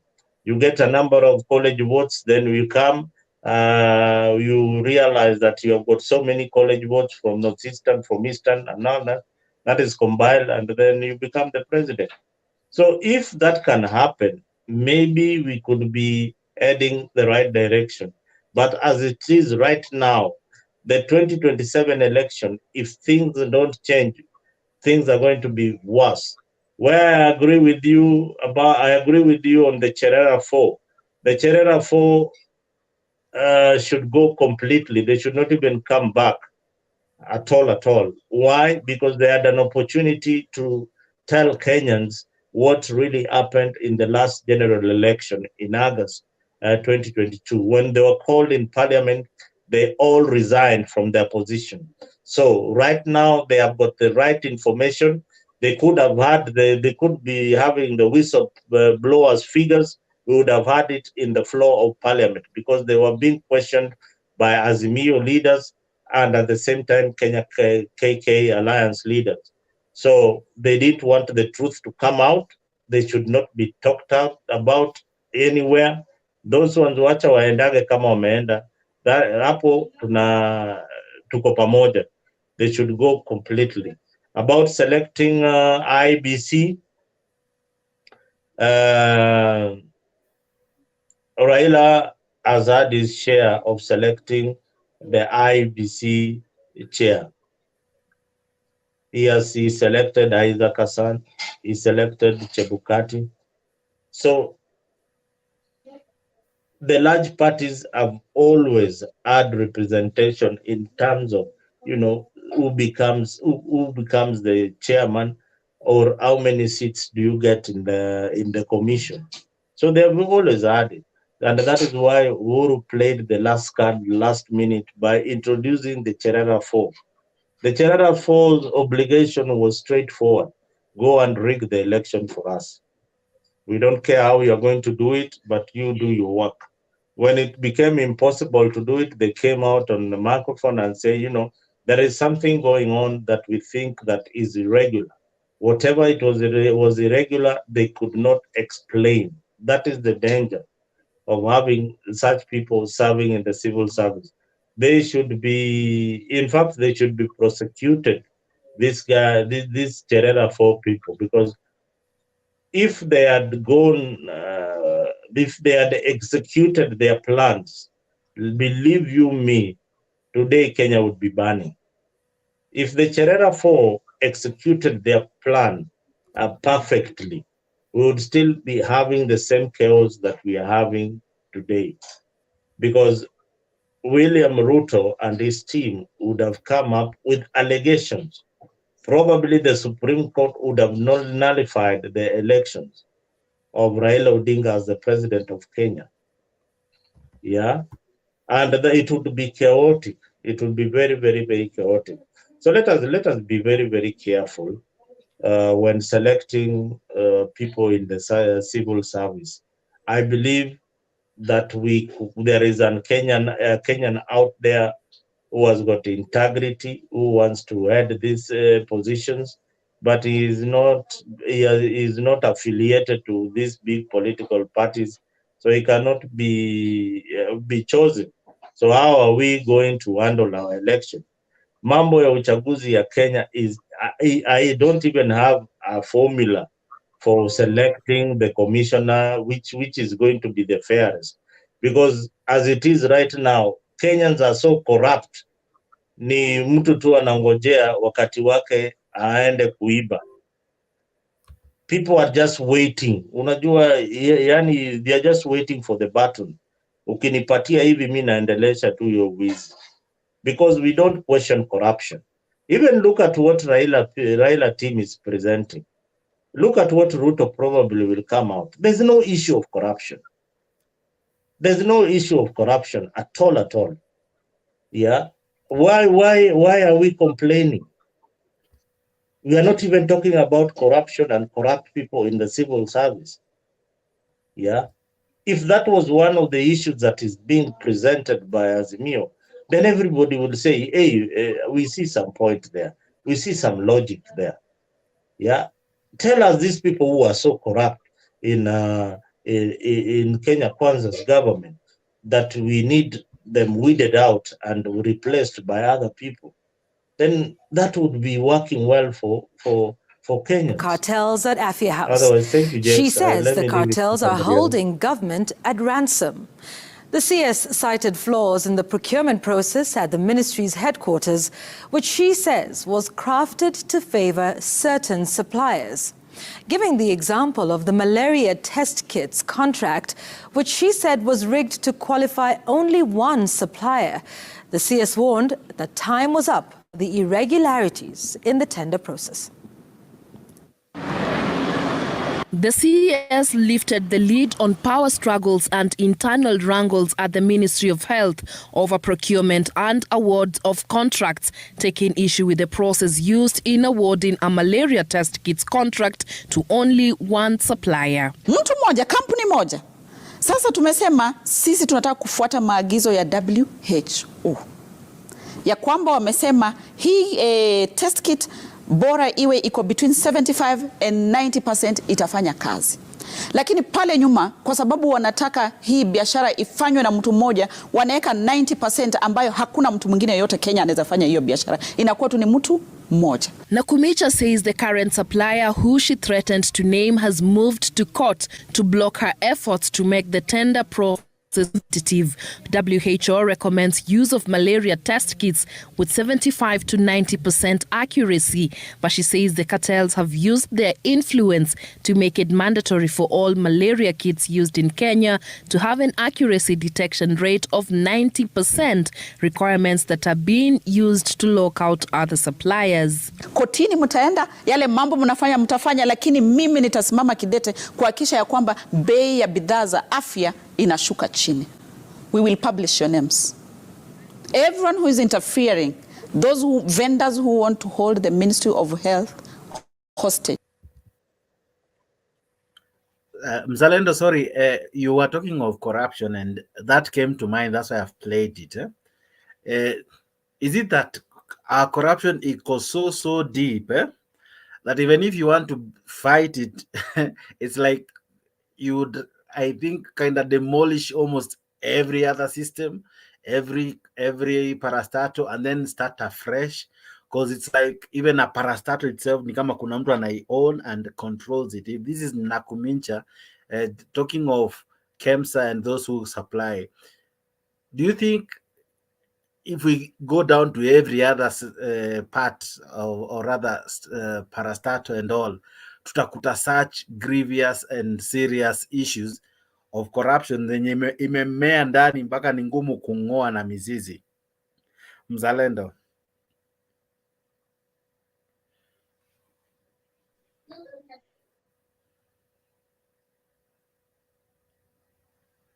Unmute. Sikupata swali lako, hebu rudia kidogo. When you are talking of corruption, that's why I even brought that clip. Is it that imeingia, it's everywhere, that for us to even get rid of it or even to think of getting rid of corruption in our country, it's like we'll have to destroy or rather to abolish all these parastatals, all these, most of these organizations, because it's like it is a cancer that if you try to go to the root, you'll be surprised what you unearthing. Yeah, true. I mean, look at what parents are doing in exams.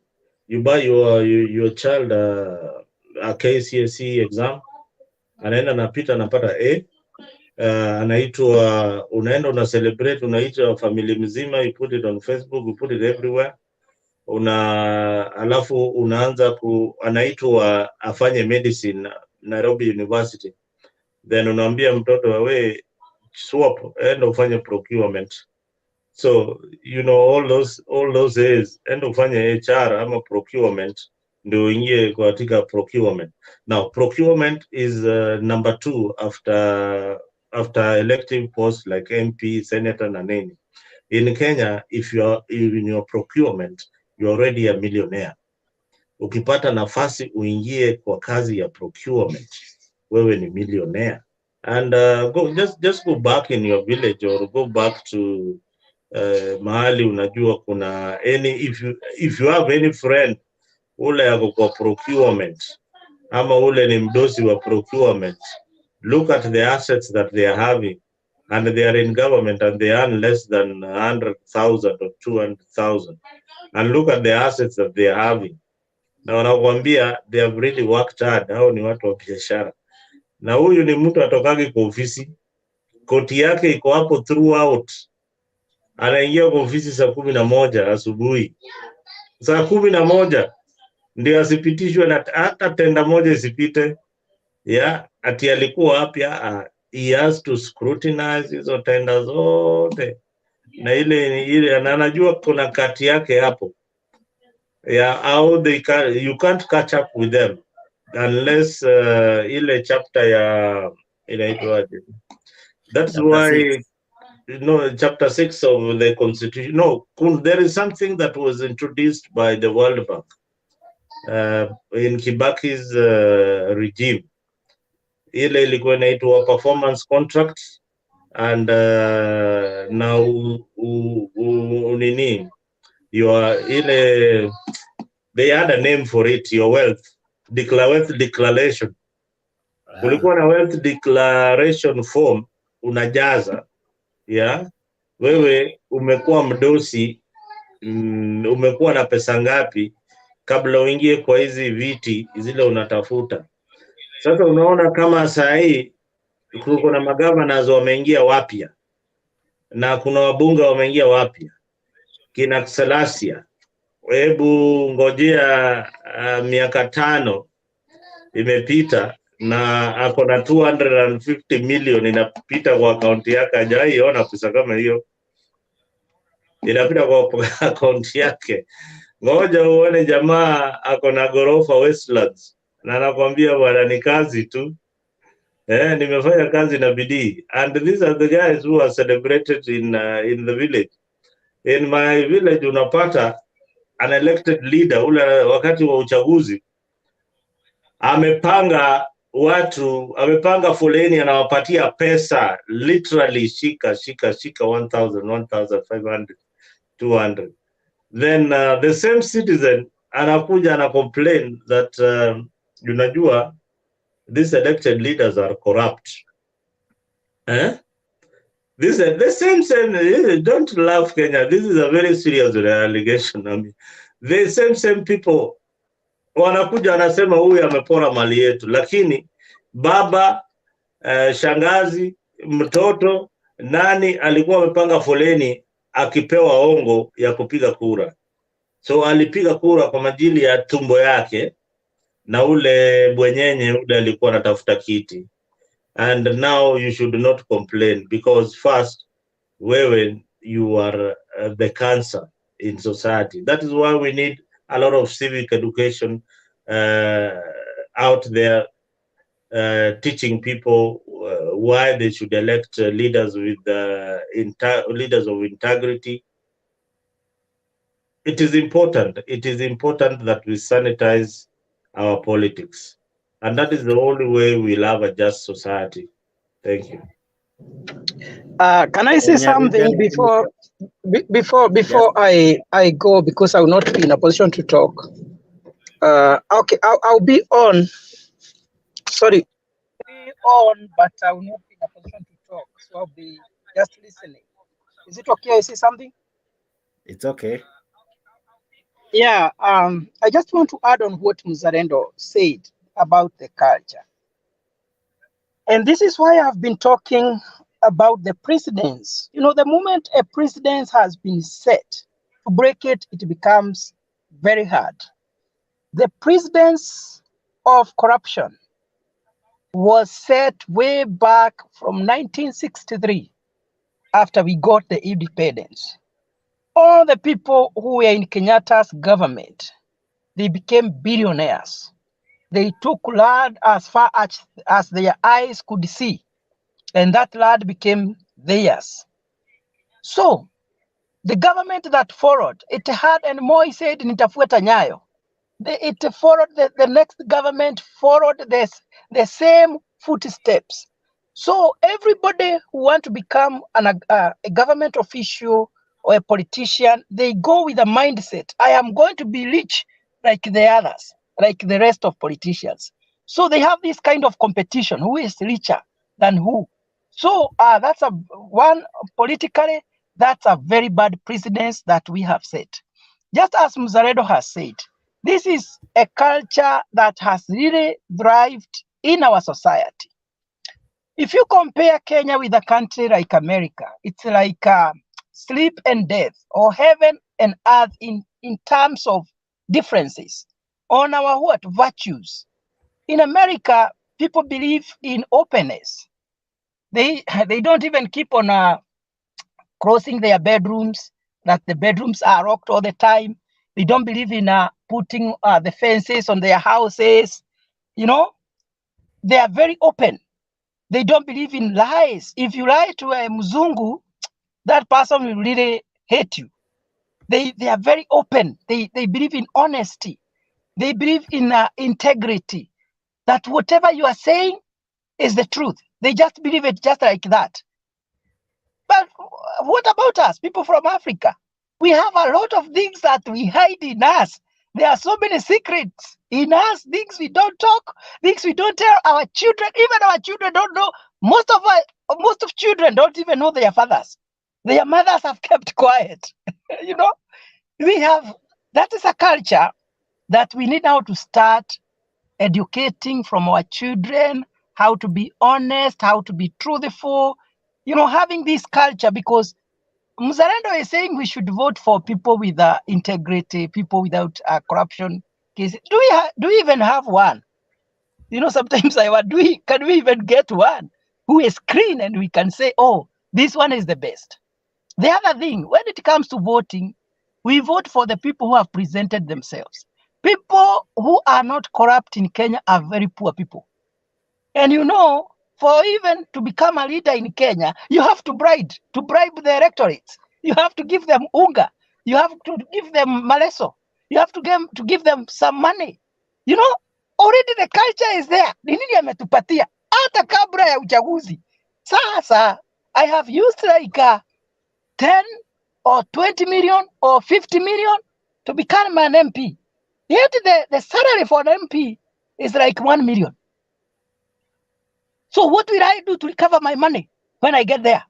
I must look for avenue to get my money and even get the interest. That is the culture we have acquired for ourselves. Ati ili tuchague mtu kiongozi, lazima niangalie ni nini amenipatia. You can imagine wakati SK Macharia walikuwa wanapingana na Murathe. That time I was in class 8. Na nikiwa class 8 nilikuwa nimekula pesa ya SK yenye walikuwa nakuja kutupea. Nikiwa class 8 hata sikuwa na vote. Nilikuwa nimekula kama 300. Nilikuwa nimeenda nyumbani na uga kadhaa. Na hata vitabu ambazo tulikuwa tunaandikia kwa shule zilikuwa zimeandikwa SK Macharia. Unadhani huyo mtu alikuwa ametumia pesa kiwango gani na alikuwa anataka kukuwa MP? Na kila mtu Gataga alikuwa amepata kitu ya SK. Sasa tuseme angepita. Wewe hata kama ni wewe. Si kwanza ungeenda kwanza kurudisha pesa yako. And that is what I call bad precedents that we have set. Na semi ati SK ni corrupt, hapana. I just used that as an example, maana hata hakupita. Haya, unaona wale wako kwa serikali huwa wanaita wale wengine wezi ili wasiingie. Lakini mambo yote tena ikichunguza unakuta kumbe hata ndio walikuwa wanaiba zaidi. Lakini wanaita wale wengine wezi. So it's a bad culture. We don't even feel bad about it. Even we celebrate those who are corrupt. Mtu akitajwa na wizi Kenya, tunajua huyu ako na pesa ndiye tutachagua. Na diposa unaona even the courts, wacheni niwaambie hapa. Sisi as a family tumeishi na kesi moja miaka 30. Yaani nilizaliwa nikakuta kwetu kuko na kesi. Yaani nikakuwa mwerevu nikakuta kwetu kuko na kesi, nikakuwa mkubwa, nikaenda shule nikamaliza, bado tukipambana na kesi moja. Kwa sababu hata lawyer wako anahogwa na wale wengine. Ukichukua huyu anahogwa na yule. Kwa majudges wanahogwa. Yaani na diposa unaona hata kwa koti zetu kila kitu ni mzunguko. We don't have anywhere to run to. Mwenye hana pesa anaumia sana. Imagine tumekaa na kesi moja over 30 years. One case. Kenya. Kwa sababu majudges wanahogwa. Lawyers wanahogana wao wenyewe. Ni watu wangapi wamenyang'anywa mashamba yao kwa sababu hawakuwa na nguvu ya kuhoga majudges, kuhoga lawyers. That is the kind of a nation that we have. And it is very, very unfortunate. And finally, I just wanted to respond to Mzalendo about the issue of the division that we have in Kenya and about having many people coming from these two communities in leadership. I don't know what kind of a system that we will come with that will cause people to be satisfied. Because history will tell you that it is in the nature of human beings. They will always look for something to divide them. Even if we fix the issue of tribe, Kenyans will still look for something else to divide them. Just like you see today in central Kenya, we are all Kikuyu speakers. But do you know what? We have the issue of people from Murang'a, people from Nyeri, and it is such a contentious issue. And that is why you saw it was very hard even for Gachagua to become the deputy, the running mate of William Ruto, because it was a serious contentious issue.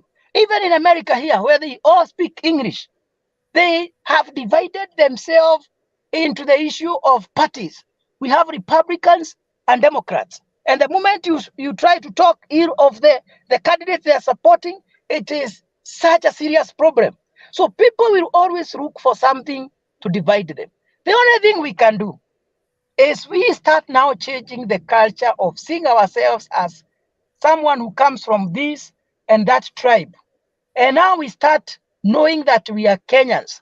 Do you know why Tanzania will grow economically and we will be left behind? It is because of the issue of the tribalism that we have always embraced. We start telling people that being a Kikuyu, there is nothing special about it. There is nothing special about being a Luya or coming from this or that tribe. We encourage people to intermarry. We encourage people to love one another. We encourage people to vote for those who have good strategies to grow our economy, good strategies to push our nation ahead, rather than supporting somebody because this person comes from my tribe. So what we can do, or what I like about the formation that we have right now, Ruto, although we really focus on who is the president, this is a coalition. And we have almost all tribes represented, because if the issue is representation, Kenya Kwanza is a good reflection of representation. We have people from across the nation. And I would like to remind the people who are listening to us, the reason why we were promulgating the 2010 Constitution is because we wanted to solve the question of the winner take all.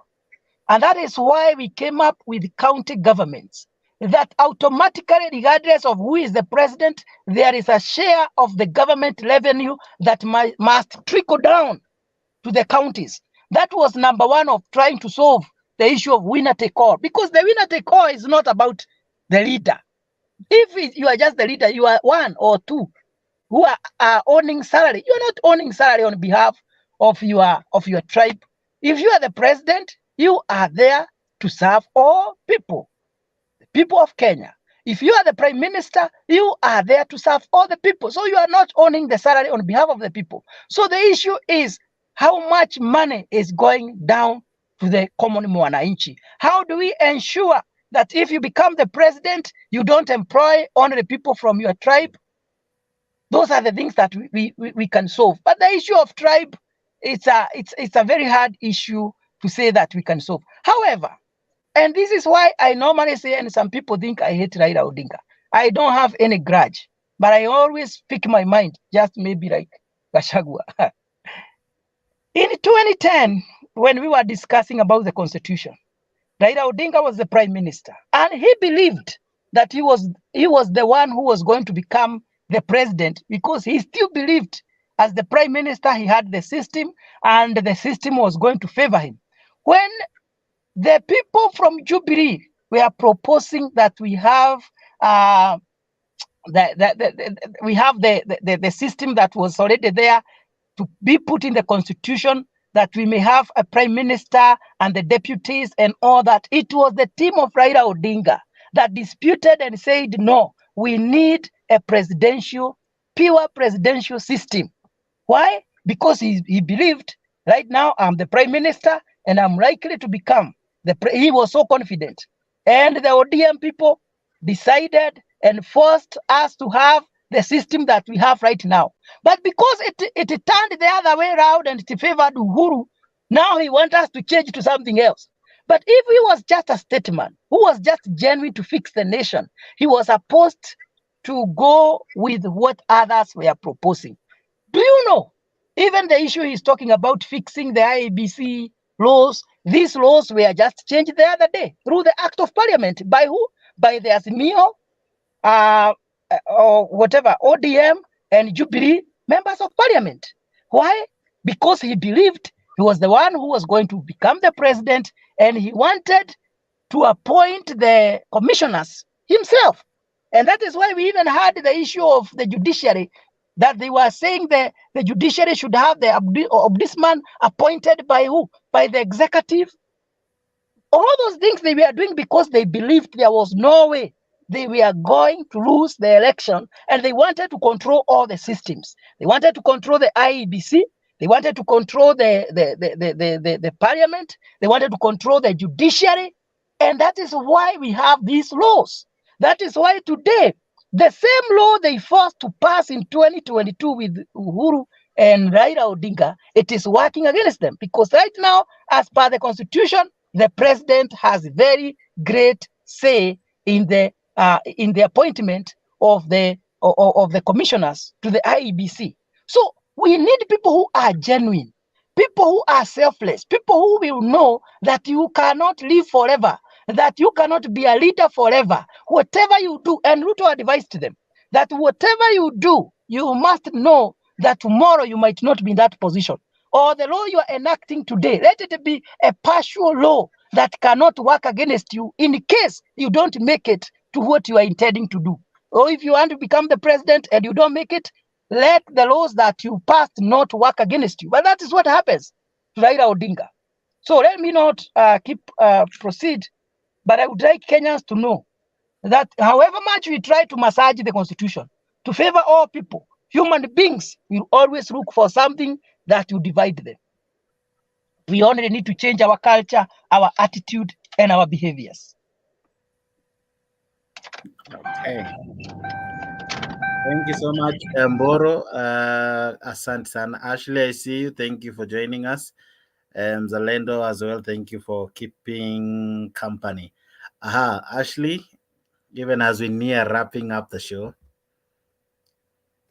Yes, thank you for having me. Actually, you don't have the link on the comment section. So, okay. Sorry. Yeah, it was hard for me to get the link. I had to go to another place to check it. Okay. I got on because of what Mzalendo said and some few other points. This thing of feeling represented. Mm-hmm. You know, when we go by feeling, so if you have a law and you feel represented, but are they addressing your issues? Mm-hmm. I think instead of us demanding for someone to feel represented, we should ask for a leader who actually represents us, not someone who makes us feel represented. And I think the last time I was here, I talked about having a leader and choosing a leader due to substance and for policy or for what you believe, like the way people went and chose Ruto when he told us that it was about bottom up. And I heard him talking in Nyandarua about vile waliuza sera zao. Lakini unfortunately, waliuza sera za uongo. And hii committee wana form, they need to include, nilisikia na yeye Kambogo akisema ati wale leaders hawako into politics right now, they don't have roles, they are left out and they are forgotten. So they need to create roles, other positions so that they can also be included, so that they cannot be forgotten. So kuna mtu mwingine alileta joke akasema hii fight, these demonstrations ni wakubwa wanapigana. Sasa akauliza, wewe unapigania mkubwa mgani? It is not about our issues. And what I want us, the people, the normal people, common wananchi, to start doing is to try and put themselves on the table too, where when they talk about, like now, since political parties upewa pesa, so don't you think it is a duplicate to also form an opposition office with a shadow government. Remember, this month, the civil servants were not paid because there is no money.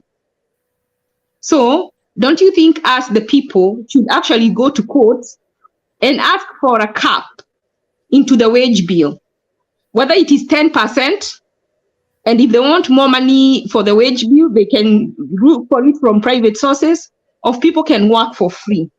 Because we cannot be having 75% of the revenue collected going to pay salaries, going, like now they're giving Uhuru his retirement package. Was it that important? Can he be asked to wait? Because there are more dire needs, even though he is required to be given, I believe $1 million is nothing to him. He can wait, or he can forfeit it. They can request him to forfeit it. So we really need, even if, let's say, it was a Kikuyu president, what if I have Gachagua as the deputy? How does that help me as a Kikuyu? Now, because I feel represented, going to bring food on my table? Is that going to give that Kikuyu in Central, who has no running water, who drinks from the river, that they feel represented? Because in the cabinet of 50 CSs, half of them are Kikuyus. Don't you see the lunacy of that idea, of that thought? It is, I can't grasp it. I can't understand it. How somebody being there makes you feel now you're okay.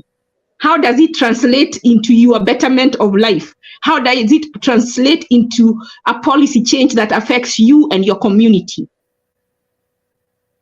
And we need to stop being used by these so-called leaders, because they are using us, enriching themselves, living a life of themselves. Just the other day, a kid who lacked in a national school was out $4,000, and I think he committed suicide because he was sent home for money. How many girls are in Saudi Arabia coming back in boxes and they are Kikuyus? We've had 3 Kikuyu presidents. Do they feel represented? If we go by your argument, Mr. Lendo, that's that Kikuyu, those 3 presidents, how have they affected their life that they went and came back in coffins? And that's the problem we have. And these leaders are playing us. Today I was listening there when they were in Nyandarua, and everything they were talking is manipulating us. The arguments they have are so stupid. They don't even have shame, the things they tell us. And we are there clapping for them. They are like, oh, nyinyi mnataka hivyo. Sasa kama uko government na kuna ceasefire, don't you have a more wise way to deal with those people so that they don't go back on the street? Because when they go on the street, is it Ruto's kids that are going to be in danger? Isn't it me, the common mwananchi, and my relatives and my neighbors? Ndio wanasema mkitaka murudi. But if their own children or their own immediate people they care about who are in danger, they would not be that don't care, have a don't care attitude of we are not negotiating, you can go back to the street if you want to. They have money. Ule mtu alivunjiwa shop alikuwa analia ni Mkikuyu wa nini, is it Kayole or somewhere, wakaiba everything. I haven't heard anybody talking about compensating them. Sasa since Gachagua is there, does he feel represented? And he lose 3 million. And they are saying, go back on the streets. We are not going to give you nusu mkate. I'm not saying they give them nusu mkate, but even the arrogance. Kama wamenyamaza to sort the things out. Why are they not quiet? They go and sort those things out in private. Why are they coming into, yani wanakuja kutuletea shida zetu na hatuna food. When people tell him atutampa nyinyi mnataka tumpe nusu mkate, kwa nini watu wasiseme tunataka bei ya chakula iende chini? Why don't we tell them that, so that they know we are not playing? Next time kesho watakuwa na lari. If we go there and tuwatolee macho, wakikuja kutuambia nonsense zao, tunawaambia we want the bei iende chini, wataogopa kukuja kwa street tena. They will know we are not foolish, but we have shown them we are foolish, and they will continue taking us for fools until we wake up. But when are we going to wake up? Even these leaders we have, we can make them work for us by force. But we have collective voice together and force them to work for us. Another thing we can do, if there was an organization that goes to court and says, we don't want this, like now hii committee wanaform wanasema parliamentary, they are supposed to be representatives of the people, but they are not. Because when they go to parliament and they increase their own salaries and they know that there is no money and they know the cost of living is high, are they representing your interest or their selfish interests? Because they're always coming to the street to talk to us, when are they ever going to come and listen to us? Listen to our problems and tell us when these problems are going to be resolved. Why haven't we encouraged someone like Eric Omondi? Sijui ni kama ni cloud chasing anafanya, but the things he's saying, he's talking, he needs to be encouraged to make an actual appointment with Ruto. We need to sit down with him and give him points that we want answers from, because we don't get answers because the people are not accessible. Wanakuja kwetu when they ni kama sisi ni bathroom, if I may put it in a better word. They come when they want to release, but they never come to us for information. They only come when they want to relieve themselves and to inflate their egos. But we have let them to be like that. We have made ourselves doormats. Ukiwasikiza, you are like, why would someone say that? So when are we going to also talk back? When are we going to tell them that what you're talking about is not important to us? Ulikuja ukatuuzia sera, but you're not doing it. Juu mnasema give him time, 6 months. Lakini hii time mmempa, ameweka 50 CSs. Pesa za kulipa CS zinatoka wapi? Na huyo CS ameweka, anakuja na office, anakuja na staff. Let me tell you something I have heard. Ruto is going to also add to do the one-third gender rule. So those people who are going to be employed, those women will come with offices. Where is this money coming from? So when they do all these, where is this revenue going to come from to also lower the cost of living? Jakes, you played something about the cabinet minister for health. I actually support 95%.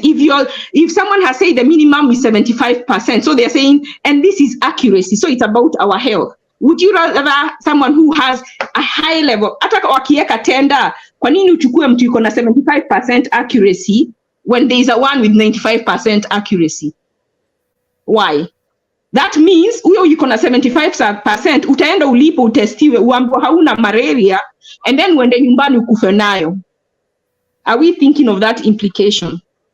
Or are we just thinking about politics, what they want you to think about? Because they want to bring substandard companies themselves through proxies of 75% so that they can be this person with the 95%. Why not provide a sort of fund so that more people can be able to come to the level of this person with 95%?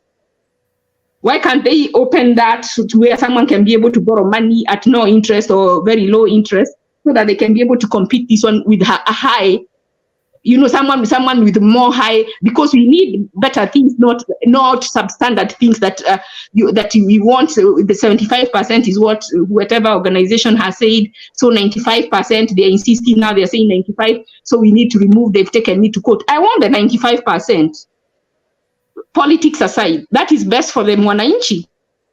So anyway, I start to talk. I don't remember all the points I had because unfortunately I didn't write it down. But the bottom line is we are struggling because we have allowed these people to take us for fools, to be football, tunarushwa hapa, alafu tuna struggle, alafu tunakuja kufikiria that the problem is our tribe. It's because somebody in our tribe is not in power. And that is not the reason, and that is not what the problem is. Let me tell you, electoral justice. The justice will start between Uhuru, Raila, and Ruto. One of them killed Msando. We need to start at nani aliua Msando. That is something that can be resolved. FBI asked to help. The government refused. We now should say it is too long. We have given you enough time. You have done nothing. So before we talk about electoral justice? Can we see who was so desperate to win that they had to kill somebody in order to circumvent that election to their way? We start there. And then Daniel Musyoka, the guy, the returning officer in Embakasi East, we need to also investigate, and there are ways to get to who killed him or who was he seen with. There is also those two. Once we have resolved those two and maybe someone else who is not, yani zile ziko obvious, it's easy to catch them if we look. If we have to bring outside party, sasa tuta eliminate. By the time you get who killed Msando and Daniel Musyoka, one of these three is a murderer, or two of these is a murderers. Tumeachwa na mmoja. Sasa alafu tufanye audit ya server. Mimi sasa nimeanza believe that there should be an audit of the server, even though you see, like in America, when they do some things, they do classified, where it is not revealed to the public. So they can even hire like the FBI to come and look at those servers and do that audit, and then give that audit information to very private, yani something classified to where not everybody gets that information, but it gets the right hands, so that in the next election, we know where the loopholes are and they are seen. Because we are not going to sit here and protect someone who is circumventing the mandate of the people. The Constitution says that the president with the highest vote selection is the one who becomes the president. So if someone is stealing the election, and I'm not saying they are, then they do not have the mandate. They have rigged it in. So they do not have the mandate, so they should not be president. But now, before we get there, we have to know who is the murderer, who killed Musando. Because you have no right to be even to discuss, to be on the table, you need to be in committee. Those are my suggestions and my submission for right now. Thank you. But Ashley, if I may ask you, even as we go back in time and ask who killed Musando, that happened in 2017. Let's say, for instance, it was, I don't want to even mention names, but how do we even go about it saying that so-and-so did it, and probably even they're not even in power, or they are in power, and how will that kind of help the stalemate that we are in at the moment? Because the stalemate includes Ruto and Raila. Uhuru is not there. By the way, I don't think Uhuru was involved. The reason Raila failed is because Uhuru was given the presidency on a silver plate. He went, he came, he showed up at 11 drunk. Everything was done for him. His work was just to appear and be sworn in. I don't think he's involved. Those two, and they are now contesting. Those two, between them, we can say all we can, but there is enough camera, CCTV camera, that if we looked and these people who killed him are brought to book, they may be able to reveal who sent them. Or if we know who they are, it will lead to one of these two parties, and that will lead to their elimination. So for future, so that IBC can be better, we need to fix that issue. We need to fix Daniel Musyoka's issue. Those are things that if the government wants, if we want, those are things that we can find who killed those two.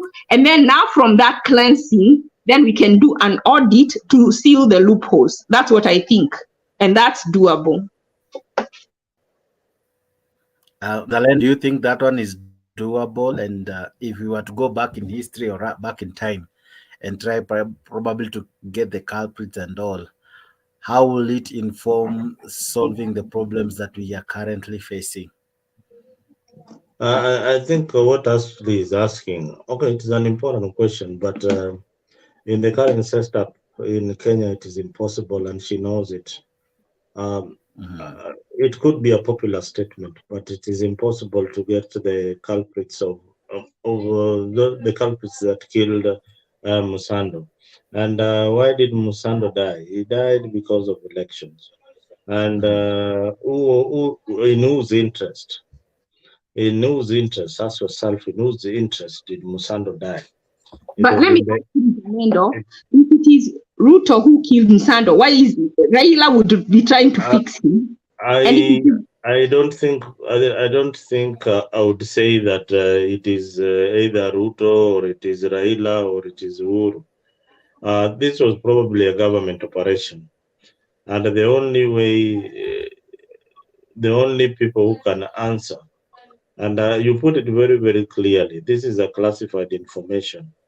There's some atrocities that have happened in the Kenyan regime, both Kibaki and consequently Uhuru, that cannot be unearthed right now, because and those are some of the issues that we failed to address at the right time. All right, we failed to address these issues at the right time. How do we prevent them in the future? Remember, after Musando's death, the wife was appointed by the same government, and she accepted the appointment. So there are things that are happening in Kenya today that perhaps we need an overhaul of the current political setup. If you ask me, are all these leaders fit for office? I would tell you no. No particular leader has got the integrity to occupy that seat, because in a way they might have had the information, or they were compromised in a way or another, or they just decided to keep quiet about this kind of killing. But I had Ruto saying that the extrajudicial killings will be unearthed by his government. So let us give them time and see what they will come up with. If they have got more information about the killings, then we will see it, because he's the one who is capable of unearthing this kind of crimes. Let me tell you, you see the crime that Donald Trump is now being accused of. Do you know which year it happened? It is older than Musando's. So everything, and the people are still living. It's very fresh. 2017 is just 5 years ago. It is not an old crime. And the two players are still active right now. Uhuru is the chairman of Azimio, and Raila and Ruto right now are contesting about fairness and electoral justice. How about we first clean them, the two of them? That is something that can still be done. And the reason I think, anyway, I'm not going to point who it is. I have my suspicions, because if someone kills someone on their side, the other side can be like, watch our one. We don't, you're not gonna, it is their people, they kill their people, that is their problem. That could be the attitude. Because I think if Raila thinks it is Ruto, he would have really, like vile anasema Cherera 4. Now Cherera 4, people being fired from office and someone being killed. Which one should take precedence? I'm going to leave it at that. Okay. Can I say something? Please do. Yeah. This is why most of the time I normally go back to the issue of precedence. What have we set? What kind of example have we set for our country? The issue of people killing each other, the leaders killing others, started long time ago. We had people that even today we have never been told who killed them, people like J.M. Karaoke, people like Robert Oko. So many people have been killed, but nobody can say who killed them. The good thing is that today our democratic space has opened, that today we can come to a platform like the social media and discuss, and even go to the extent, because we don't have much fear of even predicting. Some years back, you could not dare come to the social media and discuss about somebody whom you think was or has been killed by the power of people on top there. So the only area, and I agree with Ashley, the issue of people killing those in leadership or in positions, or the power of people killing other people, I agree totally with Ashley. That should stop, and whatever can be done to stop these precedents should be done. including getting help from outside. But who is going to help us? Yet the same government that we have are, to a larger extent, the ones that have been killing people. Right now, we are mentioning Mosando and Zioka because they were occupying these high positions. But there are so many other Kenyans that we even don't know their names. Many of them had been found thrown in the river.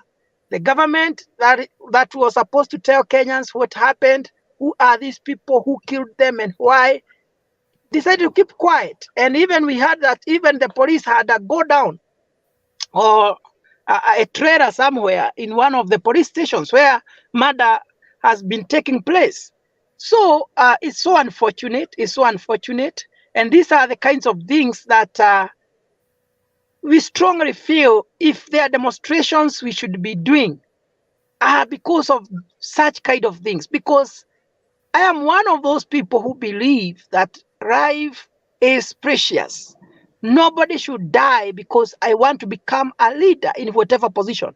Nobody should die because of the selfish interest of another, even a child. And I feel so bad that we have lost some children in these demonstrations. We have lost some young men. We have even lost a police officer. It's like our leaders don't care about the lives of other people. They only think they are special. They only think that they are entitled to do whatever they want, and they don't care. So I agree with Ashley, something should be done. However, I just want to disagree on mentioning or predicting that it must be either Ruto or Raila. In politics, politics is very wide and it has so many factors. Remember, all these leaders, they are only on top there.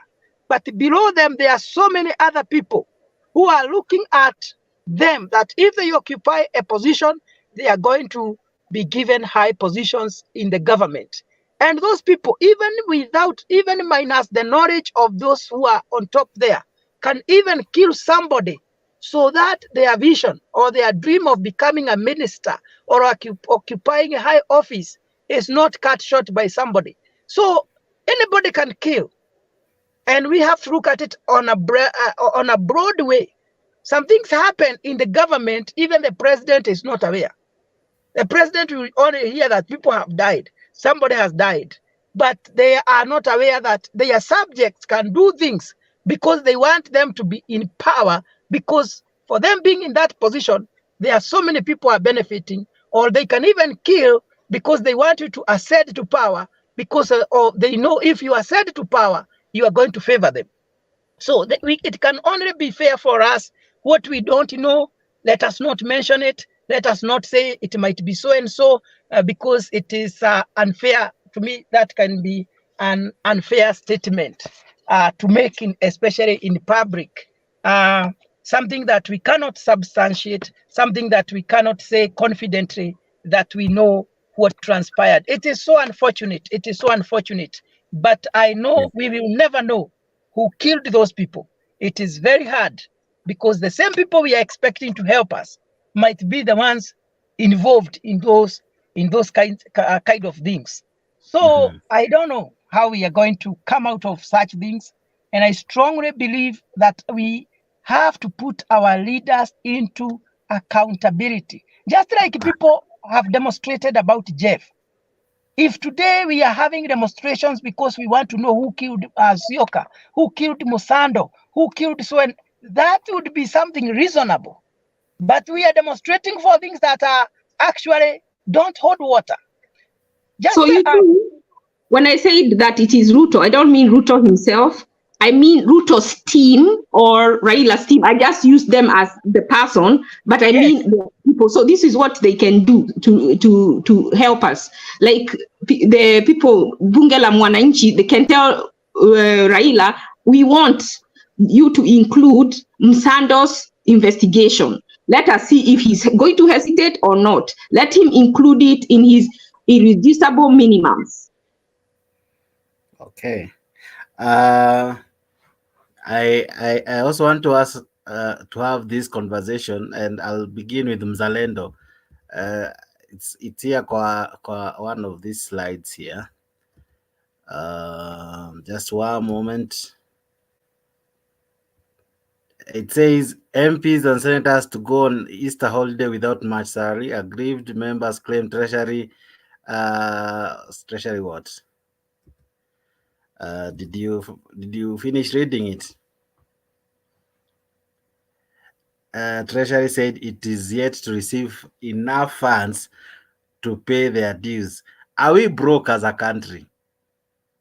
Yeah.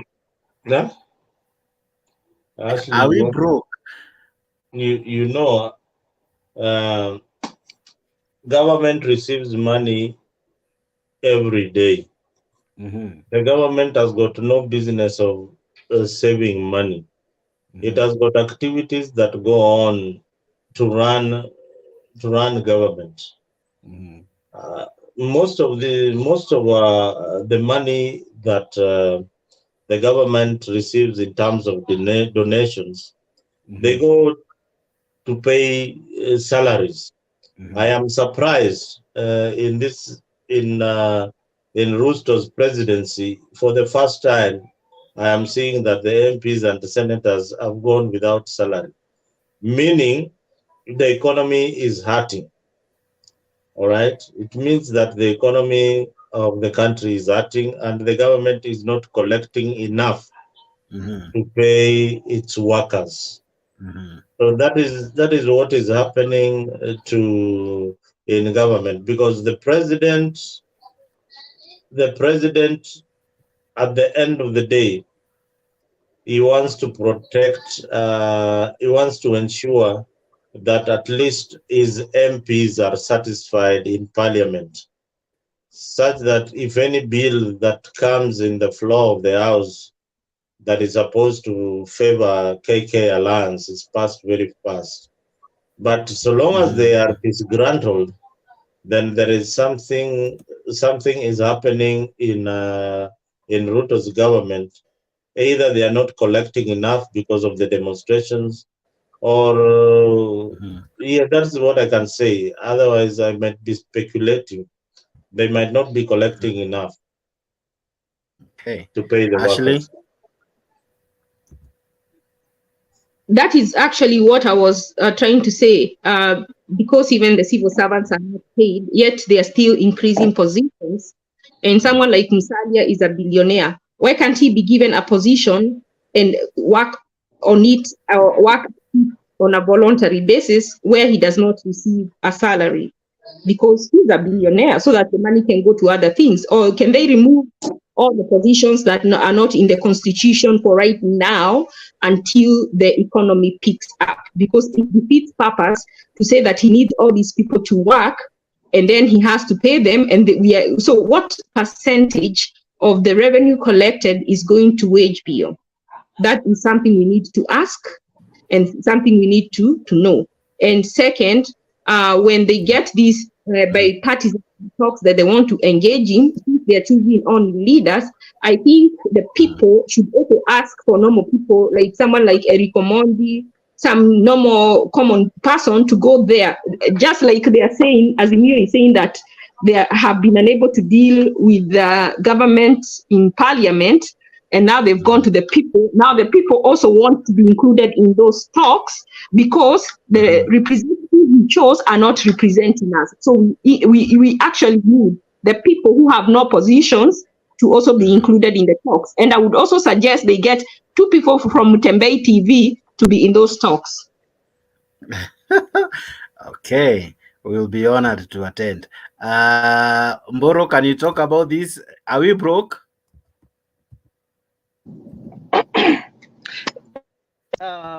I must agree with the clip that you have shown there, that as a country,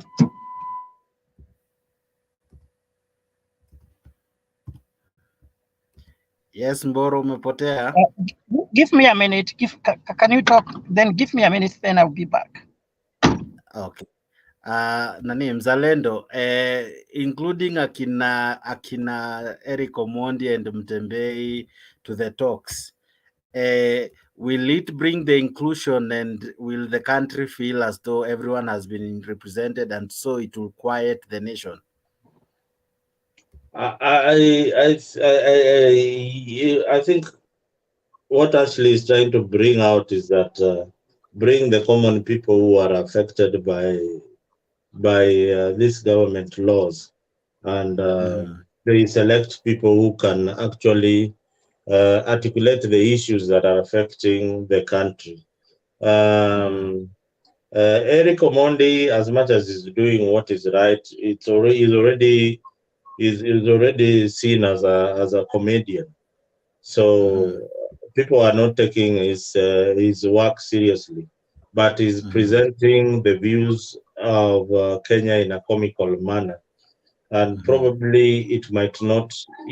That is why he's not gaining that kind of popularity like any other person.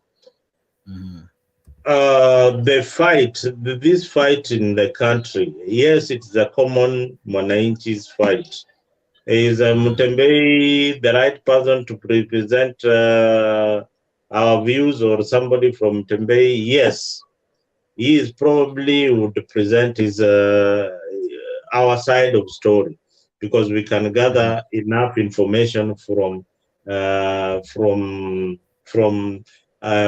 listeners, from our audience, and present a clear view of this is what the people are saying. But again, there are ways of knowing how to collect data and information of what people are saying. We have got companies like InfoTrack. That is what they are professionally paid to do. So the government can conduct a survey to know what the people really want, and narrow it to this is what the people want. I remember even when we were going for referendum, there is the issue of the referendum question.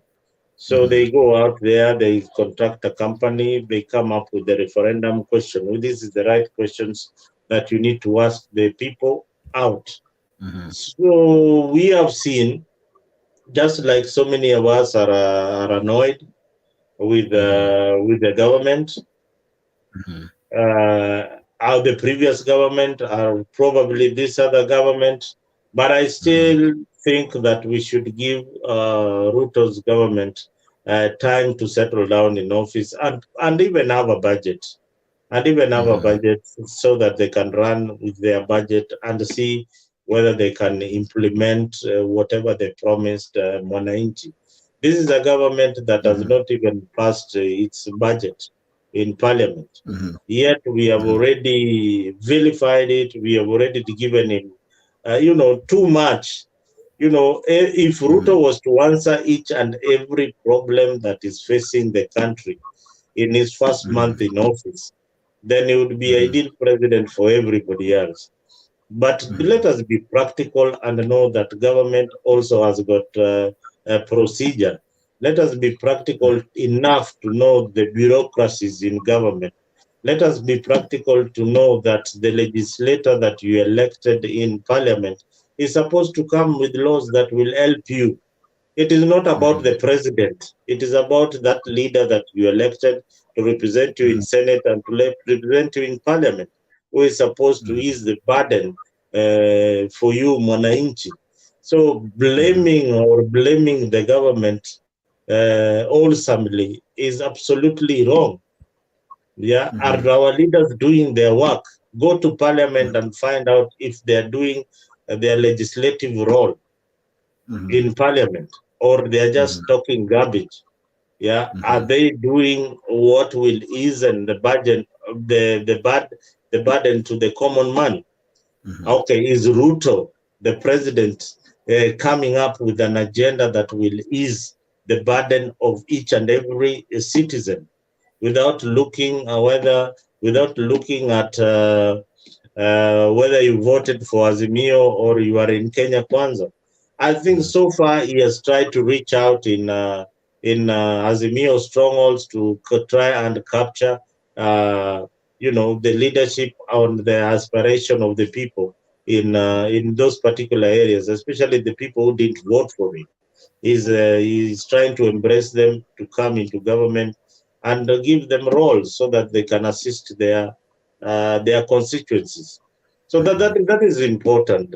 Give credit where it's due, and let us not just criticize government that has been in office for only 3 months or for 4 or 5 months, and we want all these roads in Kenya, and we want electricity everywhere, and we want jobs and industries all of a sudden. I mean, unless But Mtembe, if you say so, if you say that, what will you say about this one? This is the park that the former president, what Ashley was talking about, will be walking home with, totaling up to over 655 million. Yeah, you'll have travel of 162 million. He will have purchasing of vehicle for 140 million. Other miscellaneous are 121 million. Employers' wage 75 million. Refreshments are 55.3 million. Office furnish, that of course atapata furniture and all 50 million. Car maintenance, zile gari amenunua hapo juu za 140 anazimaintain na 50 million. And we are talking about a millionaire, a person who is the richest in Kenya, or being heaped on top of that, while our kids are killing themselves because they are being sent home without school fees. What Muzalendo, what you described, what you are talking, and I'm happy that Jakes interjected, is someone who is being unreasonable. Most people are asking for something that is reasonable while he is setting up government, while he's setting up his structures. We want to see, or we wanted to see him when he was removing. Unajua alisema freedom has come. Freedom should not only have come to the leaders who had cases. Freedom should not only have come to those people who are given position. Freedom should have come to Mama Mboga, that as we wait. Unajua vile mtoto anagojeanga food ziive, anatolewa tule tunyama tumeiva, anawekewa hapo akule, appetizer. What we want from him is an appetizer while the food is cooking. What is the appetizer? We wanted to see, hizi pesa zote wanatumia za kwenda, kama immediately they were sworn in, they went for the funeral of the queen. Had they excused themselves that they have just got into government and the country is broke, they could have been excused and found to be very reasonable and not gone. Na hizo pesa wapatie wananchi wale wamefinyika kabisa, hawana chakula, basic needs. They should cancel all, like now they jet in, out. These things can be done over Zoom meetings. The president of Ukraine, who also was a comedian before he became president, because there is war in his country, he does not jet hop from one country to another. He carries his business mostly on Zoom, and he has been able to rally a lot of Western leaders to even fund and help him with his war. So they don't need to be leaving the country and jetting out like we are flowing with money when we are having these problems. And that is what we are lacking. So we are not trying to be unreasonable. We are trying to ask them if they can attend to the basic needs of food. People are dying of hunger. People are dying of drought while they set up their structure. So I think that is a reasonable request, and a government that cares about their people should do that and not think that they have 5 years, that even though a few people die, by the time their next election is coming, they will come and sugarcoat and cover where they have been lacking. They should not ignore us. Just like when they went in there, they gave the judges, they swore those judges in. When they gave the police whatever they needed, they did. Now, since the judges were increased for money that they needed, have you seen them increase in the many times that they are doing court, that the justice is being found? No, there is no difference. It's still the same as it was before. So those are the things that we are asking them. Practical things that are reasonable. Mtembe? So guy, not Mtembe Mzalendo. I think I think I answered Ashley, but he didn't get my statement. The president, you have a representative, and those laws, like to reduce the PACs in parliament and all that, your MP is enjoying them. Your MP is enjoying them currently. That is his legislative role, to reduce those perks and, present a bill that, we were elected, and actually from my constituency told me that these are the issues that I should be working on. Now, on the issue of the presidential park, like you see the retirement, it is unfortunate that these laws were passed in parliament. These are laws that are passed by Ruto. These are the laws that are passed by parliament. It is the same parliament that can present a bill to reduce this cost. Yeah, you cannot go in the streets and probably reduce this, or we cannot, for us, we can shout so that they can listen, but they can go to in parliament and present a bill to reduce this pack. Today, as we speak, most likely the former president, Mwai Kibaki, and the late President Moi are still receiving these packs. Yeah, they are still being bought for cars in their graves.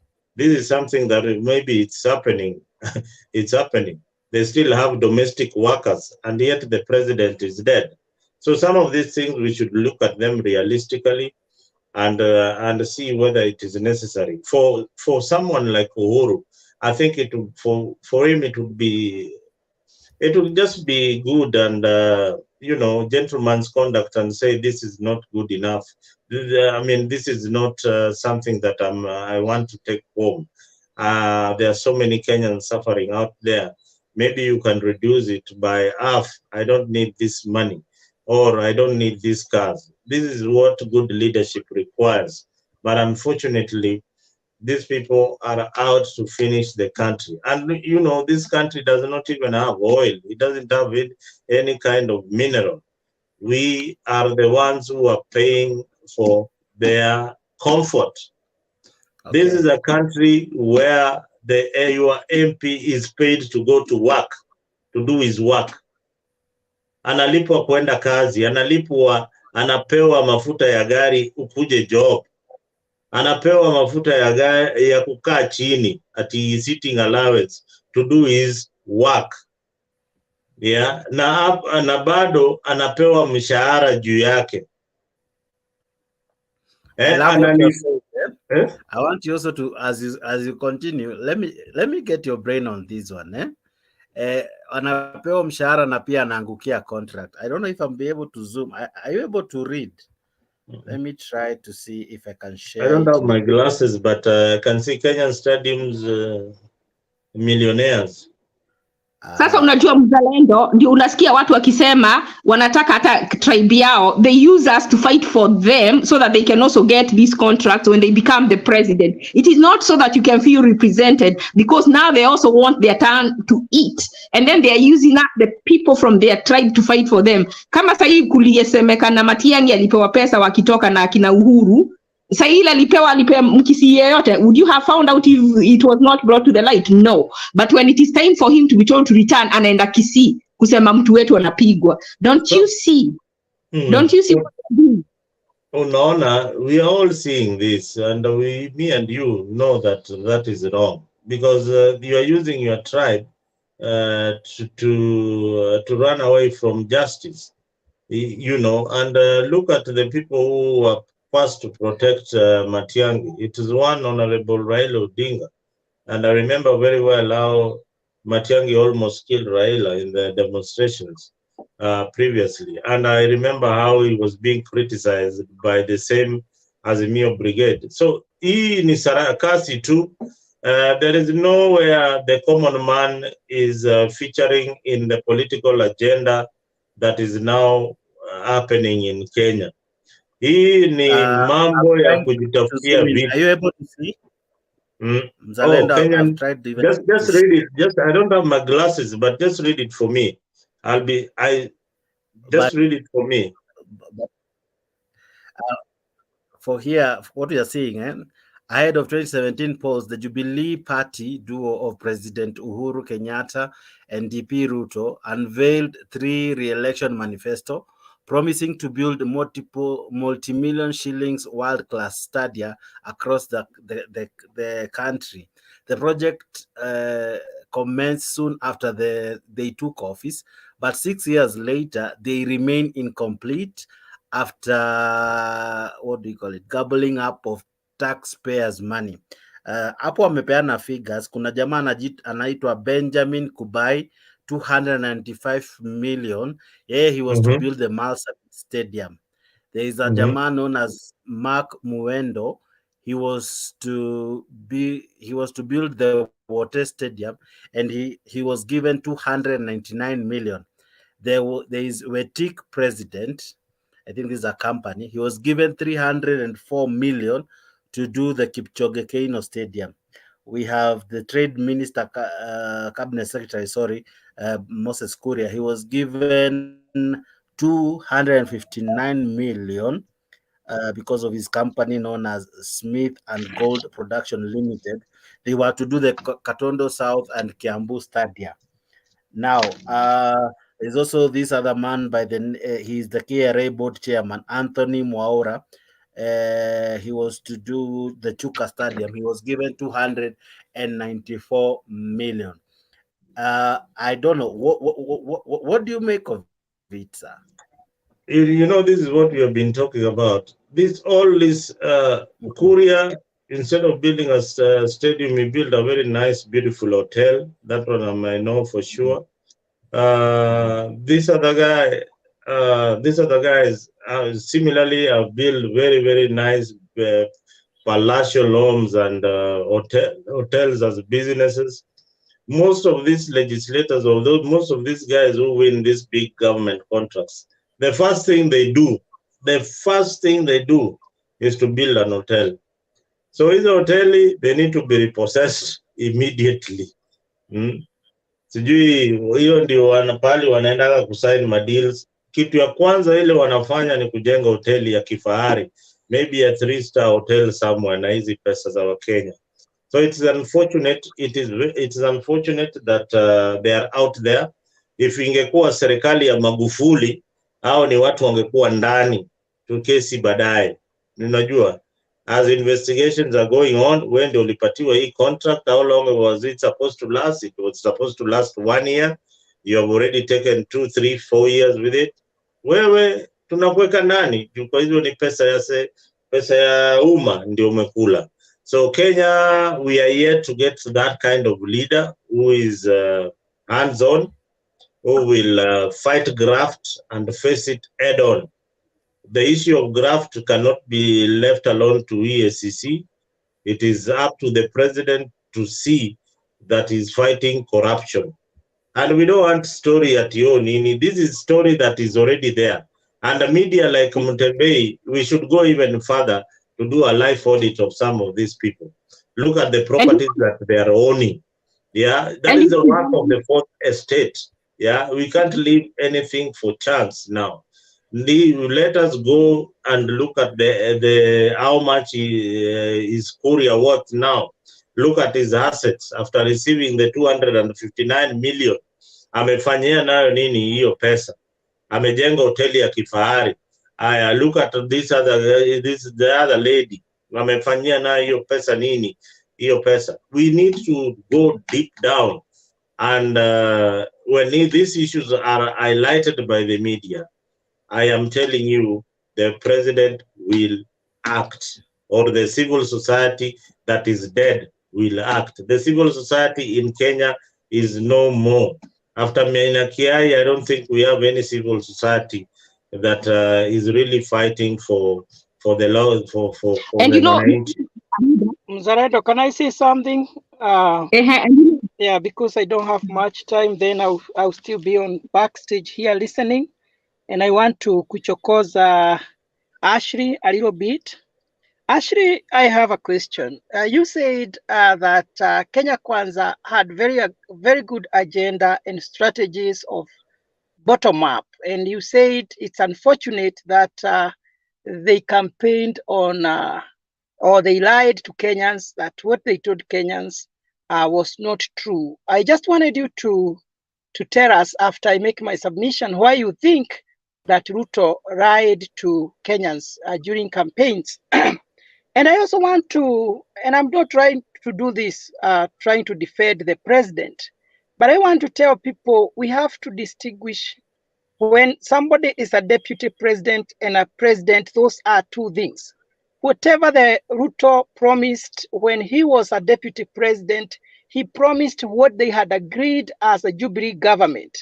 And whatever he said is what they had agreed with Uhuru Kenyatta. But when Uhuru Kenyatta and Raila shook hands, they decided to sabotage everything that Ruto had said to portray him in a certain picture as a liar. And Ruto has been vindicated by his honest after forming the government. Ruto was honorable enough to honor all the people as he had agreed with them during campaign, that he gave them all the positions as they had agreed when they sat down to decide they are coming up with the Kenya Kwanza government. That is an honorable thing that Raila Odinga failed to do, that Kibaki failed to do, that even Uhuru was not in a position to keep the promise. So to that extent, I can say we have at least somebody who is honorable enough to keep his promise. We have to check the history. When Ruto decided to support Uhuru, he supported Uhuru fully. Even when Uhuru went to the opposition, Ruto stuck there with him. When Ruto was supporting Raila, he did it 100% and won.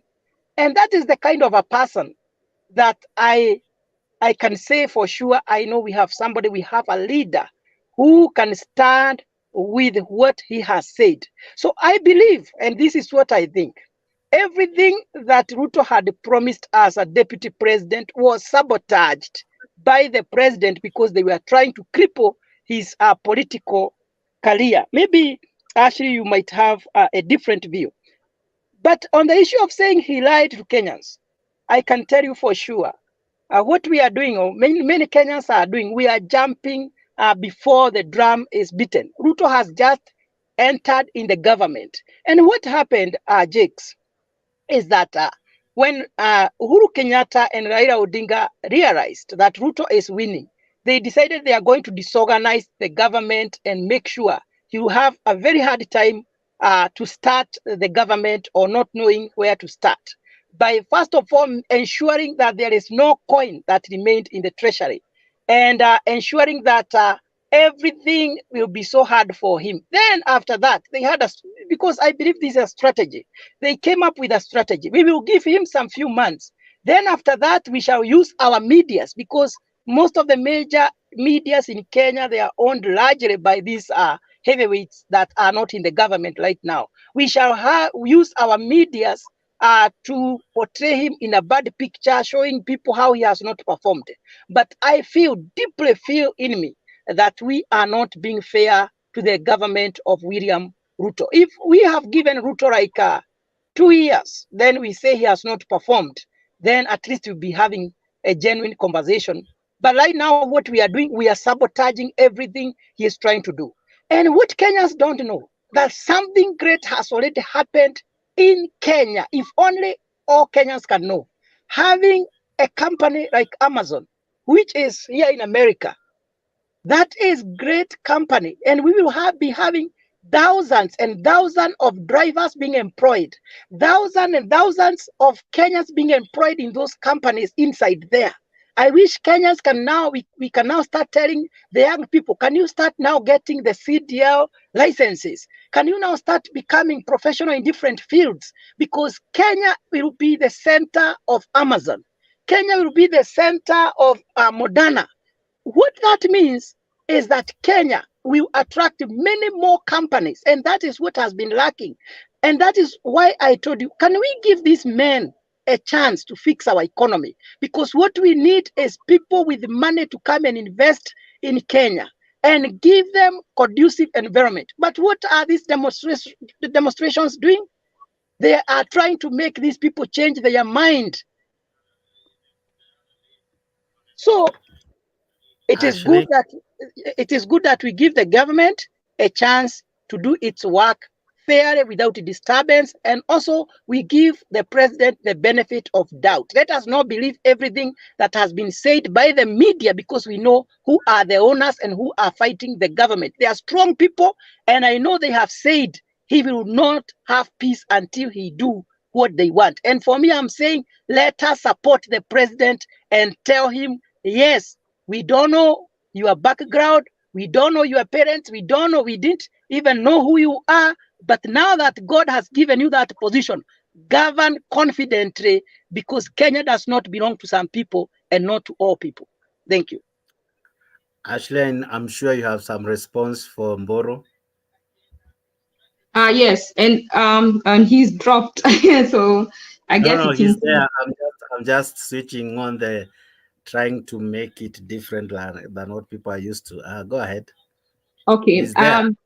Yes. He's So there. he not to listen to what people are saying. My views are not formed by listening to what people are saying. My very first view of disappointment was when they went to Parliament and Wetangula, instead of addressing the high cost of living, his very first work in Parliament was to address their allowances and saying they work in increments and not reductions. And from there, I formed an opinion, and it has not. I have not been proved wrong, unfortunately, so far.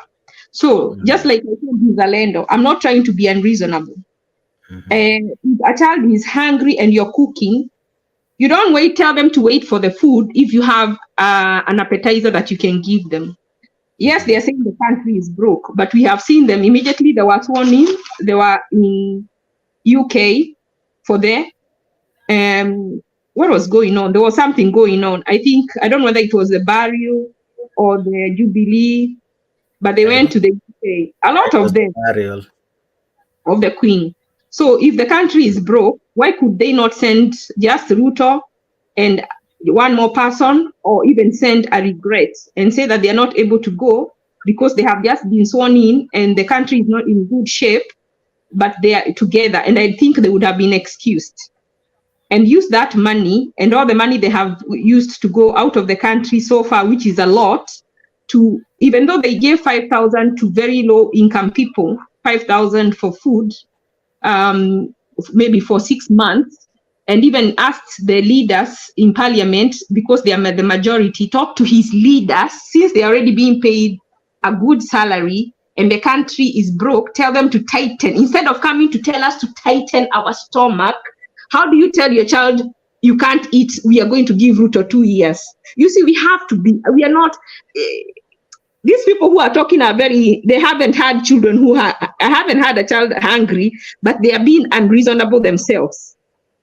The argument is unreasonable. Are you understanding that someone is not able to put food on the table for their child? And then you're telling me to tell Ruto to give us 2 years. How do we give them 2 years when the kid is going hungry days, is going to school hungry? What I am saying, as they give us fertilizer to grow the crop, as they structure their government, as they get Amazon, all these things into place, the motions, put everything in motion, why don't they give us stimulus? They get money, they give the poor people. The people at the very bottom who are very struggling in this harsh economic. They give them some money for 6 months to hold them, or even for a year, and then ask these MPs, ask our elected leaders to hold their horses, tell them to wait, ask them to wait, ask Uhuru to wait for his retirement. They keep telling Raila to come, we talk, so we can talk about your retirement. So money they have, the priority is the problem. So they want us to wait, to tell our children to wait, to tell our children they can't go to school for 2 years because their parents do not have money to send their kids to school, yet they have money to give Raila so he can retire. They have money to give Uhuru so he can retire. They have money to go abroad. I wanted to say, when Zalendo was talking, we are talking about someone like Moses Kuria putting up a hotel. What you do not understand, someone in the position of someone like Kazidina, who was just communications person in the office of the president. I have a friend when I was in primary school. Her dad happened to get a job with the president. They used to live in Gara. They came from Gara. Gara is not that, if people who know Nairobi, they came from living in Gara. They started living in Kileleshwa. In less than a month, a year, they had moved to Karen. Just because he started working in that office of communication. He wasn't even a big person. He just worked there. And then he started an office where, you know, like a media house too. So what you fail to understand is how much this corruption is deep. It is not even just with the leaders. It is for those who work for them. So that is why money never gets to the people. And when we say, okay, I wrote the points. He said, so I told him when Biden got into office, what did he do? His first work was to release, because there was the COVID and people were struggling financially because they hadn't been out of work for long. The first thing he did, he promised, is that he was going to give the stimulus, which was a check sent to every person who pays taxes. 1,200 free check. Everybody got a check that pays taxes. And he did that in the past. That is his first course of action when he got into office. What was so hard about Ruto coming into office and taking the little money that he was using to go out of town with all the people he was going with, like Moses Kuria has gone to, he says he's always on the plane. Some of these things you can communicate on Zoom. You don't have to be on the plane, but plane, you get a lot of tax allowances. So it is good to be always on the plane. So, but if you're serious about helping the people and the money is little, what is so hard about starting to do Zoom meeting, banning any travel unless very necessary, and going for the coronation is not a necessity. It is not a necessity. It should not be a necessity over giving a parent a scholarship so that their child can go to school. It should not. But guess what? They will go for the coronation. The priorities are messed up. So you're telling me to tell a parent to wait for 2 years for Ruto to set himself up, but he can afford to take maybe a whole 50 people to the coronation. The second one, he said, Ruto got empty treasury. Since he's saying he got an empty treasury, what has he done to say, I am trying to get this money back? Because it wasn't stolen by unknown people. It was taken by known people. Has he frozen that money wherever it is? Has he had these people charged that stole money from the government? Because that is exactly what he's telling us, that is a problem. So if someone came and stole, you want to let them go, but then who are you wanting to expense? The common mwananchi is the one to bear the weight, or the, what do you say? These people stole money, known people to Ruto stole money from the treasury. But he has not said that he will pursue them. So what he's telling us to bear with him while they collect more money. So we are the ones to take the blame. Guess what? When his time to go comes, he will also go with the money, because he didn't ask Uhuru. Nobody should also ask him. So president again. So we should insist these people who took the money should return it, so that even them, when they are leaving, they will not clean their bank. Number 3, it says the media should show that Ruto is not performing. The media doesn't have to show anybody with intelligence enough, just a little bit. You have gone up to high school, will figure it out for themselves. When they see them going to all these trips and they're telling us to wait, telling us they have fertilizer, so we have to wait for the rain. What they are not understanding is that somebody right now cannot put food on the table. Right? Someone right now is not able to take their children to school. So how do you fix the short term while we wait for the long term? According to Ruto, he has no short term for the common people. They said he keeps promises, because immediately he came into power, he was able to give people the positions he promised. And that is my problem. He was able to help, or to give the leaders the positions. What I am saying that he lied is to the common person. That one, he did not keep the promise, because when he said when he puts the Bible down, he will reduce the price of unga. He should have done exactly that. And then once he has done exactly that, he can ask his MPs, who are the majority in parliament, to pass a law that MPs are going to get half their paycheck.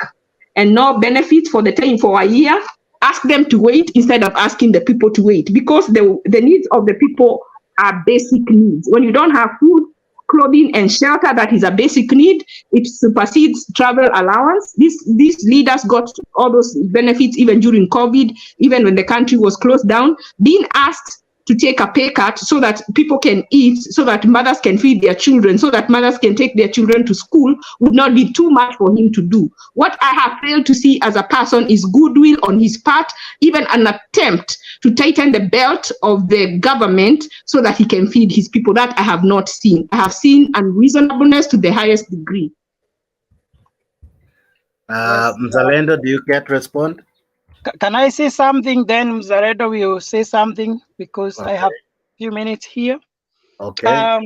First of all, I want to ask Ashley just a few questions so that she will proceed as I listen here. Ashley, does it mean that the government has done totally nothing on the issue of trying to address those people who are strongly stricken by hunger? Because as far as I have been trying to follow up, I have seen the government distributing tons and tons of food in different areas that are hardly hit. And the other question, we have to be honest. Where somebody is trying, we say, here, this person is trying. The other thing you have said that the government does not have to tell people to wait for 2 years to feed. That is not what the government has said. That was my statement, that we should give the government 2 years to be in a position to do what we call performance appraisal. So the government has said within few months, you will see change in terms of food distribution. The other issue that I think you got out of context is when Ruto said, after I put the Bible down, you see change. That is how you are interpreting it is just a literal, what we call literal meaning. But it had deeper meaning on that my government will try to change your life. My government will try to address your problems. But that does not mean that because he said, when I put the Bible down, so the following day people are expecting or should expect a miracle to happen and to see life change dramatically. Everything follows a process, and gradually you see the change. The other thing, in the discussion, I have heard Ashley and the others who were here saying that we need more than just the parliamentarians in the discussion or in the dialogue. First of all, we have not even been told exactly what are we going to discuss. Does it mean that the president does not know what is ailing Kenya? Does it mean that all the people that we pay money to advise the president are not performing? And all that goes back to the same point I am making. Let us give the government time to do its job. Now everybody wants to become an advisor to the president. We feel like the president does not know, the president does not have points. We are the ones to give the president point. What I should let people know is that we have so many institutions that are mandated, and we are paying those people even to help the president in the terms of legal affairs. We even have the attorney general, people who are professionals and highly paid. We have auditors, we have economic advisors, and all those people. The only thing we are doing is we are just being so unfair to the government that has just assumed power. Thank you. Mzalendo. I think Mburu has really tried to summarize what I was just about to tell Ashley. You know there are issues that Ashley is bringing that the government is already addressing. The issue of stimulus introduction. Stimulus was introduced during COVID time. And the reason why stimulus was introduced in the US was because to mitigate COVID, people were not going to work. That is why they introduced stimulus to inject money into the economy. In a country like Kenya, people are going to work. They are going to work each and every day. and the stimulus was introduced by Uhuru's government during the COVID time. Don't forget that these stimulus were introduced during COVID time. COVID is over. There's no stimulus in the US. There's no stimulus anywhere in Africa. Now, stimulus packages are not as sustainable by any government. That is why even here in the US, it was stopped. Because at the end of the day, the citizens depend on this money and they don't want to go to work. And there is no COVID. So do they really need stimulus? No. I know you'll try and say that, oh, people are hungry in Kenya, people are dying in Kenya. That issue of stimulus has been addressed by Ruto's government. What he did, he reduced the price of fertilizer. We are increasing maize production right now. In the next 4 months, in the next 2 months, there'll be nothing like food insecurity in our country. So, do you give people money do you give people money each and every month? The answer is no. What do they need? They need food. So where do you get the food? You get it from the shamba. You don't get it from anywhere else. You get it from the farms. And it is your farm. And it is your farm that we have subsidized the price of fertilizer. So hiyo pesa ungetumia kwa fertilizer, you can buy something else. I wish you would have said that, the government of William Ruto can do away with secondary school education. That is something that Ruto can do, the way Kibaki scrapped primary school fees. This is a bill that can really be significant. Yeah, you want to say something? Sorry, I didn't hear. I thought you said that Ruto to do away with the secondary school. I said Ruto can do away with the secondary school fees that is being paid in secondary education. He can do away with that school fees and subsidize it in a way such that the pesa 50,000 the parents are paying each and every year can go into other activities. That is now will be a working government. But in issue of introducing subsidies each and every time the economy is hurting, I mean, Kenya, we are not facing a recession like in the US. The US is a country that its economy, you cannot compare it with a tiny country like Kenya with zero resources and depends on taxpayers. And again, who is financing this stimulus? In the US, they are not borrowing any money to finance the stimulus. In Kenya, you are borrowing money to finance the upkeep of some people in Kenya. So that is not sustainable. At the end of the day, you had that the subsidies that Uhuru introduced in the maize sector was going to a few companies that were registered by the same politicians. So what do? We make sure that those companies don't get their cut. We go directly to the people and increase production. And that is what we need, food production, so that our people cannot go hungry. Thank you. I see Kiprop umeingia. Habari saa hizi Kiprop? Niko mzima sana, asante. Leo umeingia kwa show, umechelewa lakini karibu sana. Habari ya leo? Si mbaya, niko mzima. Najaribu kufuatilia. Nimesikia mambo mengi imezungumziwa. Nashukuru kwa debate yenye inaendelea. It's live to the facts.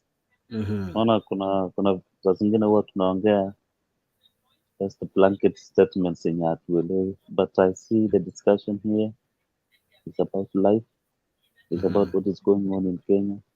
It's about the future of this country. It's about looking back, what happened, actually where we are and where we are going. I think what I need to say is hii serikali tu ni kama shamba la wanyama, iko na wanyama wengi ndani. So that you know, as a president like Ruto now hawezi fanya kazi kivyake namna hiyo. He has forces yenye wanajaribu kumsaidia in any way. Like we need to understand the 3 levels of government. The executive, legislature, and judiciary. Like when we talk of that president package, I think it's approved by parliament. Any salary, any package is approved by parliament. Okay. So the implementing stage ni ile ya judiciary ya executive. Say that kama bill imepitishwa for parliament, that bill goes to Ruto for implementation. I think so. Because what figures do we use so that we can say Uhuru has been given 140 million for FACAS? Which criteria? So that we can understand. But in real sense, when we talk of when we talk of all this, what are factors that legislature considers to give all this enumeration to or a retired president? Meaning, if we have many retired presidents, then all this package will cost the taxpayer a lot of money. So, and also the MPs, you understand, they gave themselves that after serving 2 terms, you have a salary to take. You have a package to take for the rest of your life as MP after performing for 2 terms. So we have to blame ourselves for electing the people we have, like the MPs.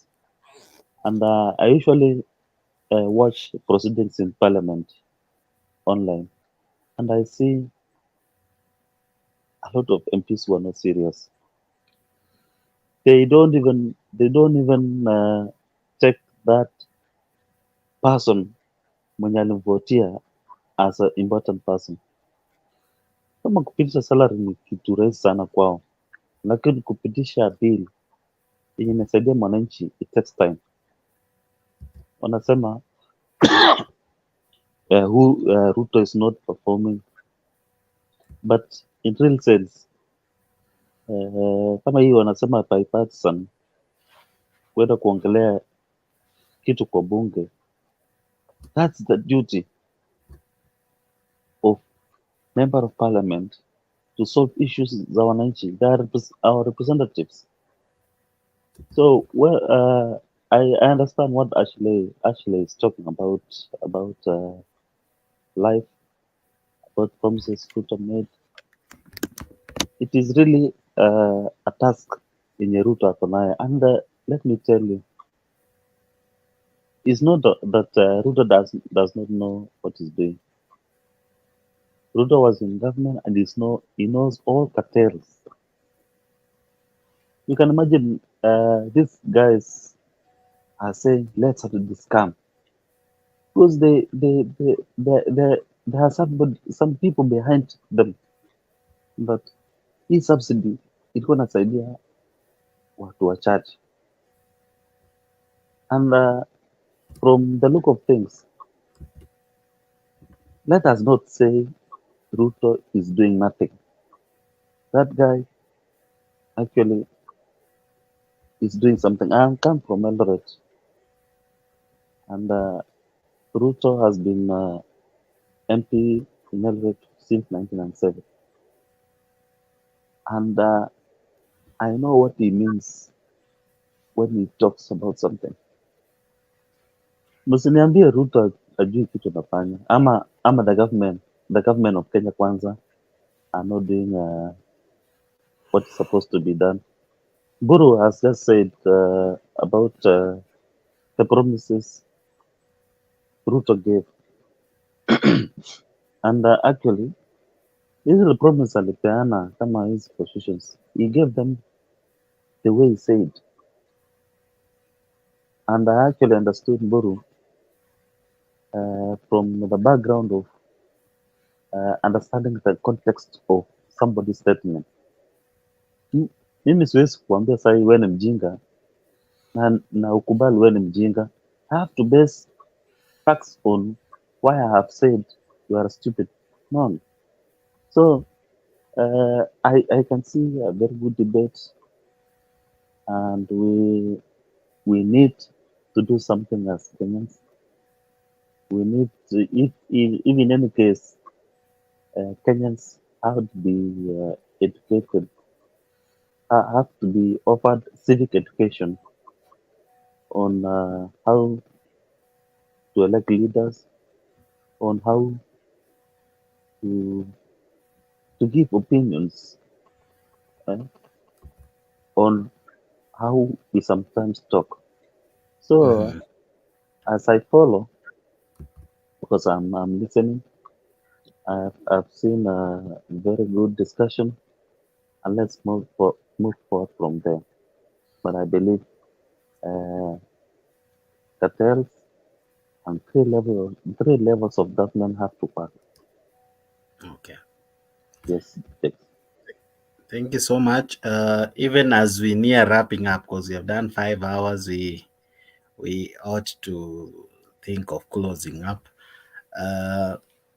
It's not always that we talk about politics. I want to bring something else, unless someone has something that is burning. Ashley? No, I'm good. Mzalendo?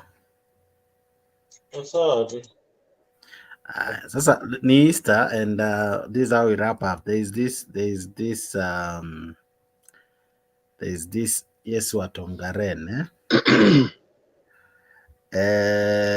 tomorrow sijui kama atakubali kusulubishwa. Do you know about him, Mzalendo? Yesu Atongaren. You know, these Luyas, they will always come with these funny gods. Kuna mwingine alikuwa anaitwa Jehova Wanyonyi. Jehova Wanyonyi. Kuna ule alienda kabari familia yake yote kwa kasimo fulani. Luyas are very, very interesting. I think this is weed. Hii ni kuvuta bangi vingi bwana. Hii ni too much weed. Unajua mambo ya kanisa Kenya bwana Jakes, sometimes unaangalia hivi unasema bwana this is na wafuasi Ako na wafuasi na hadi ako na wafuasi. I remember you know there are things like that you cannot change in the Kenyan society. Hope, you know, the church in Kenya is selling hope. And kuna wafuasi wale huwezi wabadilisha. Huyu ni mfuasi wa Raila Odinga na mfuasi wa Prophet Owuor. Au yani kuna miracles zinafanyika kanisani. And you saw the other day the chairman of people living with disability akakuja akaambia kina Professor Owuor au watu umewa those people who have been healed in your crusades, we want to deregister them from our organization, our association. Tupatie jina zao ili tuwatoe kwa list yetu ya people living with disability. I don't know whether kama ameshalepeana majina kina hao mapasta wote kina nganga wale wana nini maviwete, wanafaa walete majina ndio watolewe kwa register ya watu wale wanaishi na vilema. Unanielewa? So hii ni mambo ingine inafanyika Kenya, sometimes ni vitu za utani. Huyu ni Jesus Wanyonyi. Huyu ni mojawapo ya wale Waluya wale wengi, mamiungu ya Waluya. What is the plural for gods? The small gods of Luya land. Mamiungu ya Waluya wale wanawafuata. Yeah. Lakini huyu Yesu wa Tongaren ana copy yule Jesus, huyu ni Jesus of Tongaren na tunajua Jesus of Nazareth. Si huyu anafaa pia tuone kama akisulubishwa kesho. Kesho ndio ule wa Nazareth alisulubishwa. Nakwambia hata kuna rafiki yangu moja tayari ni wakili, sitaki kumtaja jina, anza nipeleka kotini. Amesema yeye ni African Pope. Na yuko hapo Kenya na anafuasi, yeye ndio the African Pope. So huyu Jesus alisema hata sulubishwa. Alikataa. Lakini akona hadi malaika, akona hadi mitume na manabii. Hapo kwa kusulubishwa ndio amekataa. Hapo ndio ana draw a line Sasa unaona Jex, tuko wakati wa mwisho wa dunia. So unaweza enda kwa Biblia uangalie in the last days people will come in my name. I don't know in which verse that is. But kuna wengi, these are the things that we are going to see a lot of these people. Lakini mimi kinashangaa wazungu hawanaga watu kama hawa. Hawanaga watu kama hapa. Our Africans, we have a problem. Sasa hiyo ndio kitu waga nasema. When it is such a thing, then you know that in Africa we are too ignorant. We just have a problem. Many lack of information. You know what happens in Kenya is Kipsango, unaona aje? Huyu Yesu amekataa kusulubishwa bwana. Unajua ile kitu na happen is that's for social media consumption. Hiyo unaona ule jamaa anajaribu kujipublicize in a way ndio aende kwa news. If at all we need to be serious, another content. If we need to be serious as Africans, the way Msalendo is saying, we need to go back to our original churches. All this church has been made to their business premise in Kenya. Imekuwa ni kitu kama business. So I happened to talk to a certain person from Britain because I once worked with the British. So he was telling me some churches in UK are closing, and the church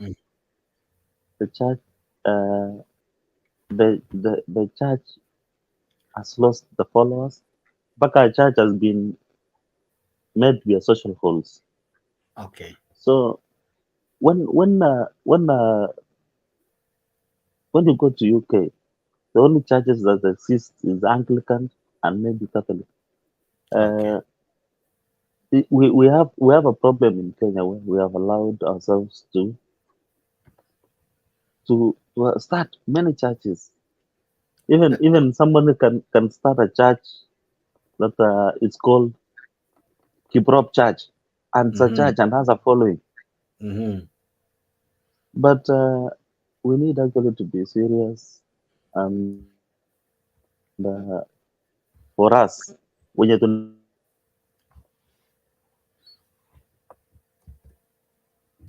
imeanzishwa na mtu I have a different opinion kwamba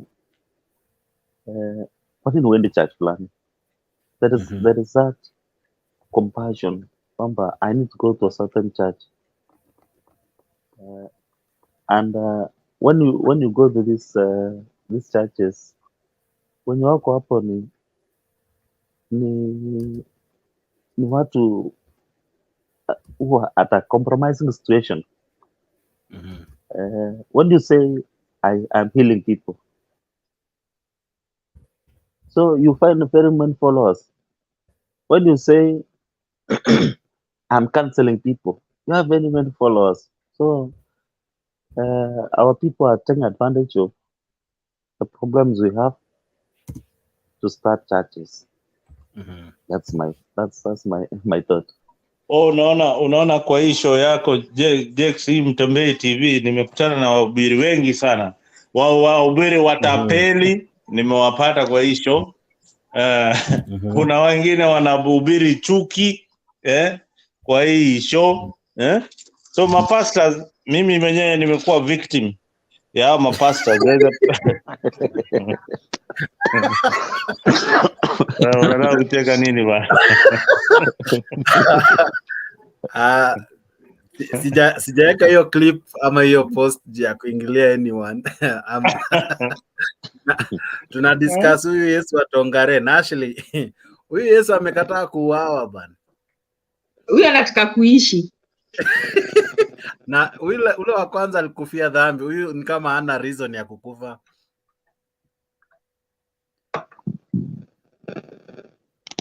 Ashley, are you there?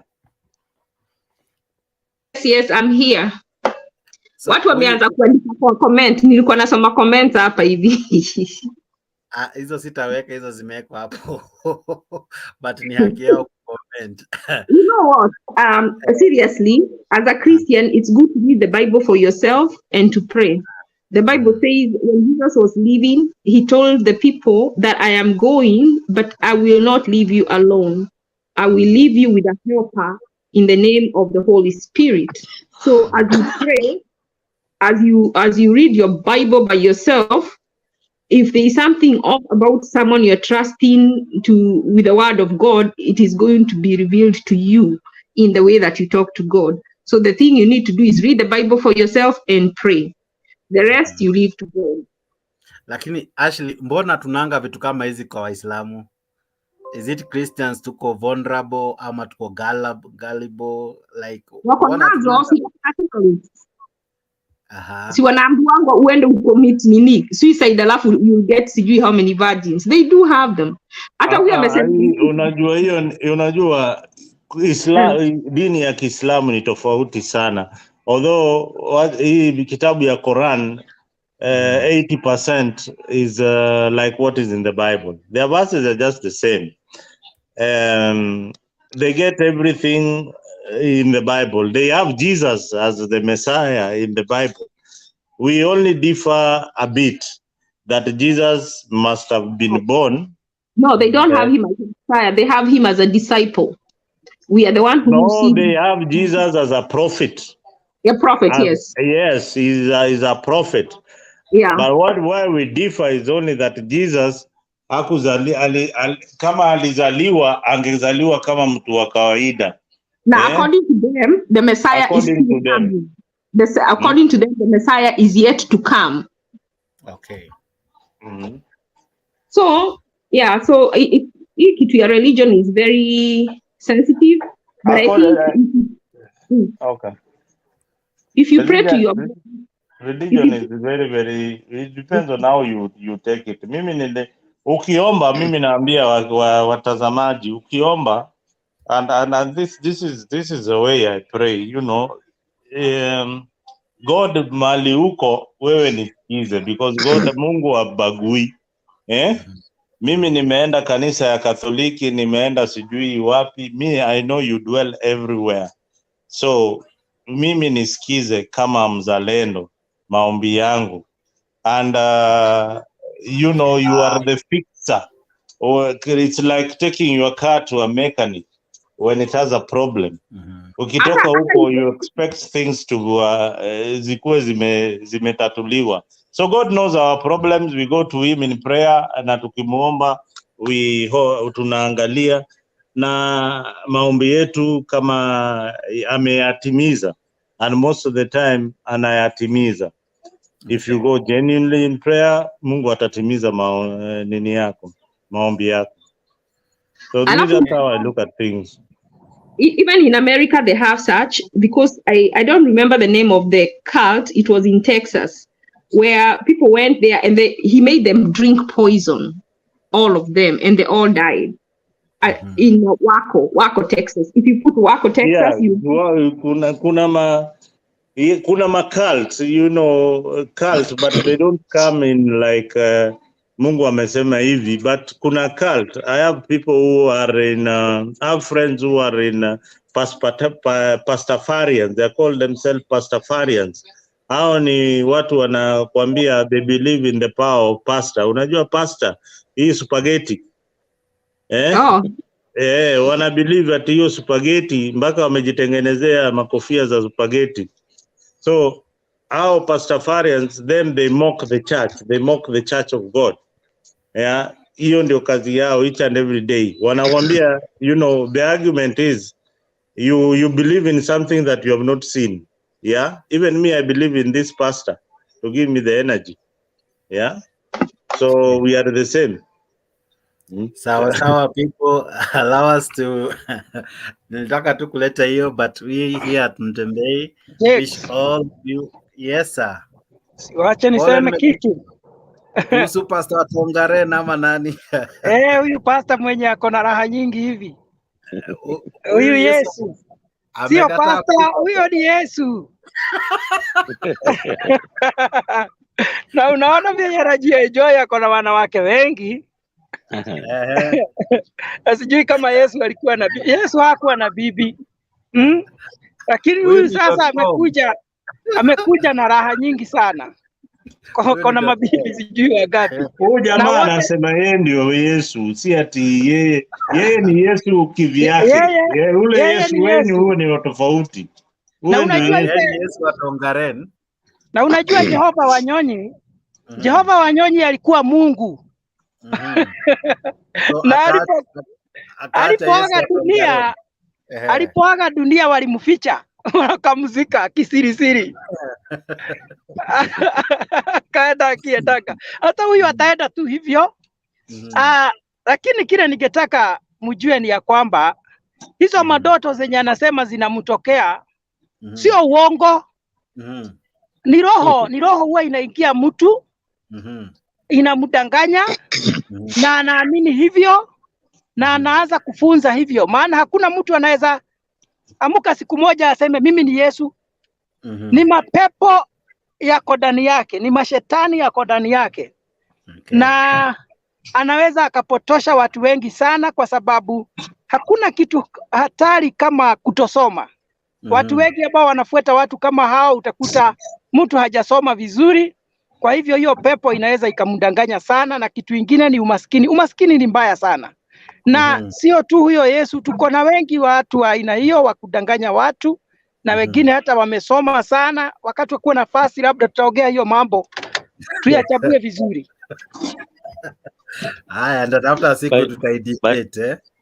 By the way, unajua unajua mimi niko Somalia, by the way, Somalia. And when you talk of religion, mimi ile wakati nimeenda church once this year. And I went church because I came to Kenya.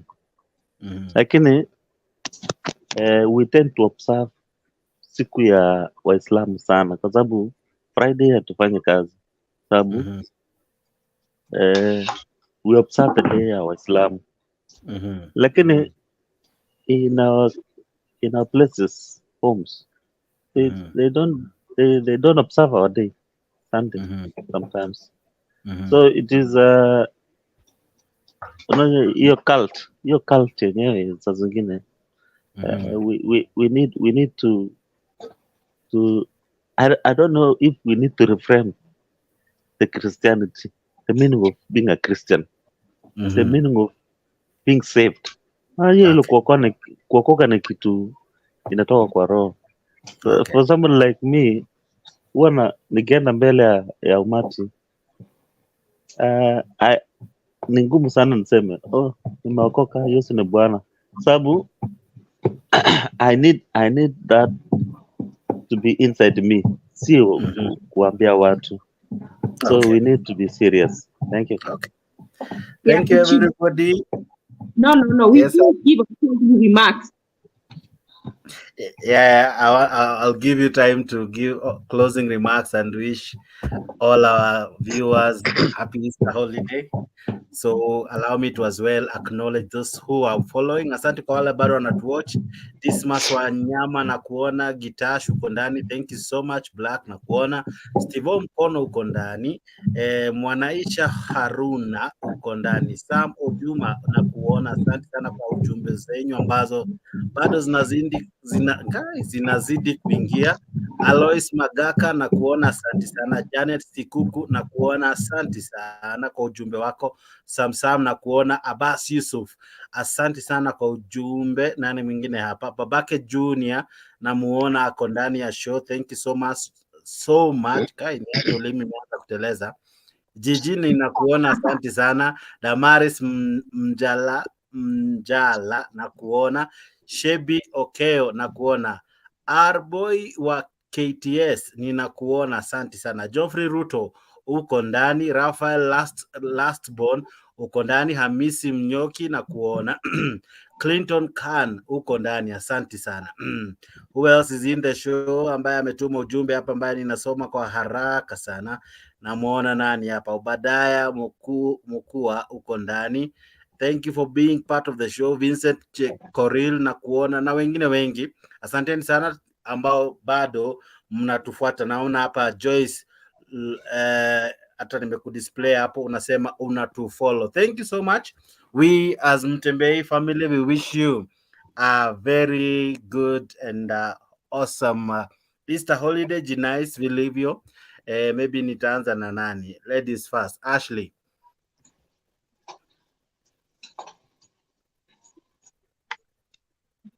Ashley. Oh, sorry.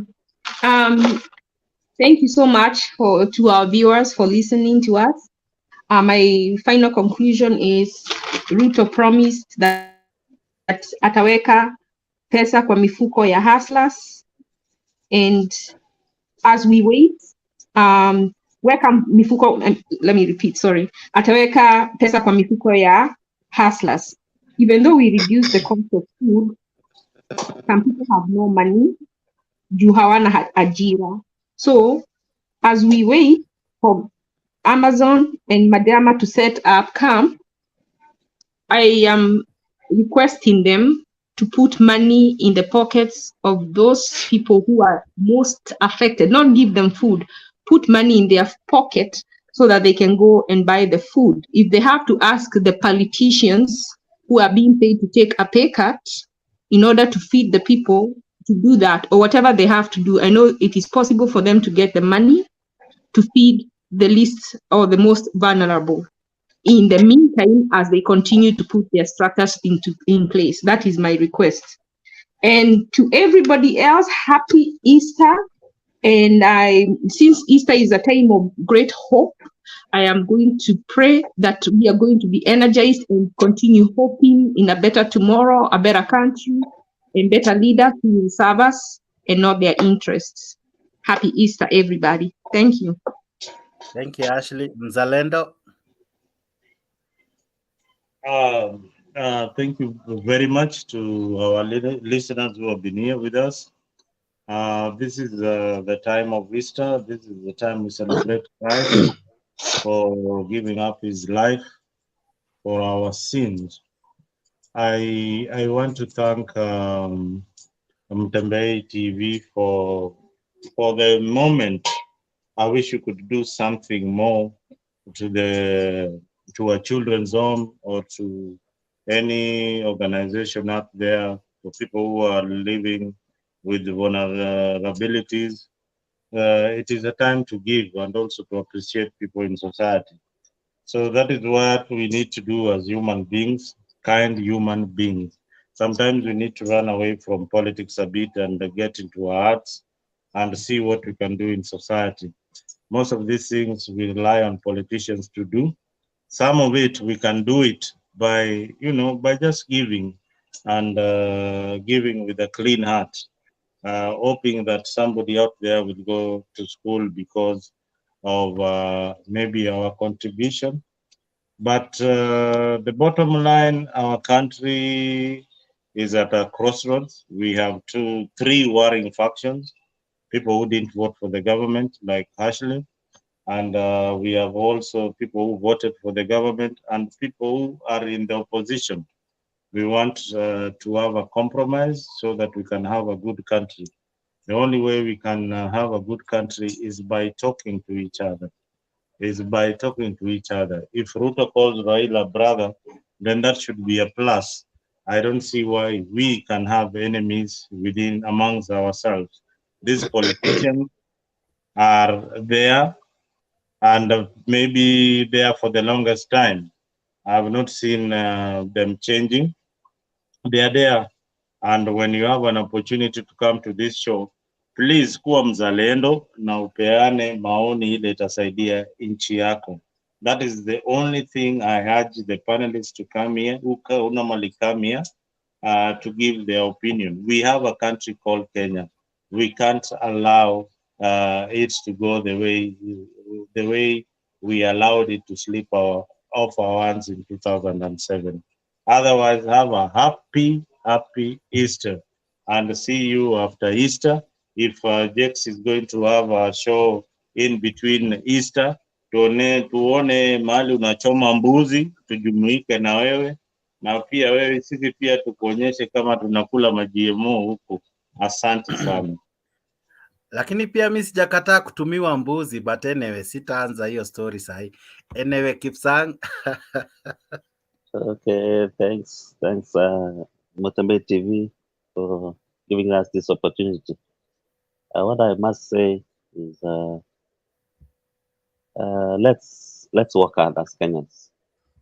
Ukiwa umetembea nchi mingi, utajua kumbe we have a blessing as Kenya. That peace you always see in Kenya and can never be found in any other place. We need to appreciate, and we don't need to slip the country to turmoil. Unajua kuna countries zingine wanataka uongozi. Sisi tuko na uongozi tayari, na naamini what we need to do is to finance that production. Ile kitu na happen huko nyumbani, somebody should not be angry because ana chakula, because we have a good country, we have a blessing. So what I believe in is, when I'm in this place is desert. Hakuna mvua. And in Kenya, when rain disappears for 3 months, it's all of a cry. Right now we are experiencing floods in Kenya. And some few weeks ago, we were crying of no water. So at least we need to do something as government, make sure that we utilize the resources we have. And I'm happy that the entire week has been peaceful, no demonstrations. And we believe that there will never be demonstrations in Kenya. It is it's barbaric. It is not good to have those demonstrations in a country like Kenya. So I just believe for us to prosper, we need to work hard. For us to prosper, we need to achieve more. And for those in the diaspora, let's invest in Kenya. Kenya is our country. We don't need to forget about Kenya. We have relatives. And for the way I see American enjoying that's Thanksgiving. The Thanksgiving for Americans, it is very enjoyable. I've seen it is very enjoyable. The way they enjoy Christmas is very enjoyable. And I have one thing finally. I always see watu wenye wanakunywa kwa meza, they normally drink a lot of money, unaona. And when it comes to fundraising, wanatoa pesa mingi sana, lakini nimeona watu wengine wenye hawakunywi sometimes. I'm not saying I'm drinking or or something like that, but when you see people who don't drink, even kutoa sadaka ya 1,000 kwa kanisa ni ngumu sana. So as you pursue to enjoy your Easter, let me wish you the best Easter, and we'll meet next week. Thank you. Okay. Geoffrey, jika unaweza kutuishi Easter unapomalizia. Asante sana, na sijui kama mahali nipo pako na makelele ama mnanisikia aje? Uko sawa? Uko sawa?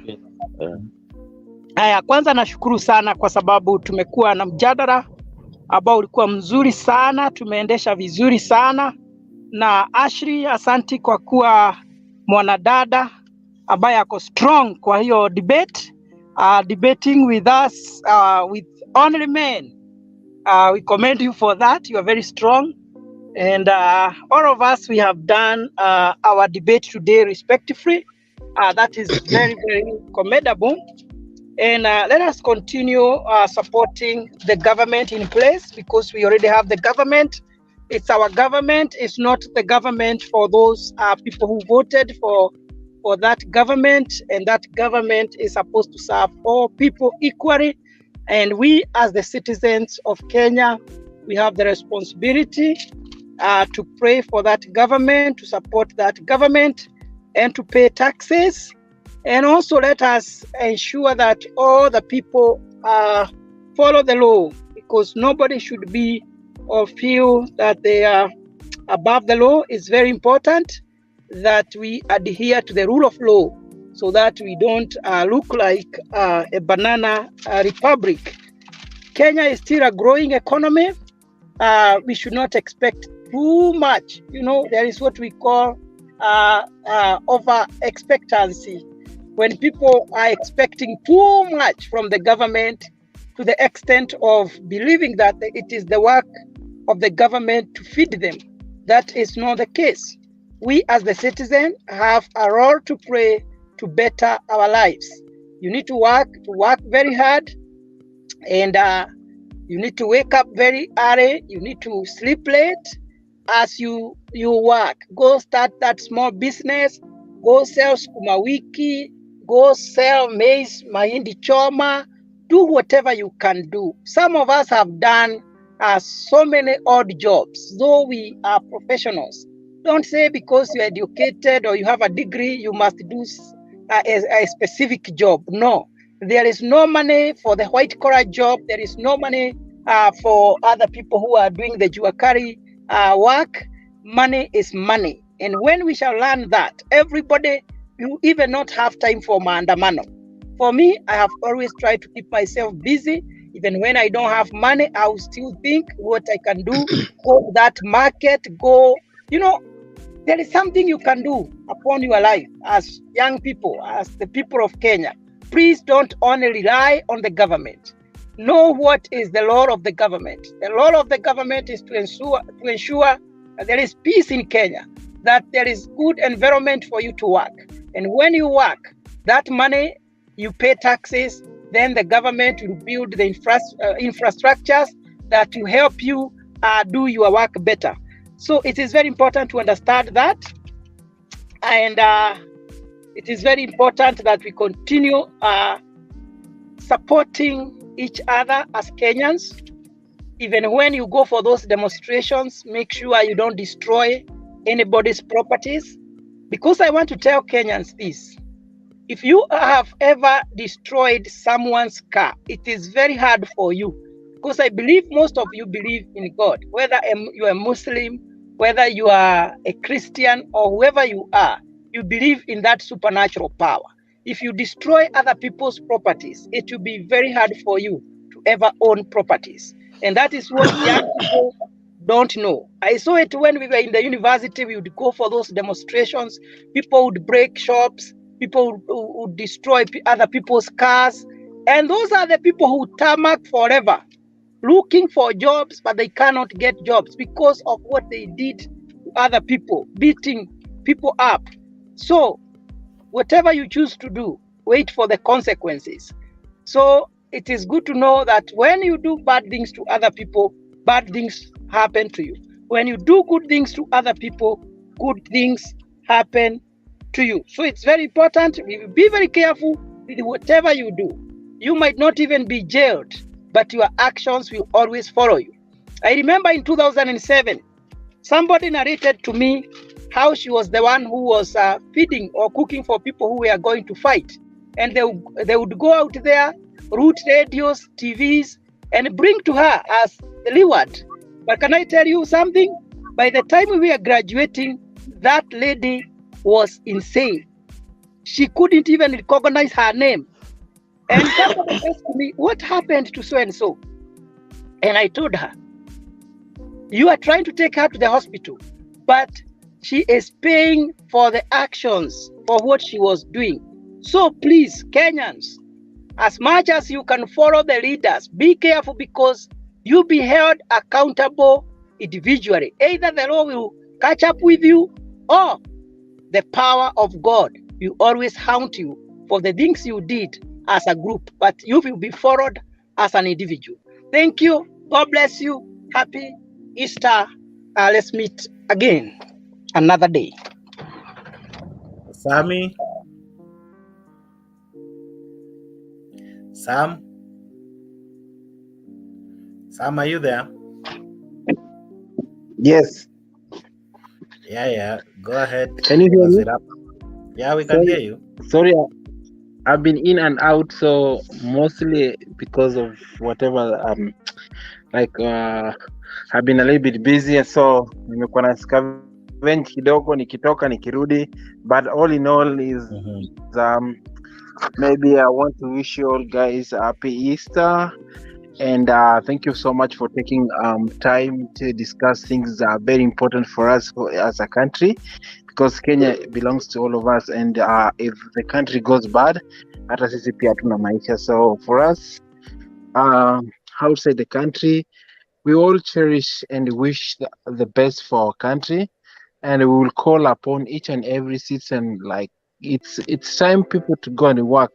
I had one time one politician saying that at the moment there are rains and people are supposed to be in farms wakilima wakipanda mahindi because wanalia njaa and hawapandi mahindi. So you see, those are things that people don't get it right, only because someone in some quarters has just said we go out to the roads, and then when that person get whatever he wants, he will just behave as if there's something was happening. So at the end of the day, people are just at the crossroads. So I would say this, Jakes, like I had said before, it's all about us building a country. It's all about us basing on things that pass, because I would say kama Mungu alikuwa anataka huyu Raila akuwe rais, angempatia tu, but you see things are slipping out of him and he has to come to that reality. Economy is down.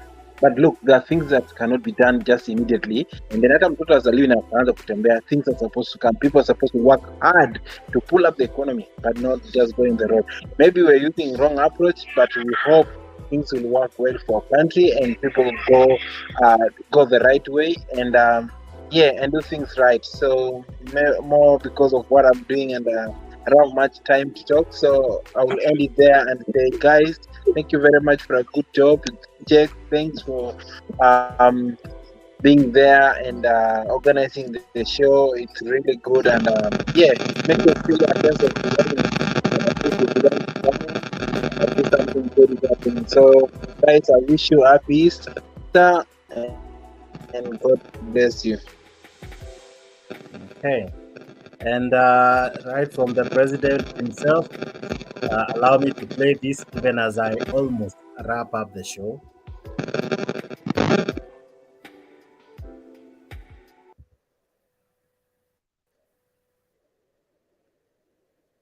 To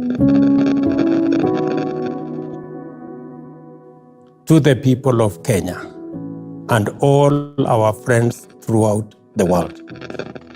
It is Easter, a holy period when we solemnly commemorate an extraordinarily intense moment in Christianity, when Jesus Christ endured trial and temptation, hatred and prejudice, violence and punishment, loneliness and betrayal, crucifixion and death. Yet, in the cold darkness of his tomb, after the turmoil and injury, the promise of resurrection and eternal life shone like a light at the end of a tunnel. It is this promise that we live by and live for. Kenya has, over the recent past, endured its share of difficulties and struggles. Weakened economic growth, depleted resources, debt, and drought amidst political disagreement. Nevertheless, we have been given the divine gift of an opportunity to set things right and to get the country going at the right pace, in the right direction. My administration is making progress in delivering its commitments to transform the economy. The rains are here. Once more, there is goodwill and commitment to resolving the issues that affect us as a country. The enduring message of Easter is manifest in our collective and individual experiences as Kenyans in our own different ways.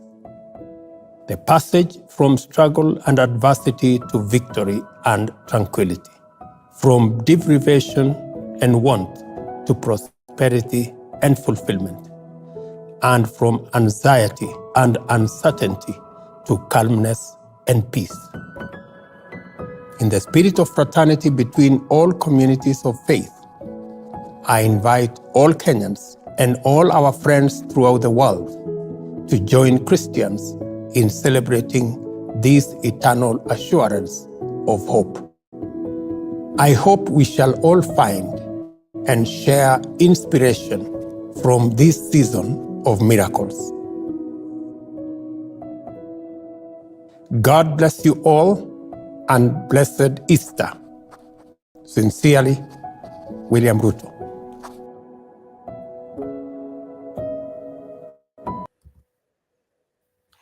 And from us as well as Mtembei family and Mtembei TV, we wish you everybody happy Easter holidays. Enjoy yourself to the fullest. And as one of the panelists said, it's equally a moment for you to give. Remember someone, unaweza sukumia mtu kambuzi mahali, kachoma mahali, but above all, share with someone. It's a moment to share. It's a moment to be with our brothers and sisters, even as we mark this year's Easter. God bless you. God do you well. To our brothers, the Muslim folks, I wish you Ramadan Kareem, even as you continue after tomorrow. God bless you, people. God do you well. As Mtembei, we wish you all the very, very best. See you next time. I don't know if tomorrow we'll have a show, but I pray we will. If we will, I wish to see you then. And enjoy your Easter. Have a good one. God bless you. God keep you. And let's keep the conversation going. And God bless you even as you keep on watching. Goodbye. Goodbye. See you when possible. God bless.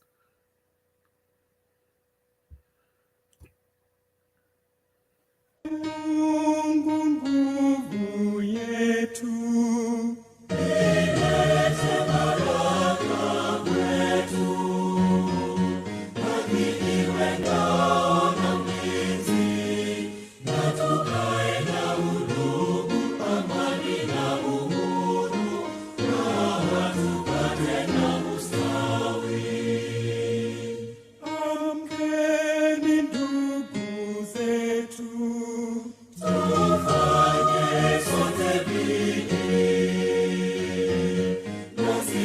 Tuitoe kwa nguvu nchi yetu ya Kenya.